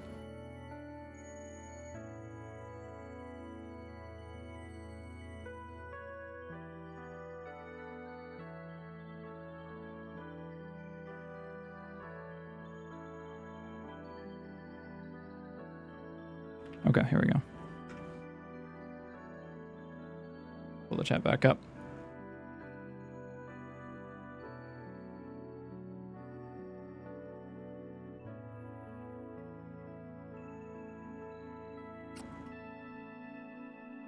Okay, I'm reading chat. All right, so you know, typically like the Zorn palette that people recommend, I think is good for beginners. It's Cad Red, right? I'll use black so that we can actually see it. You have Cad Red, you have Yellow Ochre, and you have White and Black, right? So the Zorn palette can only mix anything within this range. Maybe we can extend it to there because Ivory Black is like a little bit blue. Zorn palette can only mix colors within this range. And that's a great range for portraits, right? Like this is most stuff you need in a portrait. Some people with darker skin might have a little bit of blue or purple in there. And so I'd say the next color that you want to add to expand your palette, to expand what you're capable of, is ultramarine blue. So now we can mix any color that exists within here. Now this is a super wide range, right? But where do we struggle? Struggle in purples, and we struggle in greens and yellows, right? So the next color I would add would be a Cad Yellow. Expand our range to here. The next color I would add would be a green.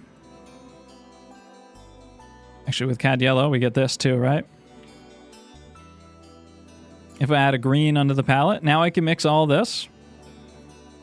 If I can add a saturated blue, I cover this area. I need to add a purple too to get here. Right? As soon as I have this, for the most part, I can pretty much mix any color in existence. That's not a neon color that exists on these tippy top edges. But as long as it's not an ultra saturated neon color, pretty much mix whatever color I want. There's a little bit more nuance to this with warm cool variants and just how pigments work. Pretty much generally it though. Right? So sometimes if I have a flesh tone like here and I need to desaturate it a little bit, I could mix a complement color in like a blue and that would desaturate it. Most of the time though, I'm just freaking adding some black and it does the same exact thing and it makes it desaturated and it's perfectly fine. I'm not like a big fan of like, you have to always do the chromatic black, which I've already gone over today. So I'll try not to be too much one note.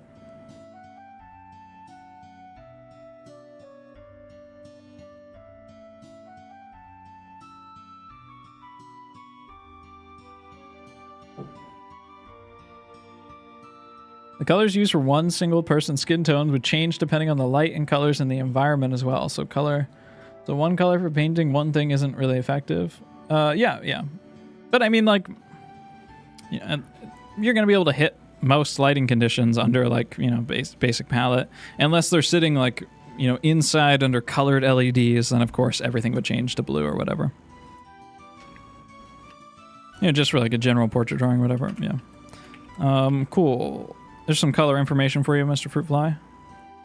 I hope you find that nice bowl of fruit on my countertop so I can get pissed off and smack you into the counter and squish.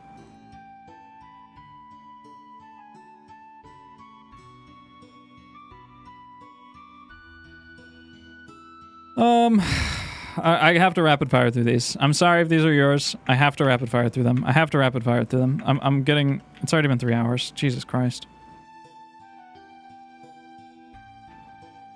You are painting a little bit too small, and you need to draw. You need to draw, okay? I know the name is Jake Don't Draw. You need to draw, my friend. Draw. From Jake. Okay. You know, I think the color blocking is not bad, actually, and you're hitting like some of these big color groups. It's just very small and it's hard to work, and I think you're losing, you know, like this nose needs to come out a little bit more, right? That helps kind of project off the face, make a little bit more structure. Actually, I think your like colors are like not bad at all.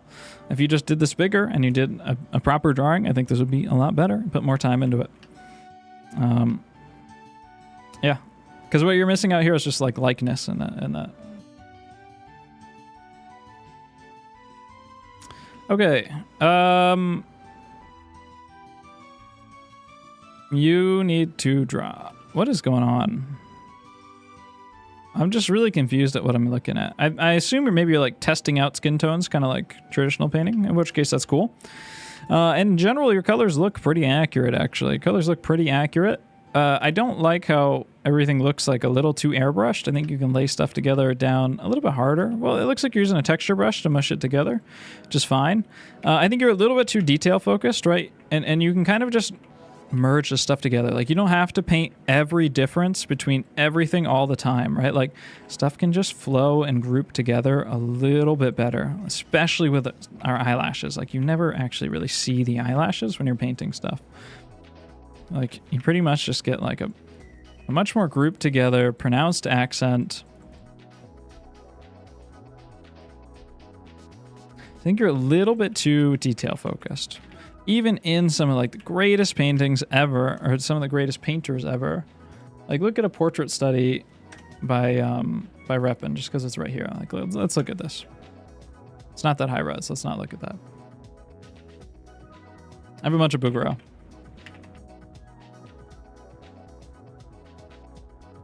When do you guys think the name Adolf will get popular again? You think that one's done for forever?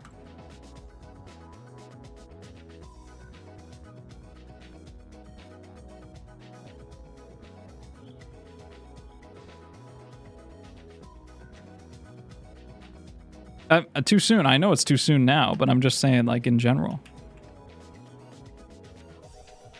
Like, how long is that? How long can you just own one name? That's kind of crazy.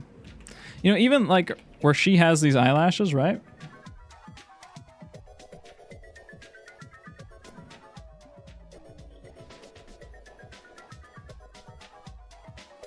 Desdemona is out of fashion because of a Shakespearean play. I don't think Adolf is ever coming back. Damn. All right, they got it in Spanish. They got it in Iceland. Okay. Spanish still fucking with Adolf, I see. Mexico loves Adolf. I'll remember that. Like, even where, like, this is a, you know, a spectacular portrait study by Bugaro. Like, even where you get these eyelashes, this stuff groups together a lot more. And where you get, like, these thinner bits of eyelashes, pushing it down to pure black here. Like, if we take this and we try to, like, do this, like, it's essentially the same thing. But you see how much more attention that steals? Like, it just takes so much more away from it, right? So, like, we kind of have to defocus ourselves from it by removing a little bit of that value. That's kind of in general how things group together, right? We're kind of painting more averages because we're not actually painting. We're kind of like sculpting the form that's there. So by making that a little bit lighter, we're kind of just pinching down and thinning that out, thinning that clay out. So it's not so strong and so contrasty. You know, and you can see like how this stuff groups together too.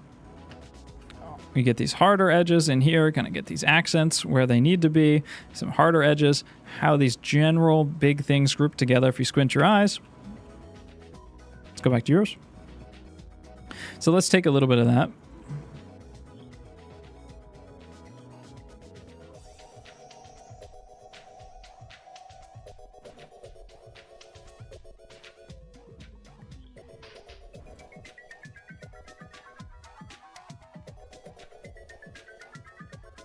And if we just kind of push some of this together, I'm not looking at the reference photo, so I'm sure this is not 100%.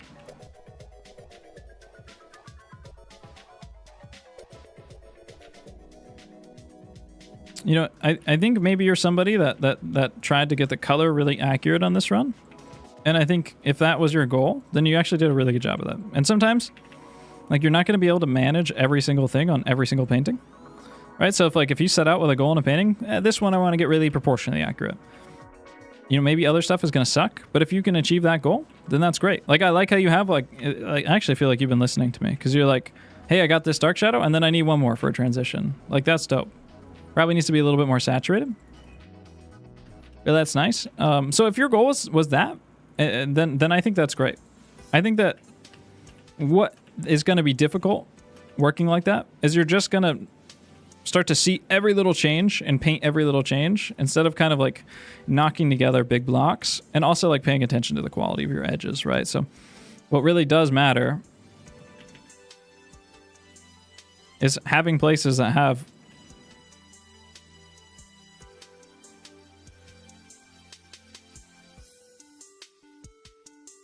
some firmer edges, some harder lines. It's a little bit better to paint stuff with harder lines to be confident about where those shadows are, where it gets nice and dark. I know it gets really dark in here and really saturated. And then, you know, in real life, right?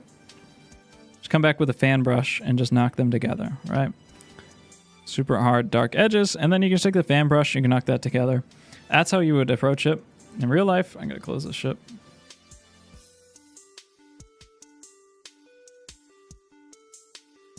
Right, but like when we have everything soft and then kind of like these transitions thrown in, like I think you're actually hitting a lot of those really big ideas. But because you're trying so hard to hit like each of them, I think it's just not kind of unifying together, which is totally normal. And this is one of my favorite drawings so far, actually, now that I look closer at it, because I think there's a lot of stuff that's working very well. Some areas like this, really pay attention to the saturation. This is a really saturated point, and it's very dark.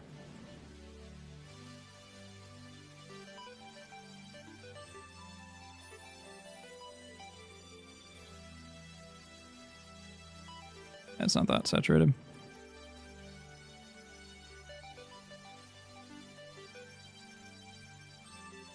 So like those areas, these areas are where you have the opportunity to punch in a lot of form. Like maybe a little bit too dark.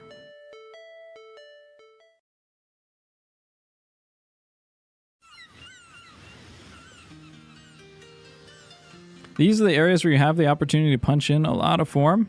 So like a shadow, a cast shadow by nature has a harder edge because it's projecting off of something and it's hitting another surface and it's casting a shadow. It just, they have harder edges for the most part. You don't need to worry too much about like all the specific mechanics of light and how those work. It's something to learn over time, but you can observe that stuff too and do a pretty decent job.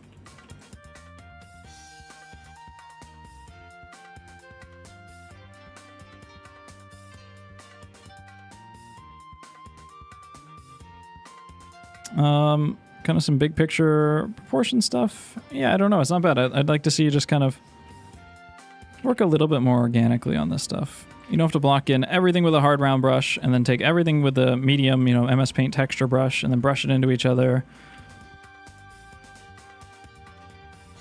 Group some of this stuff together. Let the edges run over each other. It's all good. Make sure you don't get too caught up on each of these.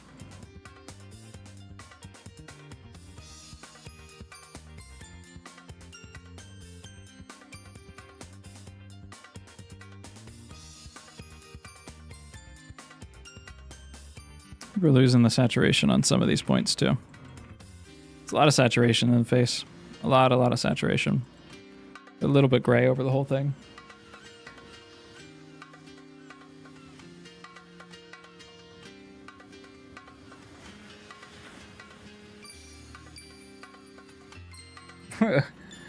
He got his timeout ended and he got immediately nuked.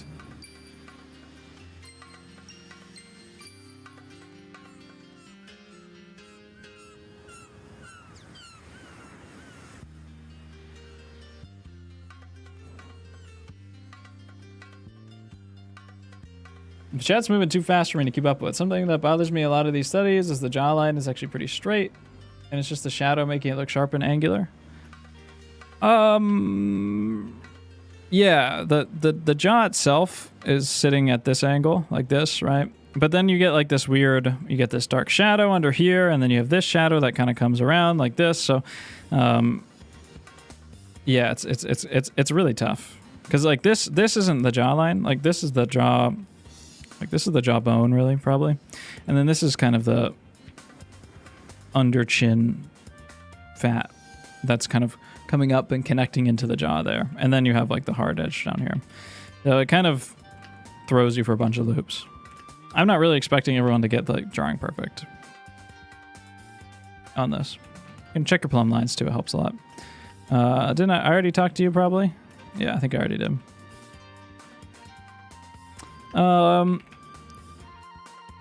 Yeah, check your plumb line. Boom. We knock this shit out. Grab a gosh dang paper stump, and you know that the right side of the face is darker. So knock in some hatch marks, you know? You know that there's a hard edge right here that's darker. Give it some hatch marks. You know the whole right side of the face is a little bit darker. Take your paper stump and just block out that. You know the whole eye is in shadow. Take your paper stump and knock that in. Right? Like don't be afraid of painting. Don't be afraid of these values, right? The white of the eye, it's not white. It's really dark. It's actually darker than, or it's just as dark as pretty much very close to the pupil and everything, right? So you got to think about those big value changes while you work. Some of the proportion stuff you can get there. A little bit more confidence and a little bit more daringness. Not only bold, but brash. I don't know what brash means. What does brash mean, chat?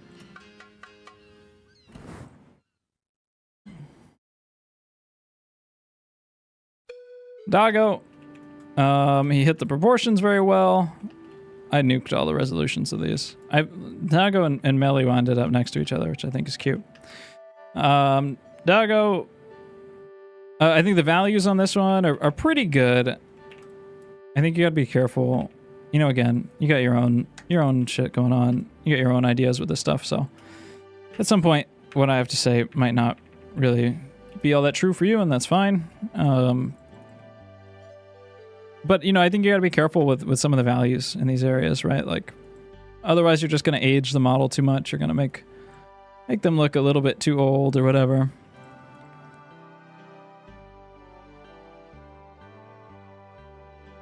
Really group this stuff a little bit harder.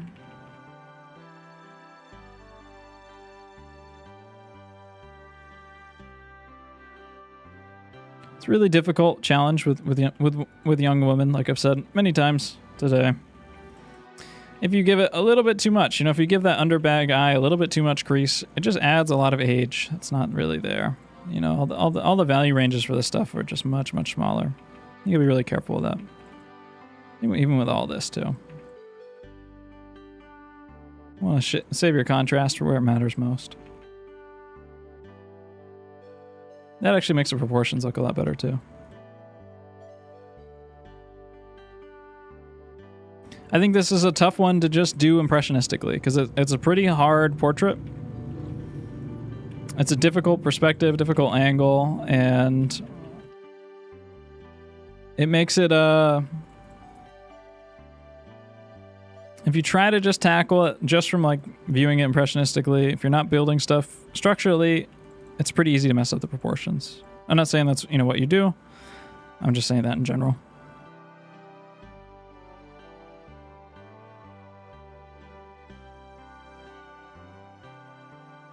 I'm going to move on from you because you know what you're doing more than most. Yours look really good, actually. Yours looks really good. So I just feel like this needs to come in or something. Maybe not that much. Yeah, that's better.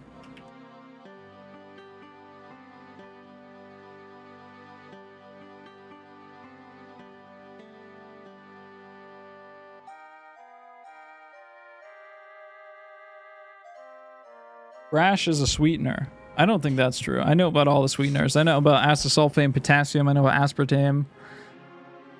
I know about all the sweeteners.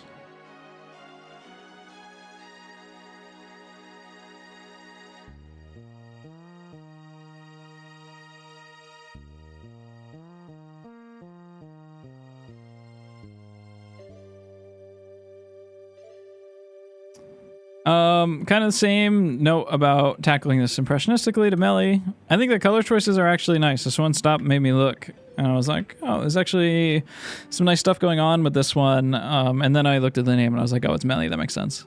So I think the color choices are really nice. There's some like decent stuff. Probably, you know, you got to be careful with making stuff like a little bit unnaturally, you know, changing in temperature. You know, you guys in Greece, dude, I don't know what... You guys draw like... I said this before, you draw like you got a gun to your head. I don't know what the hell they're doing to you guys. Let me bring you over here.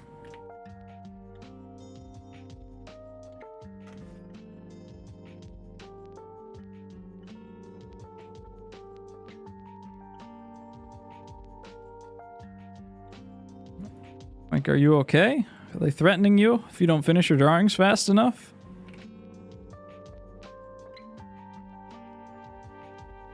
I think you just gotta, you know, make sure you're kind of hitting the correct saturation.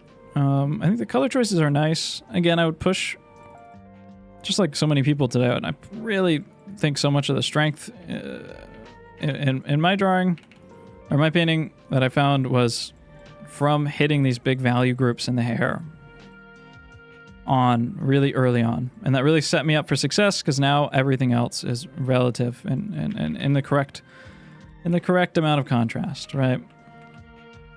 So look for those big groups, make sure you are hitting them.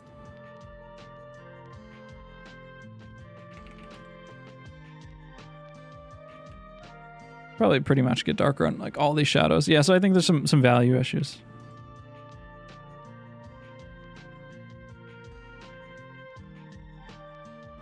Value issues and some subtlety.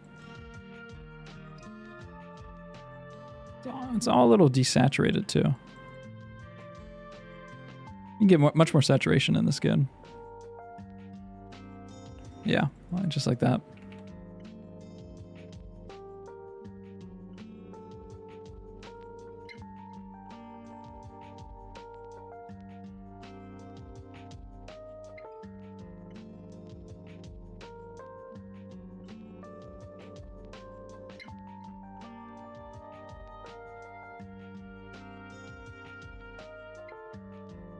You guys have a school, though. You go to a school.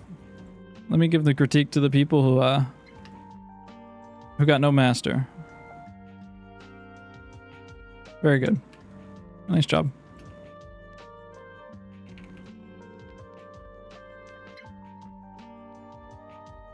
Okay. I like this one a lot. Some of the best, like, I don't know, man. This technique's really interesting. But I like how some of these colors like kind of feel unified and they feel like they're put together. I think you're just missing some of the like contrast, just like everyone else, right? Feels like a little bit gray, a little bit washed out. You're kind of missing opportunities to have bigger contrasts, right? Like if you just take a little bit of a darker, a little bit more saturated, hit this in. Also, it's hard to tell, you know, that probably proportions aren't perfectly spot on. I wouldn't glob white like this. You know, I would, if you want to put, you know, glob some white down. You know, put it here at the brightest spot. And then mix a little bit of yellow, a little bit of red, just a small amount of chroma. Be really careful. A little bit of saturation into there and kind of put that next to it. Drag it outwards. And then use that for the highlight in these areas, right? Because these highlights probably aren't pure white. They're not quite as bright as right here. A little bit darker, maybe a little bit more yellowish, a little bit more red, more saturated. This is probably white, but yeah, I just want to see, like, again, like this is the side plane of the head, right? Where the cheekbone is, where the side of the chin is, all of this is the side plane of the head. So you got to tell us that it's the side plane of the head, and you don't want to be like, oh, that's the side plane of the head. Yeah, that's right. The side of the head is like right around here. No. You got to put your chest into it. This is the side of the head. Okay? Our head's not a balloon, you know? It's got harsh angles. It's got plane changes. And we want to show them off. Also, this is black. You know, this is black. You probably, you know, there's a lot of glare on here, so it's hard to tell. Same with here on the side too, like you can just kind of step down a little bit in the value, just on the edge here, help push this in. Same under here, like way darker. Don't be timid, because I think there's a lot of stuff that's like working really successfully. Probably group stuff a little bit better right in here. Don't whisper to me. You know, I think that subtlety doesn't come from that type of subtlety. I think it comes from doing the loud stuff, but doing it really, really well. So well that people think that it's subtle.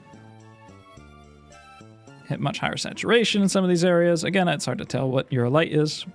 It's not, you know, again, like probably don't need to be green under the eyes. Like it's the same, but it's just probably a little bit more gray if you really want to express that.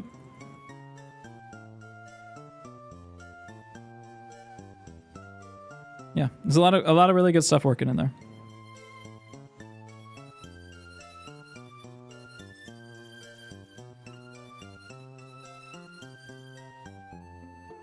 You guys like the ASMR?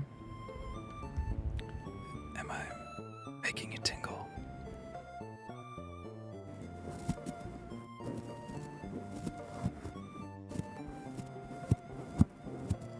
Welcome to my paint shop.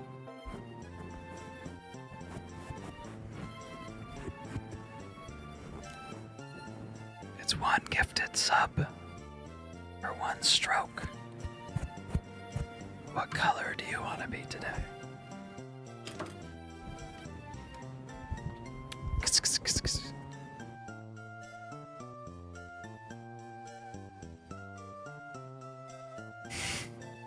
I like everyone is saying ew, no, and then we got one person saying let him cook. Peace, Doggo. Thanks for stopping by. Good paintings. Jake, stop. I think generally most people did not like the ASMR.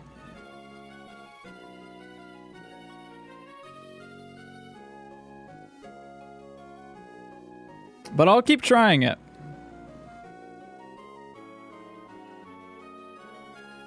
I'll keep trying it. You guys might like it eventually. We got Katie. I don't got enough time for Katie. Let's go to the next one. Just kidding. You got trolled.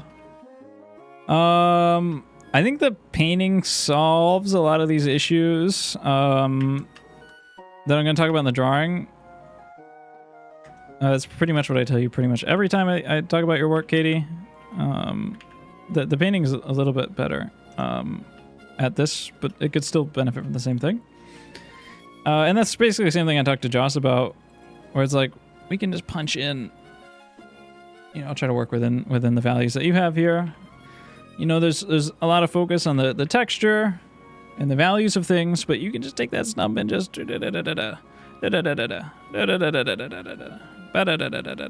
right?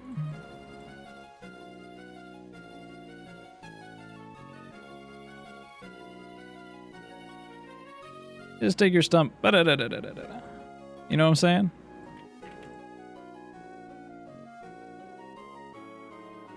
Right, like there's no shot that you think that this right here is white.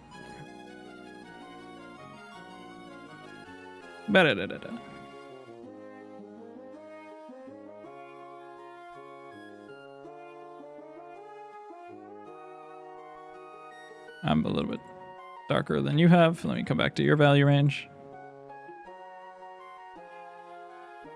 None of this stuff is white.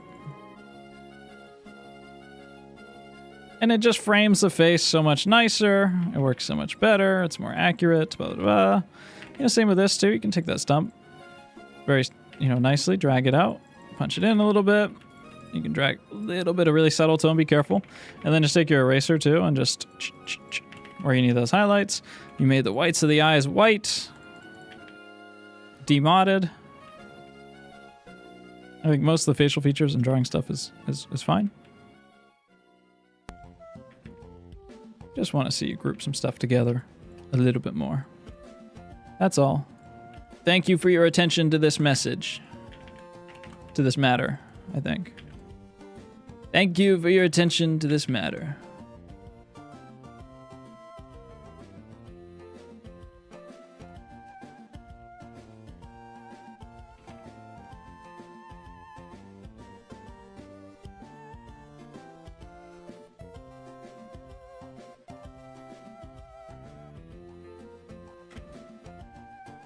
Wonderful.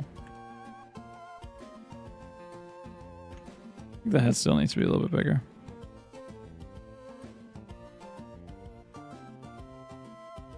Maybe not that big. So probably a little bit more accurate. Thank you for your attention to this matter. And like I said, I think you solve some of those issues a little bit better, but there's still stuff that's like jumping out a little bit. And in general, like instead of all the texture, you can just kind of work a bigger gradient that's more accurate to the color. And then you can, with a little bit of texture on top, it looks much more naturalistic.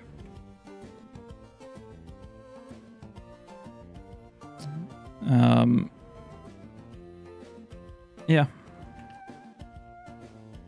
You know, I think you gotta be careful with like the folds too, like these areas, much more subtle on the reference. They're really more like, you're just losing a little bit of the color purity. If this is the value of this, then the color, I was working on these before the stream, so that's how I know this. You know, the value difference is like hardly more than that in these folds. Right here, it's like black, right? Right here, it's like pretty damn close to black.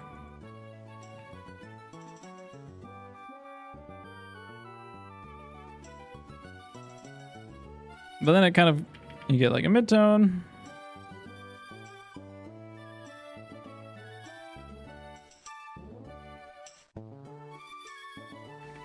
And then you get like the super subtle transitions in here.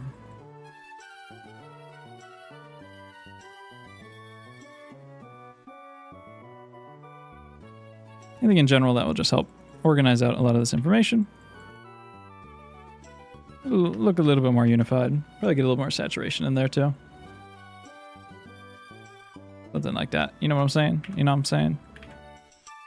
Very good, very good. Can you do a flip on stream, please? Only if you let me do 2 hours of dedicated ASMR.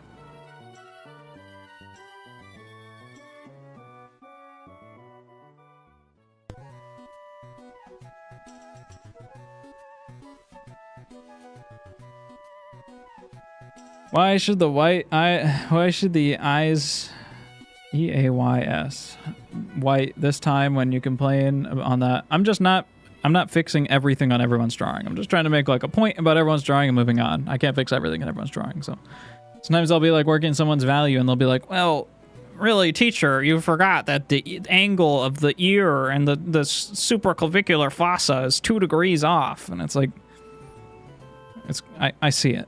Or it's just not, I'm making a point about something else. I can't, do everything. And it's just like, it's not that important sometimes.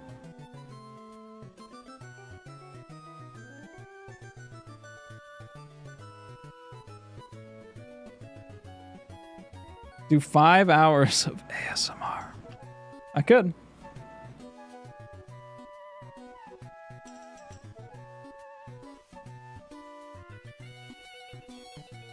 Six. 69.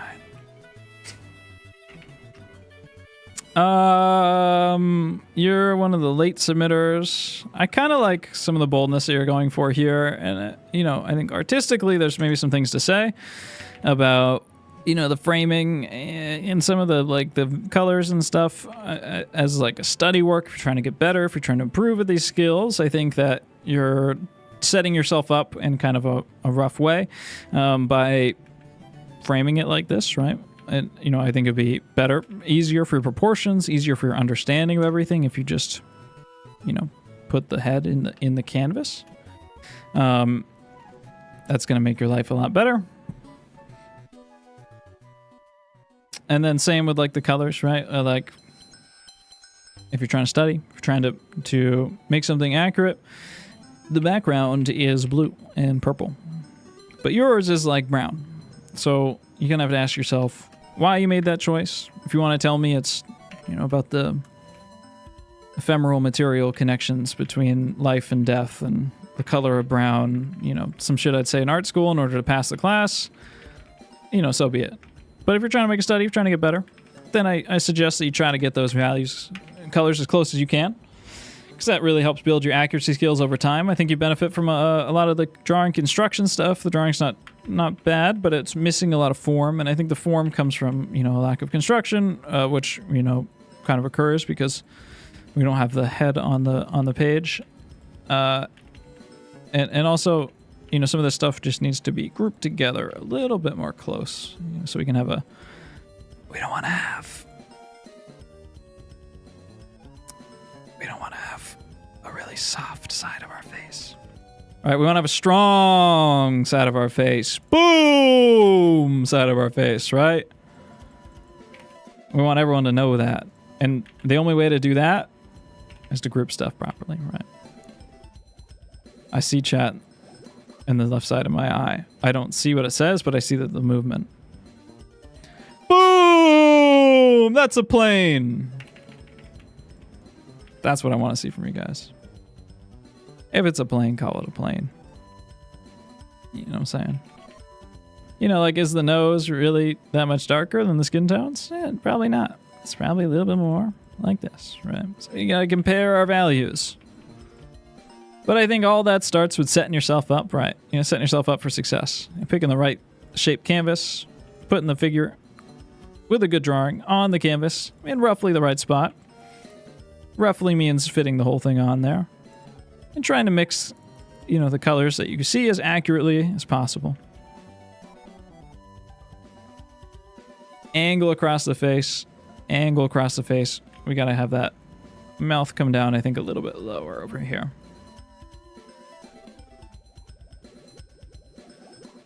Very good. I crave Jake. Bro, that's kind of... That's probably 50-50 chance that's gay. Jake, the last message you sent before I crave Jake ... was Jake makes me want to kill myself. So pick a fucking side, bro.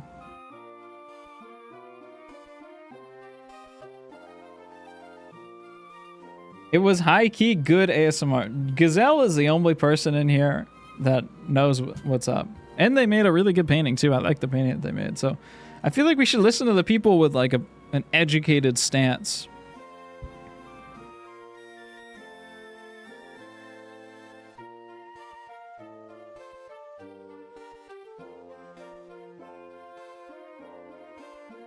Maybe he wants to kill himself because he's so infatuated with you. It was probably the ASMR. Michael! Dude, that was good, right? That was Polish as frick. I don't think you guys do the sound, actually. But it could have been, though. Michael, I feel like you have the same problem as this guy. Where, like, I think, like, in general, like, the values of your stuff, like, you put in a lot of work. You made a lot of progress, by the way, over the past few months. There's only so much you can expect. So just in general, I think you're doing a good job. But I think you're good at, like, getting, like, 70% of the way there. Like, pretty decent likeness. The general values are, like, in the right spot. Like, you did group the lights and the darks pretty well. You know, you probably, actually... Well, and this is what I'm going to say just in general, too. Is that, like, some of the likeness just needs a little bit more, and a lot of your edges, a lot of your values just need another pass on them, a little bit more subtlety, a little bit more variation. Stuff just feels like it's merging together a little bit too much, right? So, let me get a higher res version. It doesn't even matter. Who's adding me on Discord while I'm streaming? So rude.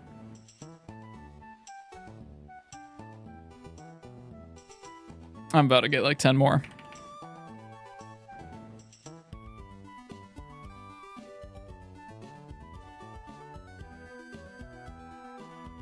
Yeah, all right.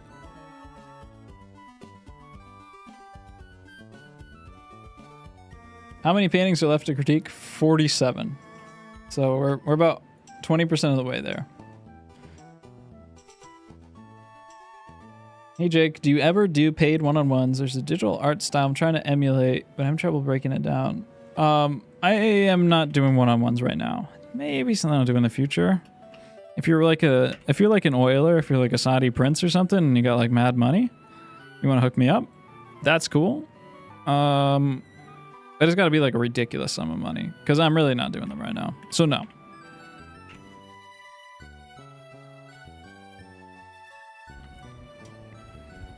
But if you're an oiler out there in chat, let me know. We can work something out.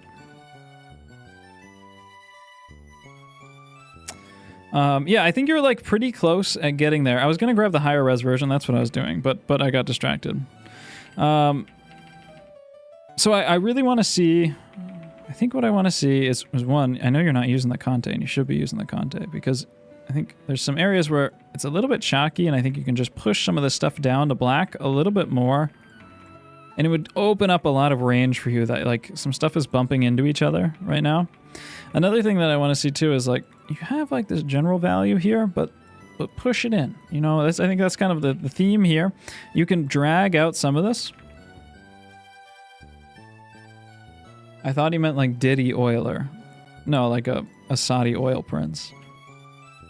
You can drag it out a little bit here. Keep a harder edge right here. And draw the opacity a little bit more.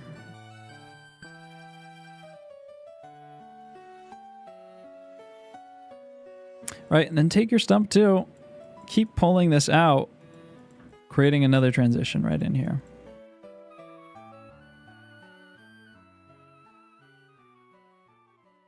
I'm a little bit too dark. Let me pull out here. I want to see some more intentional plane changes too. Like, so this is the side of the face. Yes, it is subtle. But you still carve it in and say, hey, this is the side. A little bit more than we are right now. I want to see, I think we can kind of model this stuff a little bit more generally too. We kind of pull out this whole side of the eyeball here.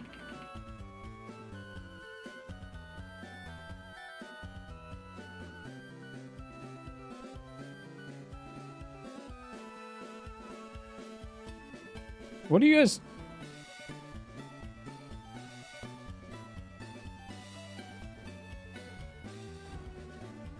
What are you talking about in chat, man?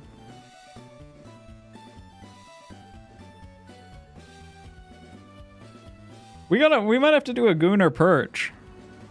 I think chat got too horny. Y'all are gonna get fucking purged soon. I can take a little bit of ego stroking. Eventually, you motherfuckers, like, have never had any human contact before.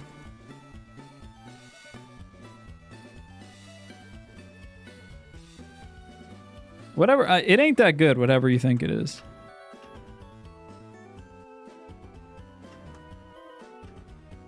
What about 6 figures? What about 8 inches in thick? My daughter killed herself. Last week.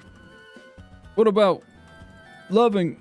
I can't remember the rest of that speech. Fuck, I gotta memorize that. What about respectful? What about 8 inches in thick?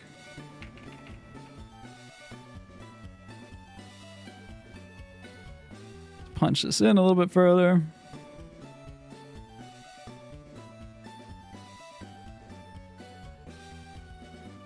It's a meme. It's a meme, chat. Okay. You wouldn't get it. You're not on Instagram like me.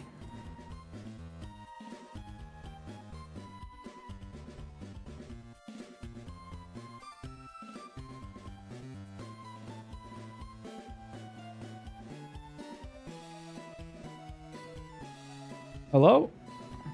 Oh. Everyone, the chat quieted the fuck up after I talked about the Gooner Purge. I haven't seen Caterpillar since. I don't think we need to carve in this top one as much.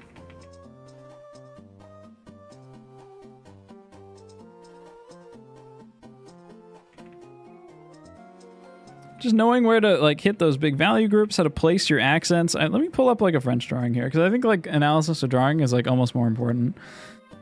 And there's like, you know, some proportional stuff, but 1 second. Assets.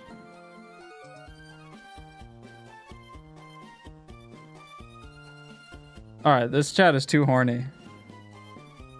This chat is too horny. Who even is Valentine's? All right, we're putting users in timeout. Boom! Boom! Gooners, get out! Stop gooning! Boom!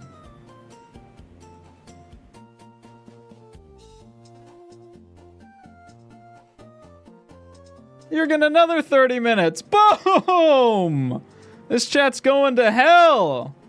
I'm dragging you all down to hell with me. Holy shit, that's like 70% of the chat gone.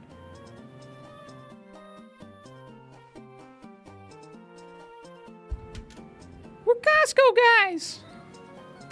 What do we think about that? Is that still relevant, guys? Is that still relevant? These highlights are not as bright as the skin. I was doing something. I keep getting distracted. Assorted Ramon. I got Ramon's pictures. Cool 25. Talking to somebody about this the other day. Oh, perfect. Oh my god, this is so perfect. Look at this fucking drawing from the French Academy of Fine Arts, my guy. My dude. Look. Simple planes. Look at these hatches. You don't have to hatch this crazy, but this is what like the Conte is for. This is like what these accents marks are for, is you can kind of put in this general tone, right? Like this is all this like general tone, right? Right, like that's all this is. But now we need to like bring it to the next level, right? So we can kind of pull some of this background into here, but primarily we just need to create another level of darkness, right?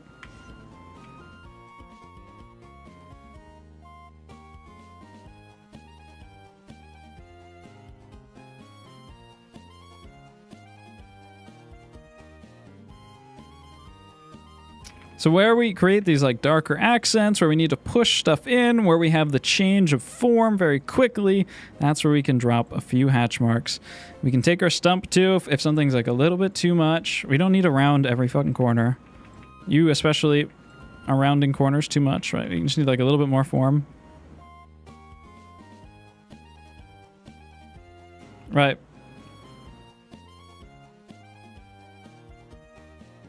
You can take your stump, clean stump, or really even like a moderately dirty one, as long as it's not like jet black, kind of move that around and you'll blend some of that out and you'll get a little bit more of subtlety in this stuff, where I think that some of these values,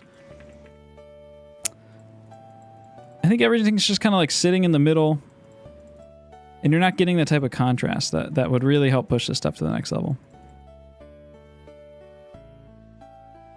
It's a very specialized critique for Michael because I know specifically what type of materials he's working with too, because I've seen this guy's work a bunch. You know, and there's some proportion stuff, but yeah, I'd really recommend kind of digging into some, maybe doing some like, I might be bored of the casts, but like doing some like features casts and stuff, trying to might be helpful, where you try to get more specifics instead of doing like a figure where you're getting like this big general impression, you know, breaking down parts of stuff and really trying to dig into the details, the plane changes of those, more structural drawings, like, you know, drawing linearly, so you can kind of work on some like, you know, understanding some basic anatomy and plane changes. That would help a lot, and then understanding like where you can plug in some nice dark accents to make a big difference in your drawing, I think would really help bring the contrast out a lot, because yeah, it's just, it's little stuff, but it makes a big difference. Very good, very good. What the frick?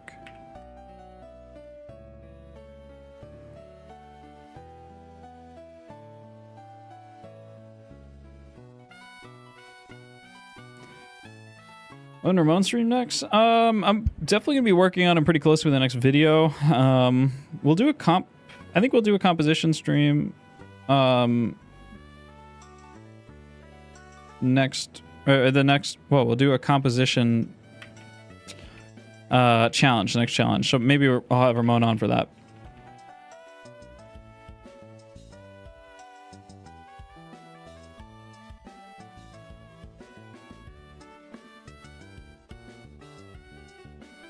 When next? Okay, thanks. Comp sketch challenge. Yeah, I'm not sure about the theme. So if you guys have a theme suggestion, let me know.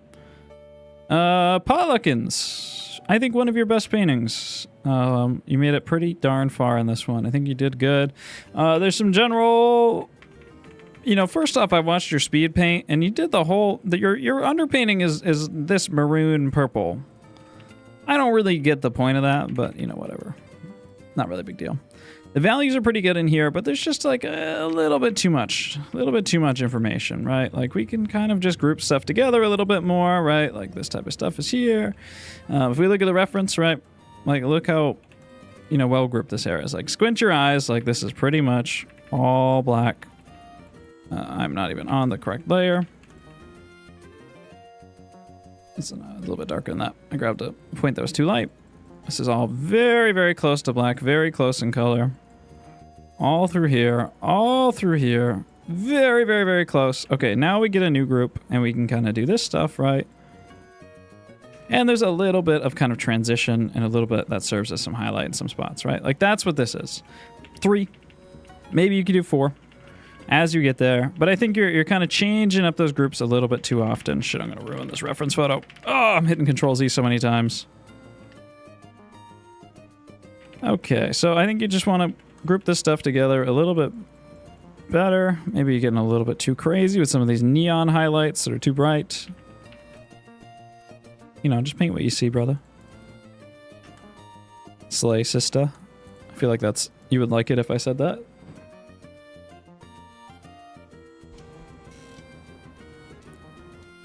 Composition challenge, I'm just like making a narrative piece of art. The background could be darker too. The background's pretty dark in this.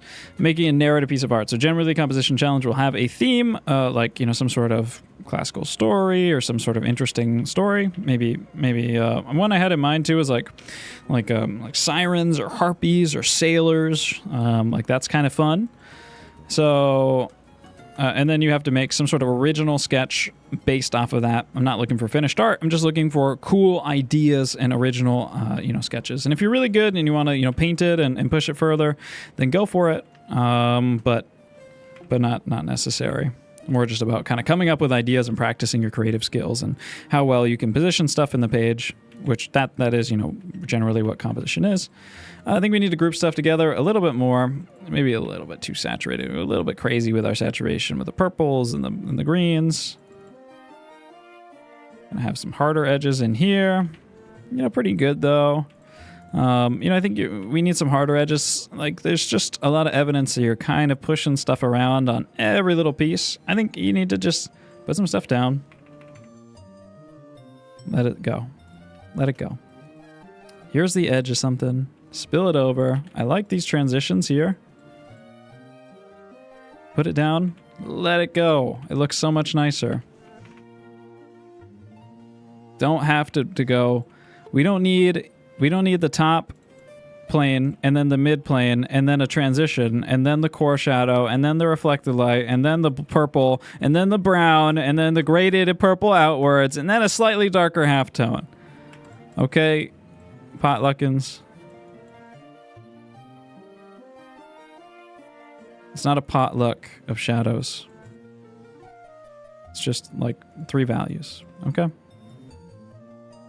Push it together.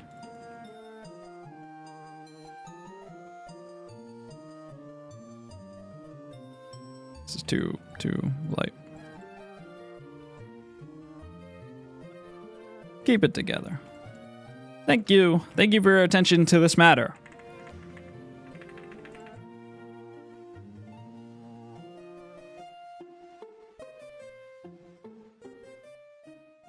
The rest of the stuff is pretty good. Group stuff together. Look for those subtleties.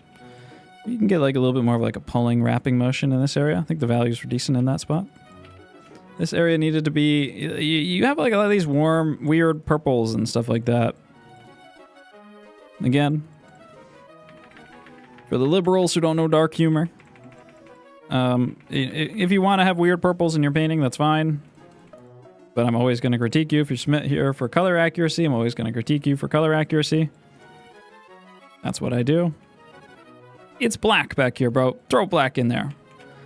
Be a man. If it's what you want to do, then just have it be that way. But the hair doesn't. It's not purple, so there's no need to make it purple. And I think you get a nice, stronger sense of unity if you don't do that. Thank you for your attention to this matter. Man, that's a good line. I'm going to keep saying that. Thank you for your attention to this matter. Oh, I love unified paintings, man. It looks so much nicer. Why you got fucking blue and green and pink and tan and purple and lavender and maroon and quinacridone?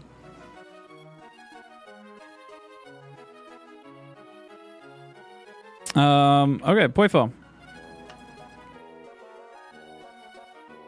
Poifo. No fun. What's this? Because it's fun, Jake. Black and purple and aquamarine and teal and red and, you know, no fun. Why are we having fun? I gotta bring this one over the reference. Woo! That's got a much nicer read from a distance. I'm just gonna say it, bro. It looks good, looks good, looks good.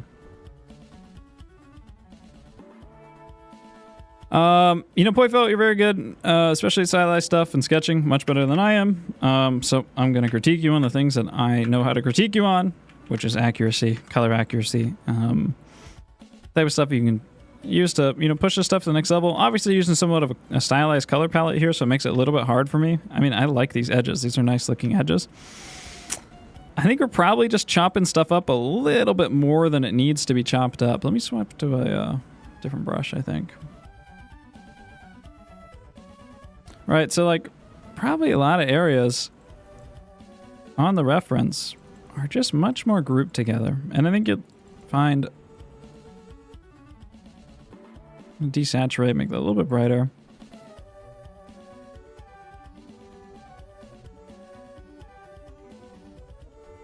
You can keep all that style you want. You can have your cool, crazy colors, your freaking kids, stupid ass colors, purples and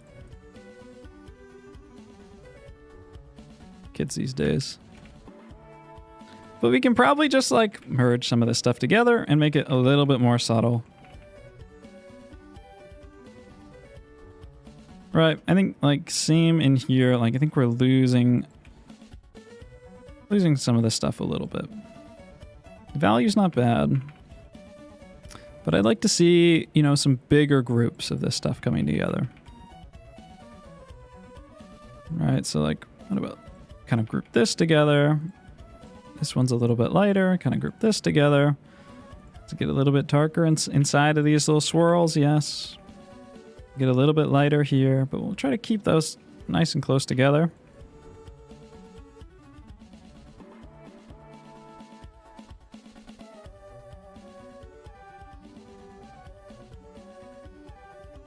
I think we don't need to have such specific shapes because they're not there, and I don't think they're not there in the reference, and I don't think adding them brings that much benefit. And there's some areas too where just like make it black, okay? I'm sorry. Just make it black. I like the cool lighting that you're adding in here. Actually, it looks nice. It's very underwater. It's very mermaid. Very mermaid. Like, this is nice. Let me destroy it. I just think that, like, the idea is good. But I mean, I have to, you know, critique it based on something. Or else, you know, why would you submit? And not that this is vapid critique, but just that I think that we could, you know, simplify and make some of these designs, you know, keep the color and the idea of these designs while making them a little bit more clear, a little bit more organized. This shit is really hard because I'm not super good at this, and it's going to take me forever to even, you know,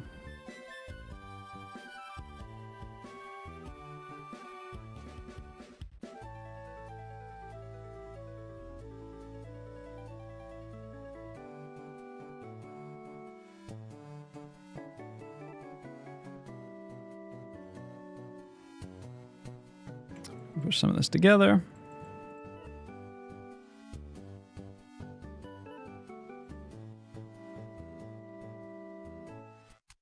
Do I have a before and after? I'm on the layer. I'm on the layer. Deal with it.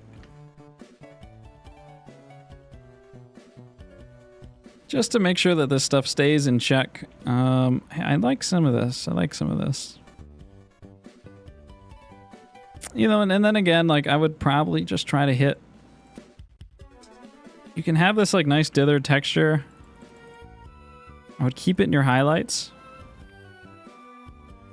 Probably would not have so much texture in every area. I don't know, though. I trust your design skills sometimes. Most of the time, I would trust your design skills over mine. So, you know, probably don't have too much more to say on this critique. Plenty of people in the chat that I would be happy to defer to for this type of work.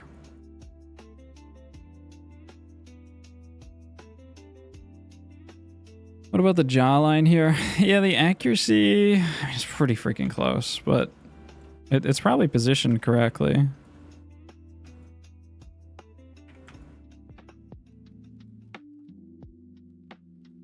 I think probably the lower third just needs to be a little bit longer, and I would also try to snap this angle in a little bit tighter too. It's a small difference, but I think it will.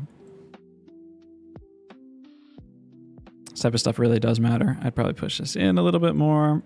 Take this out over a little bit harder too. I'm sorry.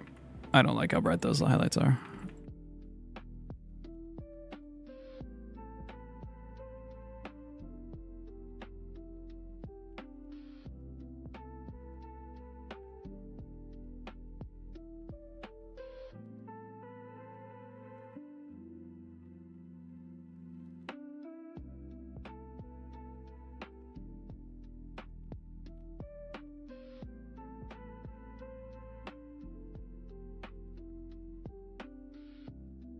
Yeah, I don't know. You can take what you want from it, and what you don't want from it.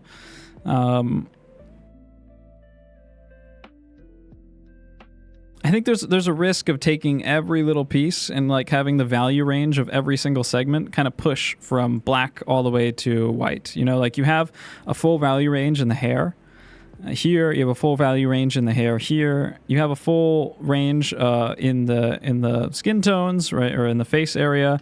You have a full range for the lips themselves, right? And so I think when you start to let every area push all the way to white, you kind of lose some of the feeling of different properties of different materials. Like lips are not, well, I mean, lips actually do get quite shiny if you're layering lip gloss or something.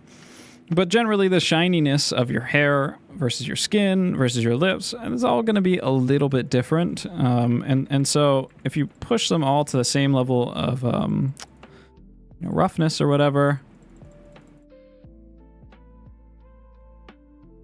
then I think you start to lose a little bit of the difference that is... I didn't mean to do that.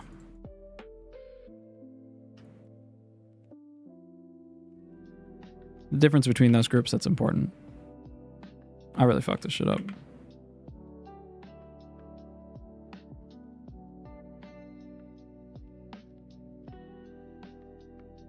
Yeah, like I wouldn't push so close there. I mean, the ear does get really, really bright.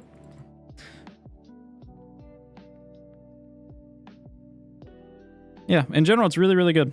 Much better than I would do in many ways. So I you know, I would take all this with a grain of salt, and you can just throw out whatever critique of this that you don't like.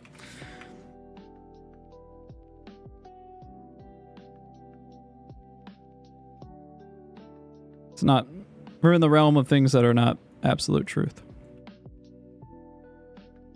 Not that, you know, things ever are in art, but...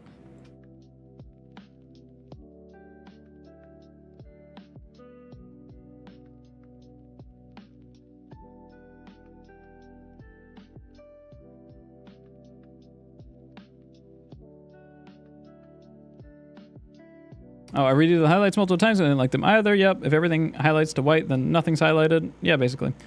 Thanks, I agree with everything except the fun colors. Yeah, that's fair. And probably can like make some interesting designs too with like, so like the way that I see this too is like this is one clump of hair. This is like another clump of hair. This is like one clump of hair. you know, this, and then this. So you have like 5 big clumps, 6 big clumps or so. That's how I try to break this down. And then within each of these, like you have like some sort of spiral, like out, in, out, in, out, in, spiraling, you know, like that. Oh shit, I'm fucking up the reference photo. Very good, very good, very good.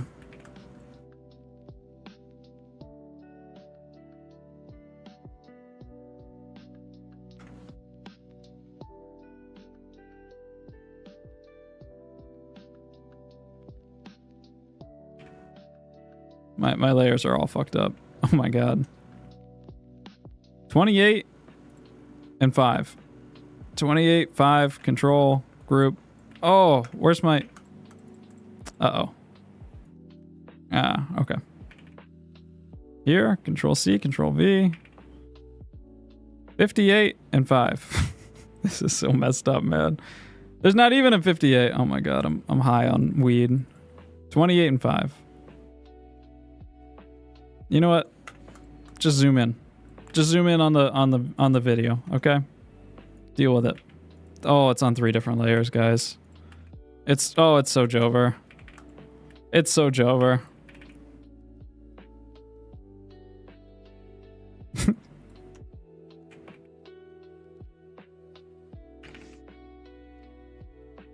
I'm inspired for years by a digital artist named Apterus. I love his use of weird colors. Yeah, there's you know, I like lots of good colors. I'm not actually super... Let me look this person up on stream here. Apterus artist. DeviantArt. Oh shit, this stuff's crazy. Let me pull it up. Yeah, this is cool. Really, really cool stuff.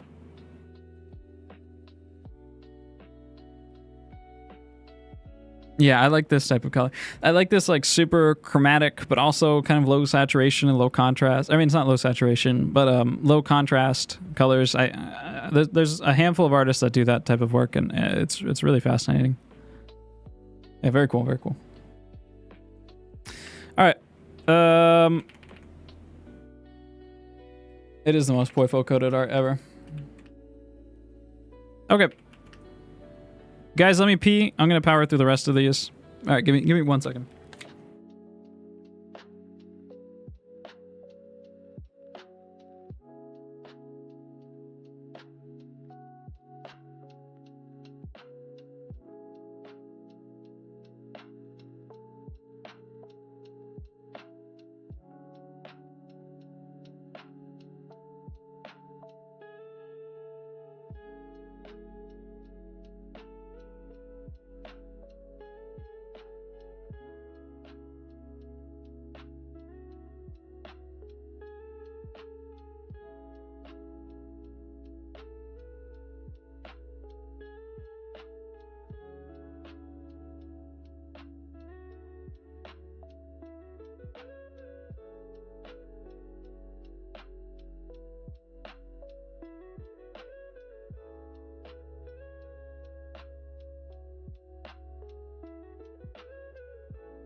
All right.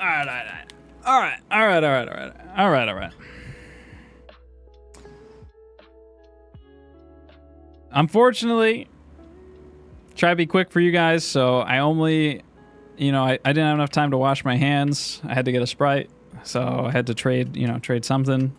to get that time back, so it didn't had to cut washing the hands, but otherwise we're good to go.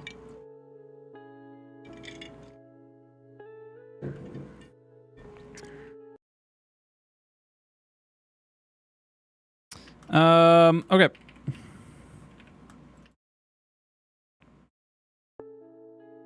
Cool. There's a lot of stuff that's like working in a very painterly way on this. I like it. I just think you probably need to just push. You're a little bit scared of your whites and you're a little bit scared of your blacks. So don't be so racist. All right. This is black. Push it down. Make it much darker. Don't be afraid of contrast. It's very helpful. Very nice. Push, push, push, push, push, push. Very good. You're also scared of saturation. So, you know, this blush... Very pink, very pink, very pink. Okay. So put down your big groups first, okay? Put down pure black where you see it. Squint your eyes and look. Put down your, you know, brighter lights too. Also, you know, what's the difference between this and this? This looks a little bit more yellowish, a little bit more cool. It has like a little bit of blush, of pinkish in it. So I'm going to add a little bit of saturation, shift it towards red. Boom! It's probably a little bit too pink, to be honest. I probably just need to shift it towards red. And then this stuff gets a little bit desaturated as it rounds around the forehead, right? That's a little bit more accurate. Okay, work on your contrast. Don't be afraid. Don't be afraid. All right. Dark red, very dark. Dark red, very dark. Middle tone, right in here. Dark red, very dark. Very good. Thank you. Thank you for your attention to this matter. I'm very confused at what medium this is. I think it is acrylic paint. Because it's very matte, and it feels like it's absorbed into the canvas, or paper.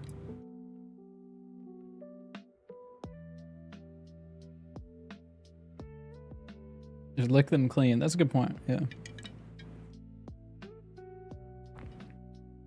Can we end the stream now? Okay, yeah. I almost ended the stream as a joke there. Don't ask me to do impulsive things because I'll think about it. It's really hard to critique this because it's so sunken into the paper that this was probably black at one point, but now it's really light. You know, in general, I think you got to set up, you know, your side plane of the face a little bit stronger.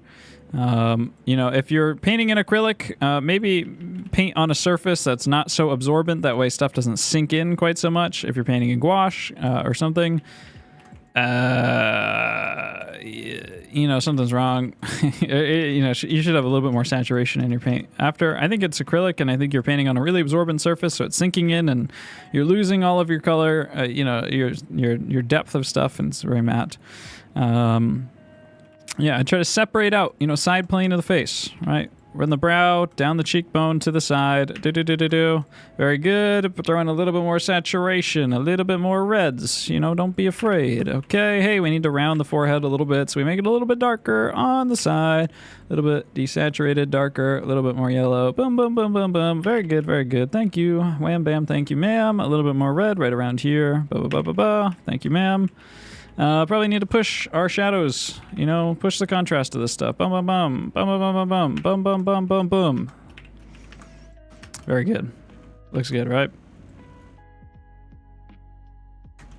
Thank you. This guy's gotten banned twice today. This is so half-arsed. Listen, I've done 40 of these already. I've said everything that could possibly be said about this fucking face. Okay, people get mad at me if I don't, you know, get to every single one. So you know, even though they've already heard it 30 times, they really, you know, maybe they feel offended though if that's what they get. So that's a good point. You've gotten banned twice today. You really shouldn't get a critique, but I'll give it to you anyways. There's actually some nice structure and development going on in here. But I think your medium sucks, right? Like you're trying to be kind of get all these values down, but you're doing it with graphite. If you want to do it with graphite, you got to, you know, just put the time in and like really hatch it out and use probably 6B or 8B or whatever and really hatch and get it in there. Don't scribble. You don't just scribble. Just do. It takes, you know, 5% longer, but you get much more even orderly lines if you just Maintain, do. You know, just get your hatches in there. But, you know, if you don't want to spend all that time, use charcoal, right? Like, that's what charcoal is for. Or at the very least, use a paper stump with your graphite and just kind of push this stuff in. Throw down. You can be messier, too, if you're going to use a paper stump. You can throw that down, right? And then you can just stump it all in, and it will kind of unify and smooth in together. Looks good. I think you should carve out your planes a little bit more, you know, intently. You know, make that big shape. You know, push this in. Again, be bold. Push in your side plane a little bit. It's hard to tell because the camera's not that great, but, you know, I think we can kind of push this in. You know, again, look at the value of the neck. The neck is dark. You're probably going to be like, I didn't feel like it because I didn't feel like, you know, filling in the hair, but I'm going to critique you on it because you submitted it. We need to push in the nose a little bit more to make it come out. It's kind of going a little bit too far straight down right now, and that is causing it to feel not so, you know, making it feel a little bit more flat. If we have that come out a little bit more, it'll look a little bit better. We need to group our eyes. Our white of our eye is not actually white in this one. You've heard it 10 times throughout this. Thank you very much. Wham, bam, thank you, ma'am. A little shadow under there. Boom. Oh my God, it looks so much better.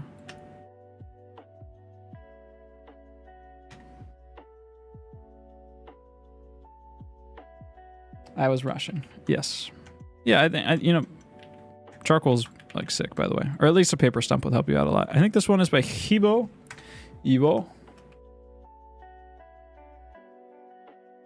Can you spin in that char?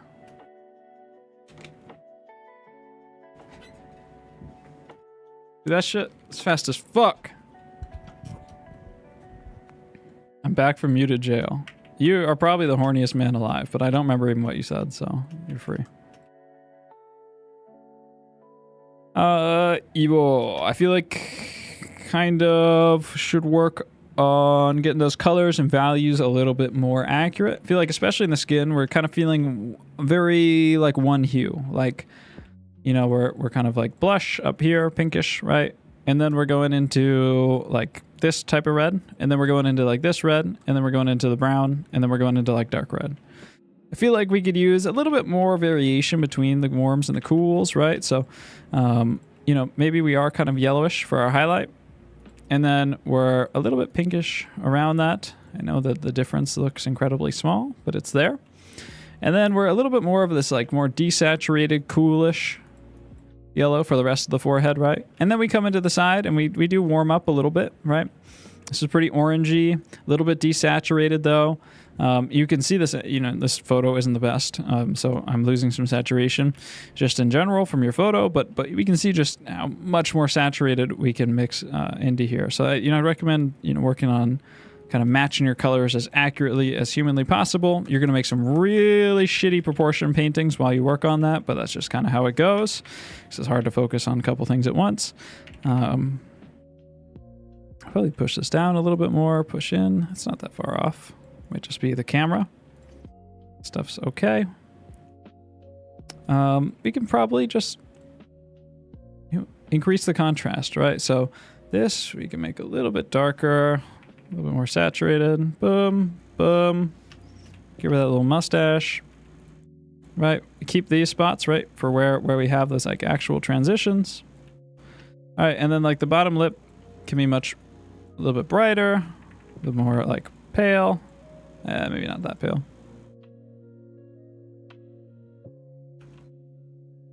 Much closer.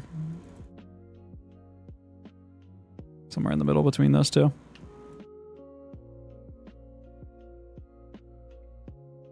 right, so I think you're super far. Well, that sounds mean. I think you're super far off on saturation. in a non-mean way, though. You're doing good. This nose is a really great spot. Like, look at how much super bright orange we get right here. Super red, bright orange we get right on the corner there. We get that similar in here too, but it's like just a little bit more brown. And in general, this whole shadow is like pretty unified and pushed together.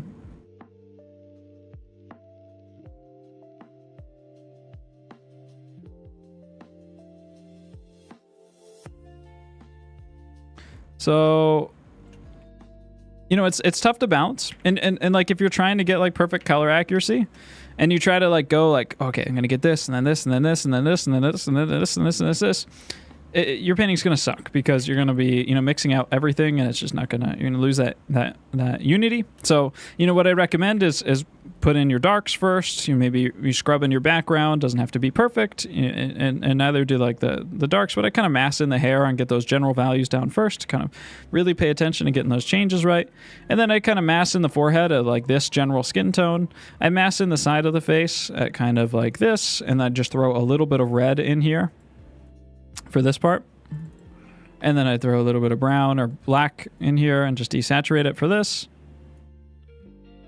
You know, so I kind of mass it in like that. And then I'd, you know, take my main paint pile and I'd desaturate it out a little bit, maybe just make it a little bit darker. And that's what I'd kind of put in for the face, like all around for the most part. And, you know, we can kind of throw a splash of red in for some of these areas, right? And kind of get that big scrub in first. It doesn't have to be super thick.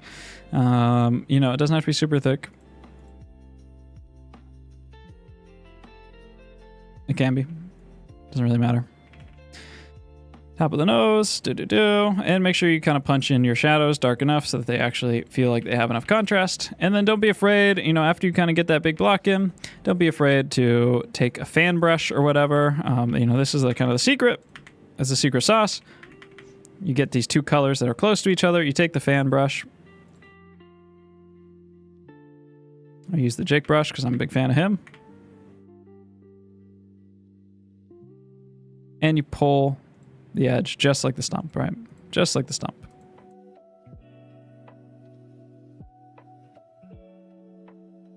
Okay. Thanks for sending over that channel membership. You haven't yet, but I'm sure you will soon. I'm back. Yeah. This ain't the same stream. Things got a little weird. Kat, I need you to send this painting.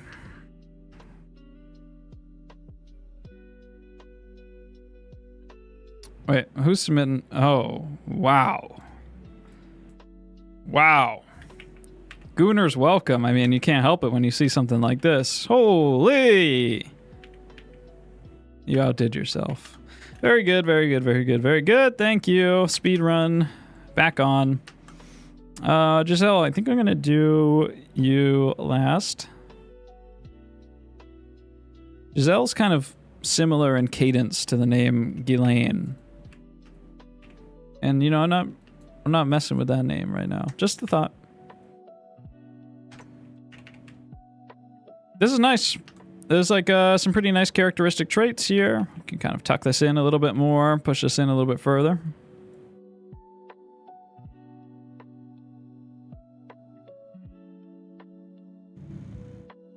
Yeah, fan brushes are great. You know, I got like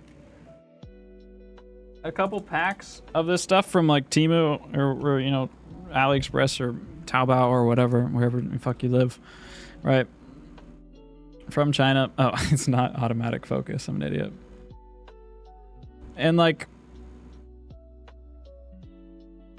yeah, they got like Chinese characters on them. And these things are great. Like I paint almost. They're like, honestly, have become like 40% of my painting is like these. And then I do a lot of stuff with like, you know, just your typical flats and rounds and stuff like that too. Right, but like,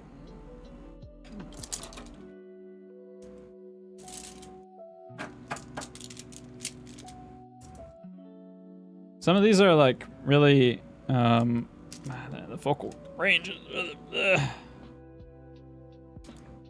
so like, you know, this is like all the brushes I have on my table for this painting. I'm not using all of them per sitting, but in a long sitting, in like 4 hours, I will use like 10 or 11. I'll dirty 10 or 11. You know, a lot of them just for like blocking out the basic stuff is kind of these just flats or rounds on the bigger side, as big as I can. And then for a lot of stuff, I like to just use those fan brushes to kind of drag stuff around or like lay in, mass in some stuff. For the little details, it's helpful to have a little liner brush. I don't know. Oh, here it is. Just like thin out your paint with like a little bit of oil. And you can get like a nice point with this if you do need a little bit of liner. I hardly use them, but they're nice on a couple, you know, the crease of the lips and stuff like that. But, you know, this is kind of generally what we rockin' with for a painting like that. I have so many brushes, though. It's ridiculous. Like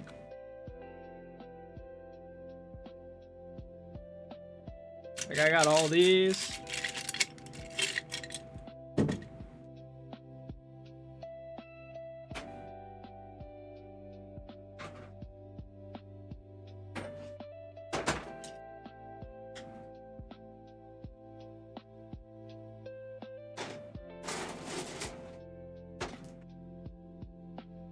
And I got all of these as well. I have way too many brushes.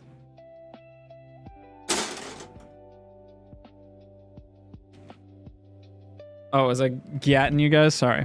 But like I never pay for. I'm sorry for being so thick. It probably took up the entire screen. I don't really pay more than like a couple, like $5 a brush. Normally much less than that. A lot of those are from like packs. That's like, you know, $10 for like 5 brushes.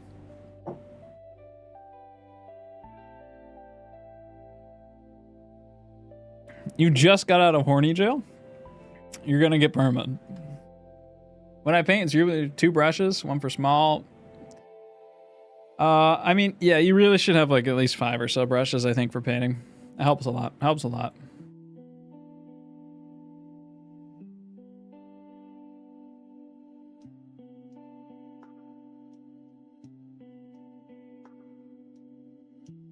All right, let's knock out these last few critiques.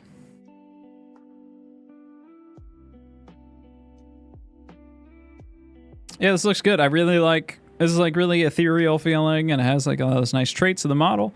Definitely, you know, as far as color accuracy goes, feeling obviously quite red in here. Some of the values are a little bit off, and a little bit too focused on like the change, right? Like obviously this, like that cuts through. Much harder, much more of a direct change in there. You know, it's a much bigger difference in value, especially like right in here. These values are much darker, should be much darker, especially through here.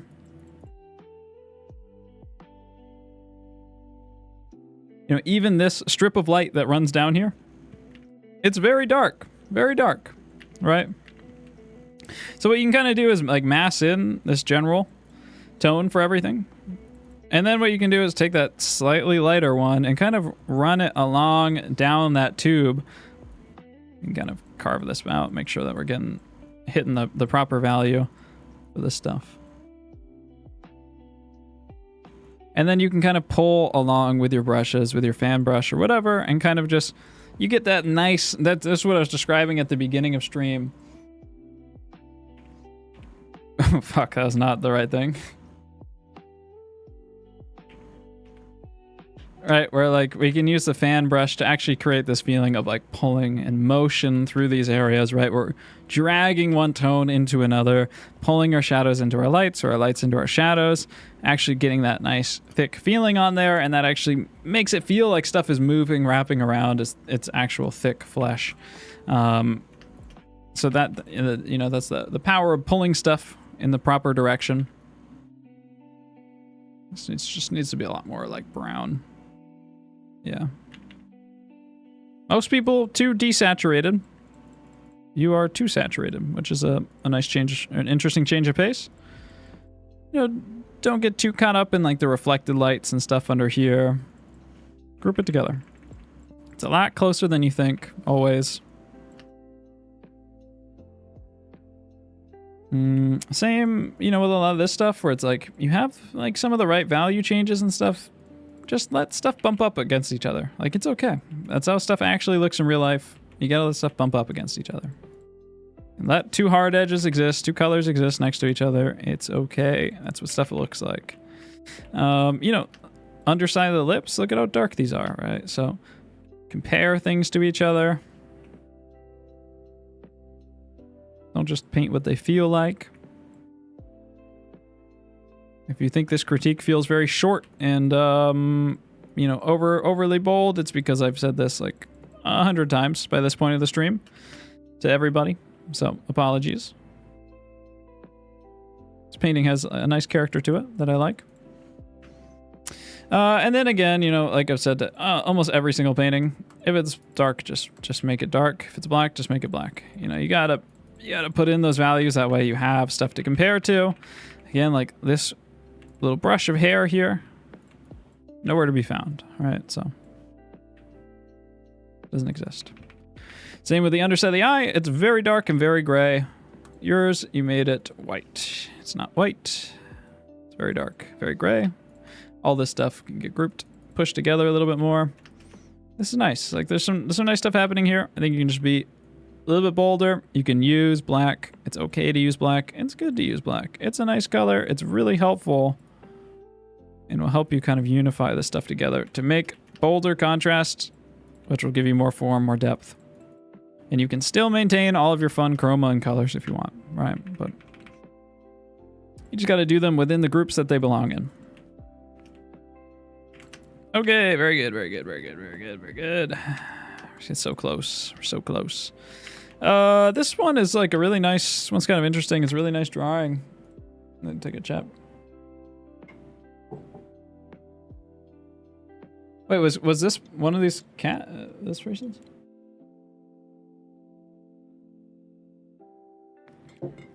Oh no, they're just giving advice. Okay. I thought that person was in chat. I feel like you should somehow limit the amount of reviews or critiques of paintings you do, like a maximum number. Yeah, maybe that's what I should do, is just pick 10. But I feel like if I just pick 10 and I told, hey, I'm just critiquing these 10, I feel like half of the people would just leave. wait, actually, tell me what you think of that, guys. If I just picked like 10 that I thought would exemplify the stuff, or like 5, and I spent more time on it, I'm pretty sure that most people would just see that theirs wasn't one of them and just leave.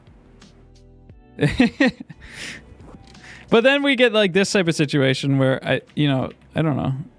I kind of just have to move too quickly, or not everybody gets as time as they should.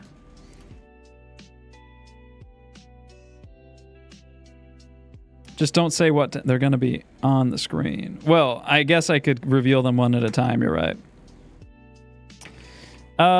This is really nice. The mark making on this stuff is all really good. The values are pretty good, actually. Again, like the hair is black, pretty close to black. Very, very dark. So those types of contrasts need to be set, right? You're working in graphite, you're hatching, so you probably don't want to do that. I would say that's medium diff, right? You can, charcoal or something like that would allow you to achieve truer values. If your only goal was just hatching and structure, I think you have a really nice direction and intention in your hatching, but losing a little bit of what makes, this person look unique. This picture is at somewhat of an angle. It's tilted already, but really the head is tilting much more like this, right? I'm going to push this in a little bit, probably push this over a little bit. Really want to take the hair out a little bit more. It's kind of like, I feel like there's a lot of rounding in some of these areas. It's causing the face to round out a little bit too much. Really, it's a very angular face. It's very stronger plane changes.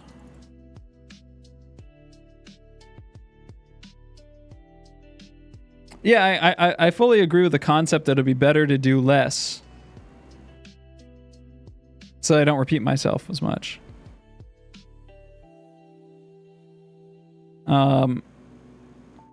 But sometimes being a person on the internet doesn't mean what's doing best. It's people just want to be, I don't know. I actually do really want to innovate these critique streams, because to me, I feel like I don't know. I want to change the format, find a way to grow them or to do something interesting with them. One thing I'm kind of interested in doing would just be like a paint along night, where just have like a portrait and I'll just sit down for like one session and just like kind of Bob Ross it or something. I think that would be a lot of fun. And just have like a good time and do some like bits and stuff.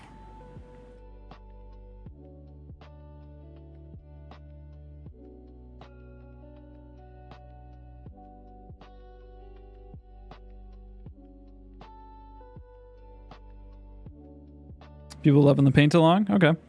Yeah, that's an idea I had a long time ago. It's really hard for me to focus on more than one thing at once, to be honest. I'm like, it's my problem with videos is I really am not good at like dividing my day up. I need like a full-time carer to like give me meals and shit because like, I'm not good at like dividing my day up. I'm just best when I can just like obsess over one thing and really like kind of hone in on it. And kind of push myself to the brink of sanity, and that's really where I do much better than like being like, oh, I'll do 2 hours of this, and I'll do 2 hours of this, and then I'll do a stream tonight, and then I'll that type of stuff is really hard for me. But yeah, I think that would be beneficial. It'd be cool. Kind of push some of this stuff down a little bit. What's causing this face to feel so round? I think we need to kind of push in some of the accents here.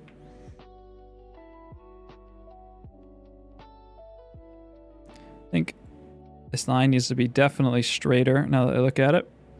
And this line needs to come in a little bit harder. I think we just need to increase the angular feeling of this face. Because that's a little bit more, I think when you're working on this stuff, just think about like what's the character of the model? How does that change the way, my brush strokes? If this model is more sharper, more angular, has more, hard lines, then my hatching is probably going to want to be a little bit straighter where it matters. I'm going to want to use straighter lines, right? If my model is really rounded, then I'm going to round every single one of my corners like a Tiepolo drawing, right? Or some other like Renaissance-y type drawing where they kind of round everything.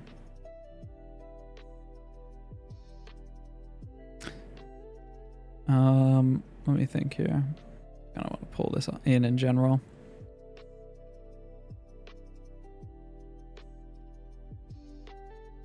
Look at the chin, it's a painting of Germa.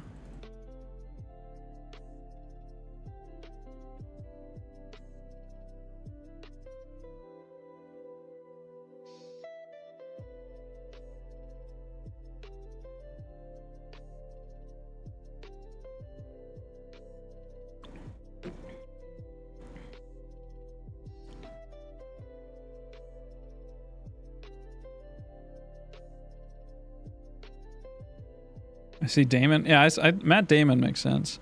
Oh, let me check this measurement, right? So, plumb line from the corner of the brow out to the side of the chin. Side of the chin.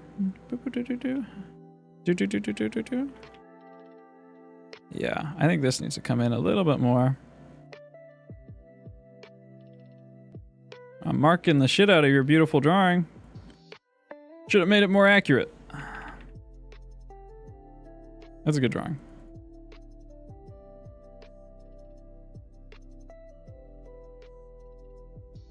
I think like, there's still areas where like you hit that really dark value right in here. But like it's pretty darn close to being that dark in the eyebrow. So, make sure you're comparing these values, even if it's just like a little accented hatch mark, right? That's a little bit too much. Even if it's just that, and you just take, paper stump or you do your fancy little hatching and you just kind of blur around it. Like you can create that feeling of it being a lot more complex than it actually is. And you get those more accurate value relationships in there.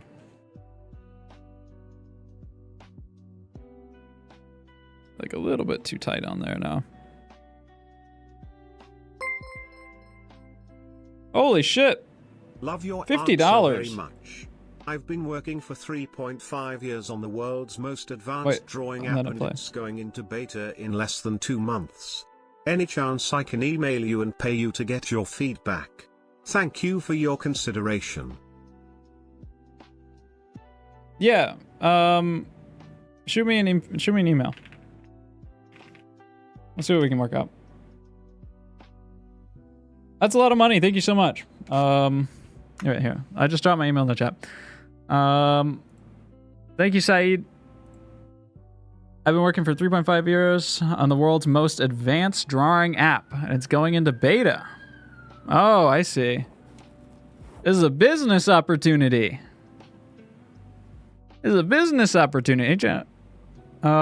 we can have a look at that. The most advanced drawing app.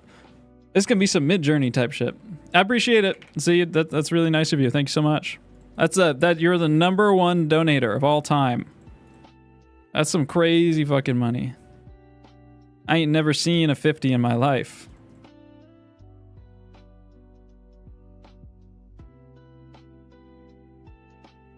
You are actually. I'm constantly sarcastic. I apologize. You are the #1 donator. I wasn't joking about that part. I have seen $50 before in my life. It is a lot of money though, and it's very generous. Thank you. Sometimes I blur the edge a little bit too much. What is causing this?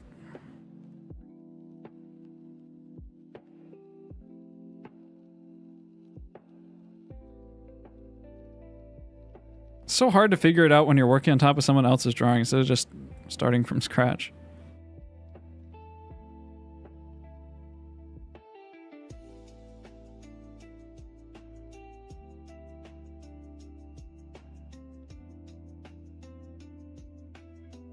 Jake, have you ever heard of money? I'm just an artist, man. It's all about just free love, exchanging goods and services.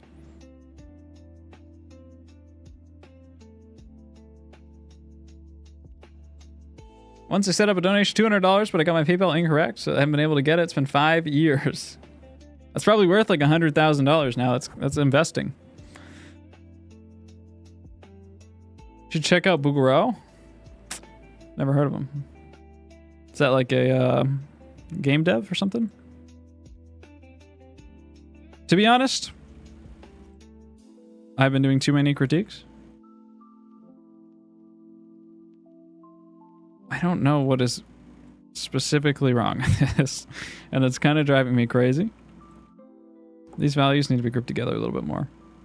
Yeah, I think that you have like this kind of nice, very nice, obviously very well practiced, and you've practiced this a bunch. The style, it's nice, but like finding some more like accuracy to the model will be helpful, and then also like how you consider how values relate to each other, right? Like, do we need to have like a highlight on top of the lip, on top of the eyelid that's just as bright as the highlight on the forehead? Because that's not what we see in the model, right?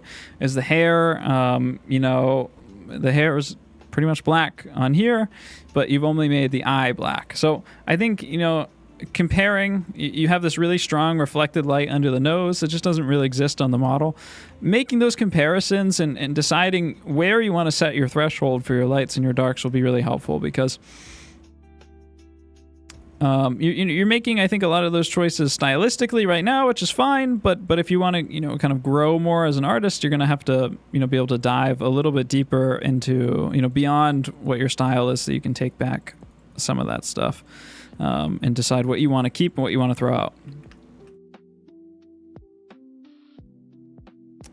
Oh, wait, you commented that. Sorry. In Jake's most recent video, he mentioned an artist named Alphonse Mucha. Alphonse Mucha. M-U-C-H-A. Sorry, you commented that, and I forgot to reply. I saw that comment. I literally was editing that video, and I was like, oh, I got to remember to put in the name of the artist. And I didn't, and then I was like, oh, it's fine. Even if somebody spells like Alphonse, M-O-O-K-A in Google, he's such a prolific artist that it will still show up. But I guess I was wrong on my theory. I guess I was wrong. So, sorry about that. Alphonse Mucha.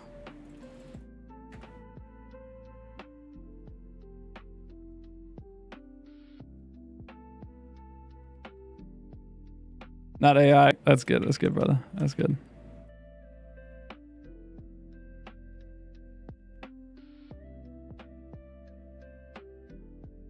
You've definitely probably seen some of Mucha's art before. He's incredibly famous. But I'm glad you're discovering him for the first time. And take a look at the Slav epics too. But also, you know, his illustrative work. This is Jacob. It's Jacob. You know, I think the drawing here is actually pretty good. One of the better drawings in the competition. This isn't a competition, but if it was, I think you're not hitting some. You do a good job of like putting the black. You actually did put the black in here. It's hard to tell, but I think your color accuracy you're always a little bit desaturated. I don't know exactly what's causing it. Maybe it's nice you're getting some in-person instruction so you can help out. Some of this stuff too, you can just like push a lot more, push the value range of this stuff.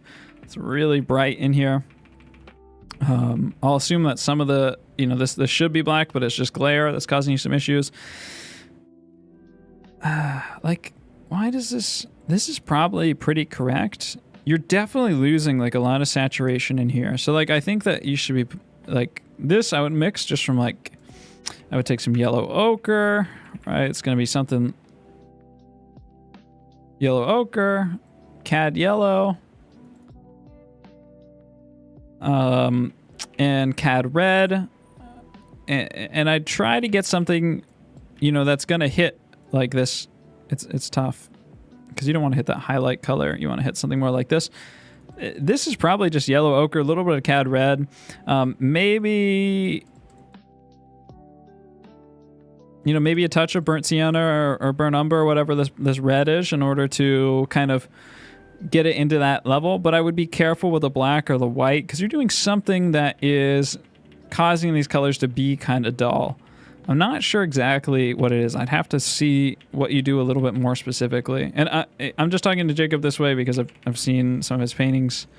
You know, especially in areas like this, you know, we can be a little bit more red, a little bit more blush, you know, a lot more cadmium in here. Can really push that a lot closer. You know, here's probably fine. But, you know, stay within those nice browns. Browns are very saturated for the most part. Red can be pretty saturated at a dark color. Stay within that world, you know, mix in. It's okay to dull it out with a little bit of black, but also put in some yellow ochre, put in some burnt umbers, some burnt siennas if you have to. You throw a little bit of black if you need to, or, you know, this is not advice that I typically recommend to people because I'm normally on the other side of the argument. With you, it might be beneficial if you're using black to make everything darker. It might be beneficial not using black and trying to use the complement of that color instead, right? So if you have the complement of a color, you know, if you have pure blue and you mix it with pure orange, right, it will give you, it gives you black. It doesn't really do it on digital. That's not really how digital works. But if you mix something with the exact opposite of it on the color wheel, it will move towards desaturation, but it will stay, I mean, it'll move towards black, but it stays relatively high chroma, high saturation. So as high as it can. So that might be helpful. It might just be kind of leaning on the black a little bit too much. Generally not too much of a problem, but that might be it. In general, the value grouping is quite good. It's hard to tell with the glare, you know, if you're hitting this stuff, you know, especially too, like under the lip, right? Like this is very red. It's very brown. It's very red. The side of the nose here, this is like, should have so much goddamn cadmium red in it. It should be coming out your fucking balls, right? Like just cram cadmium red in there and a little bit of yellow ochre to mild it out a little bit just because it's not pure red, but it's pretty darn close.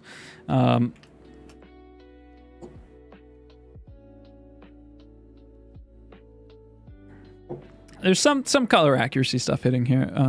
You know, and if you haven't done, you know, the color swatches themselves yet, I would recommend, you know, mixing and practicing mixing on those.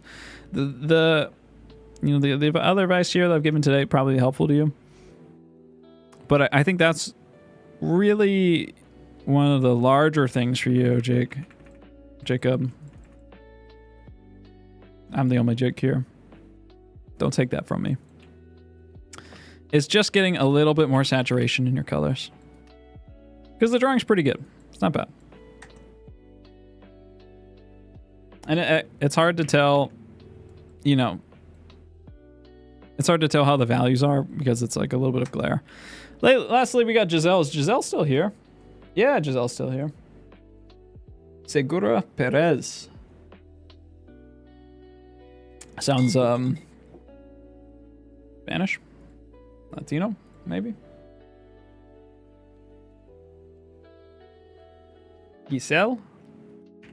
Maybe? Not Giselle? Yeah, I like this one a lot. Looking at it closer, I think like the values and the color accuracy is quite good. Let's hope you weren't, you know, I don't think you were color picking.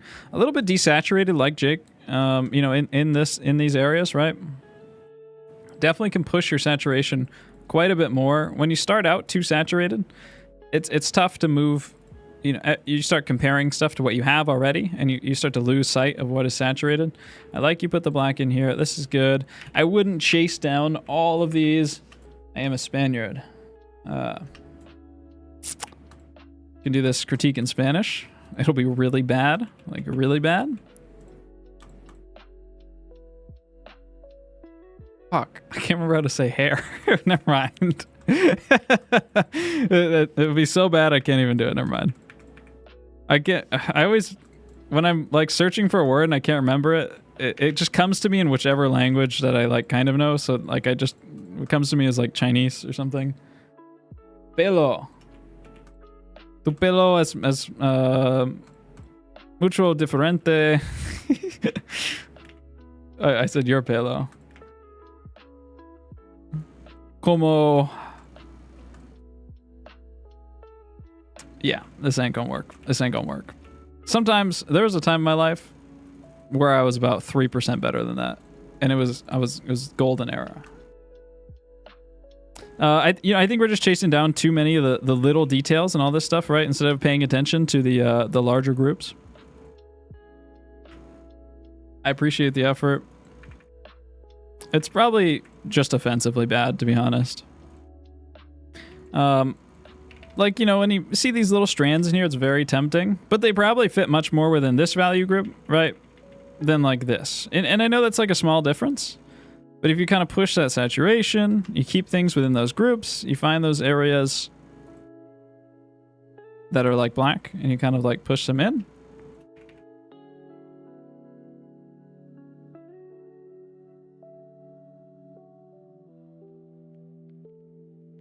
Right, like back here is a little bit darker too. Kind of group this stuff together. I think, yeah, just in general, almost everything could be more saturated on this. Pretty much in general, almost everything could be more saturated in this.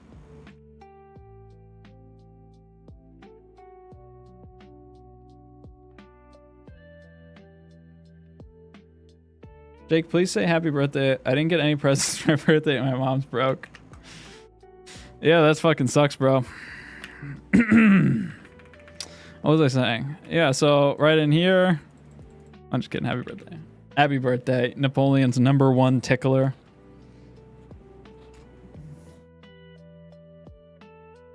I don't like that name. I really shouldn't have said happy birthday to you. Yeah, and then like there's a lot of edges like with this stuff where it's kind of smudged into each other. You kind of got like a little bit too much of like this into this into this into this going on. Where it's like, you know what an arm looks like, my guy? It's unified, right? It's got an edge. And this is going to be pretty much one, right? And then this is going to be like this, right? If you really, really, really need to make it more subtle, you can do this if you want. Kind of brush it into each other. Maybe you have to drop the opacity a little bit, but really don't do that. It doesn't work quite as well as you. I mean, it's just like if you get these big groups down first and you put them down next to each other with the right values, it just reads a whole lot better. This just needs to be more saturated, more red. Like you don't have to just mix everything into each other and chop up all your edges to be like, you know, really stagnated. You can just have the confidence to put something down and just unify it together.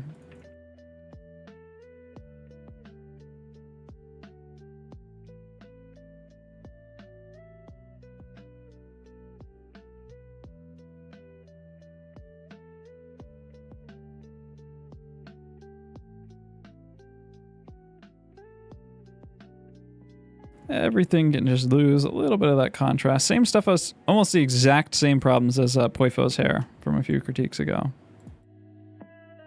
So you can go look at that.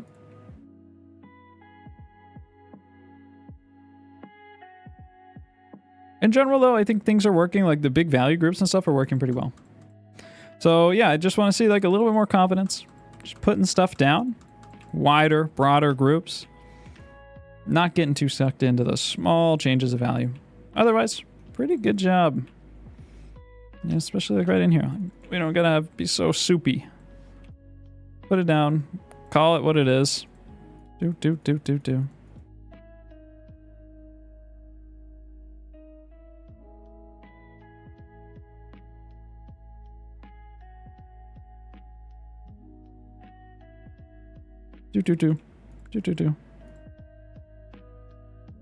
Alright, and then we can kind of brush it all in to unify it. Even that's like standing out like way too much, right?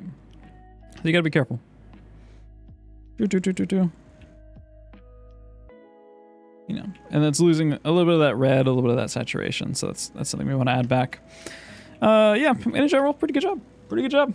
All right. Very good, everybody. That's freaking everything. Good job, Giselle.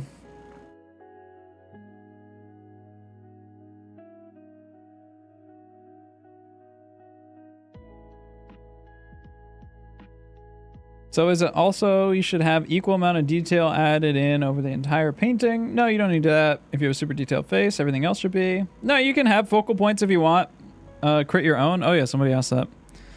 I don't think my likeness is really great. Like she's a little bit too masculine feeling. A little bit too masculine feeling. This photo's not the best. But yeah, I think I could definitely get a little bit more red in here now that I'm looking at this.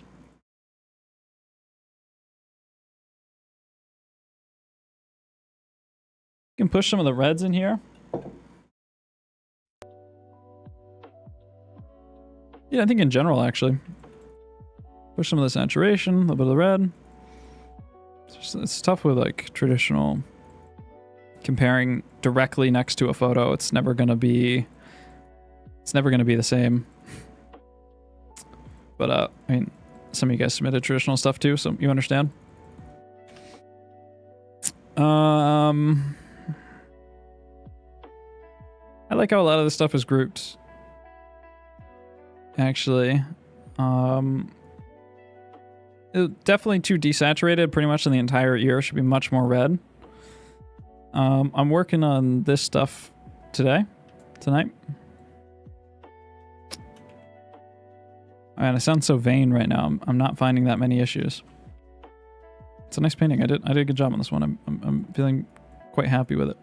I need somebody better than me to point this stuff out. Yeah, I think I'm losing a lot of saturation in some of these points. This is probably like a little bit too dark too.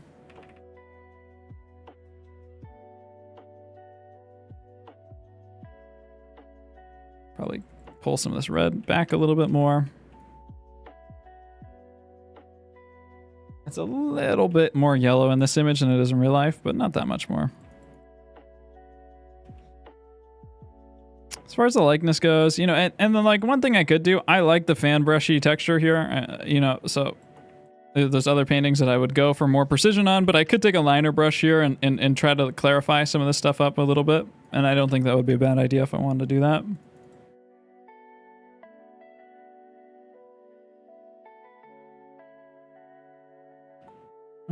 Nose is in the wrong perspective. It's pointing towards the camera too much. I think the angle's pretty correct. Yeah, if we really want to get anal about it, I could overlay it, but I don't think that would be a good... I don't think it's like a good determination of accuracy. I think if anything, it has to come in a little bit. Oh, and it would probably connect up a little bit earlier. And in a little bit too much.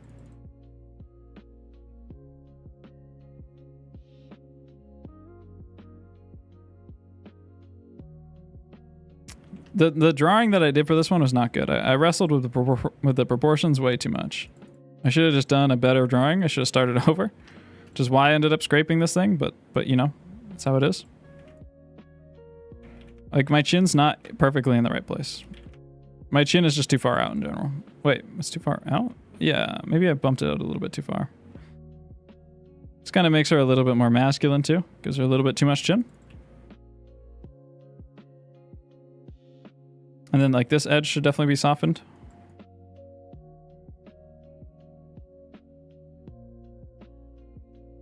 Second nostril is invisible in the reference. That's not the second nostril. It's just this hard edge.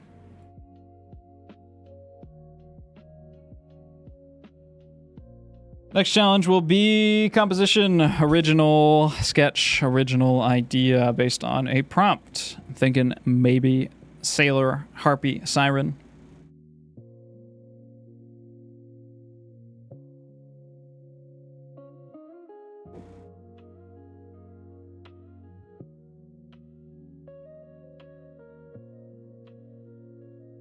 Yahoo!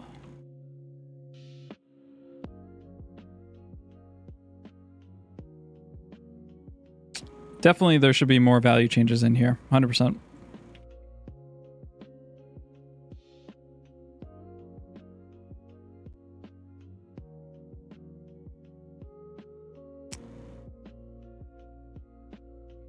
Five-hour stream. Yeah, I did not want this to be 5 hours. But that's alright. Why is the prompt my XGF? Fumbled, bro. You fumbled. You fumbled that shit hard.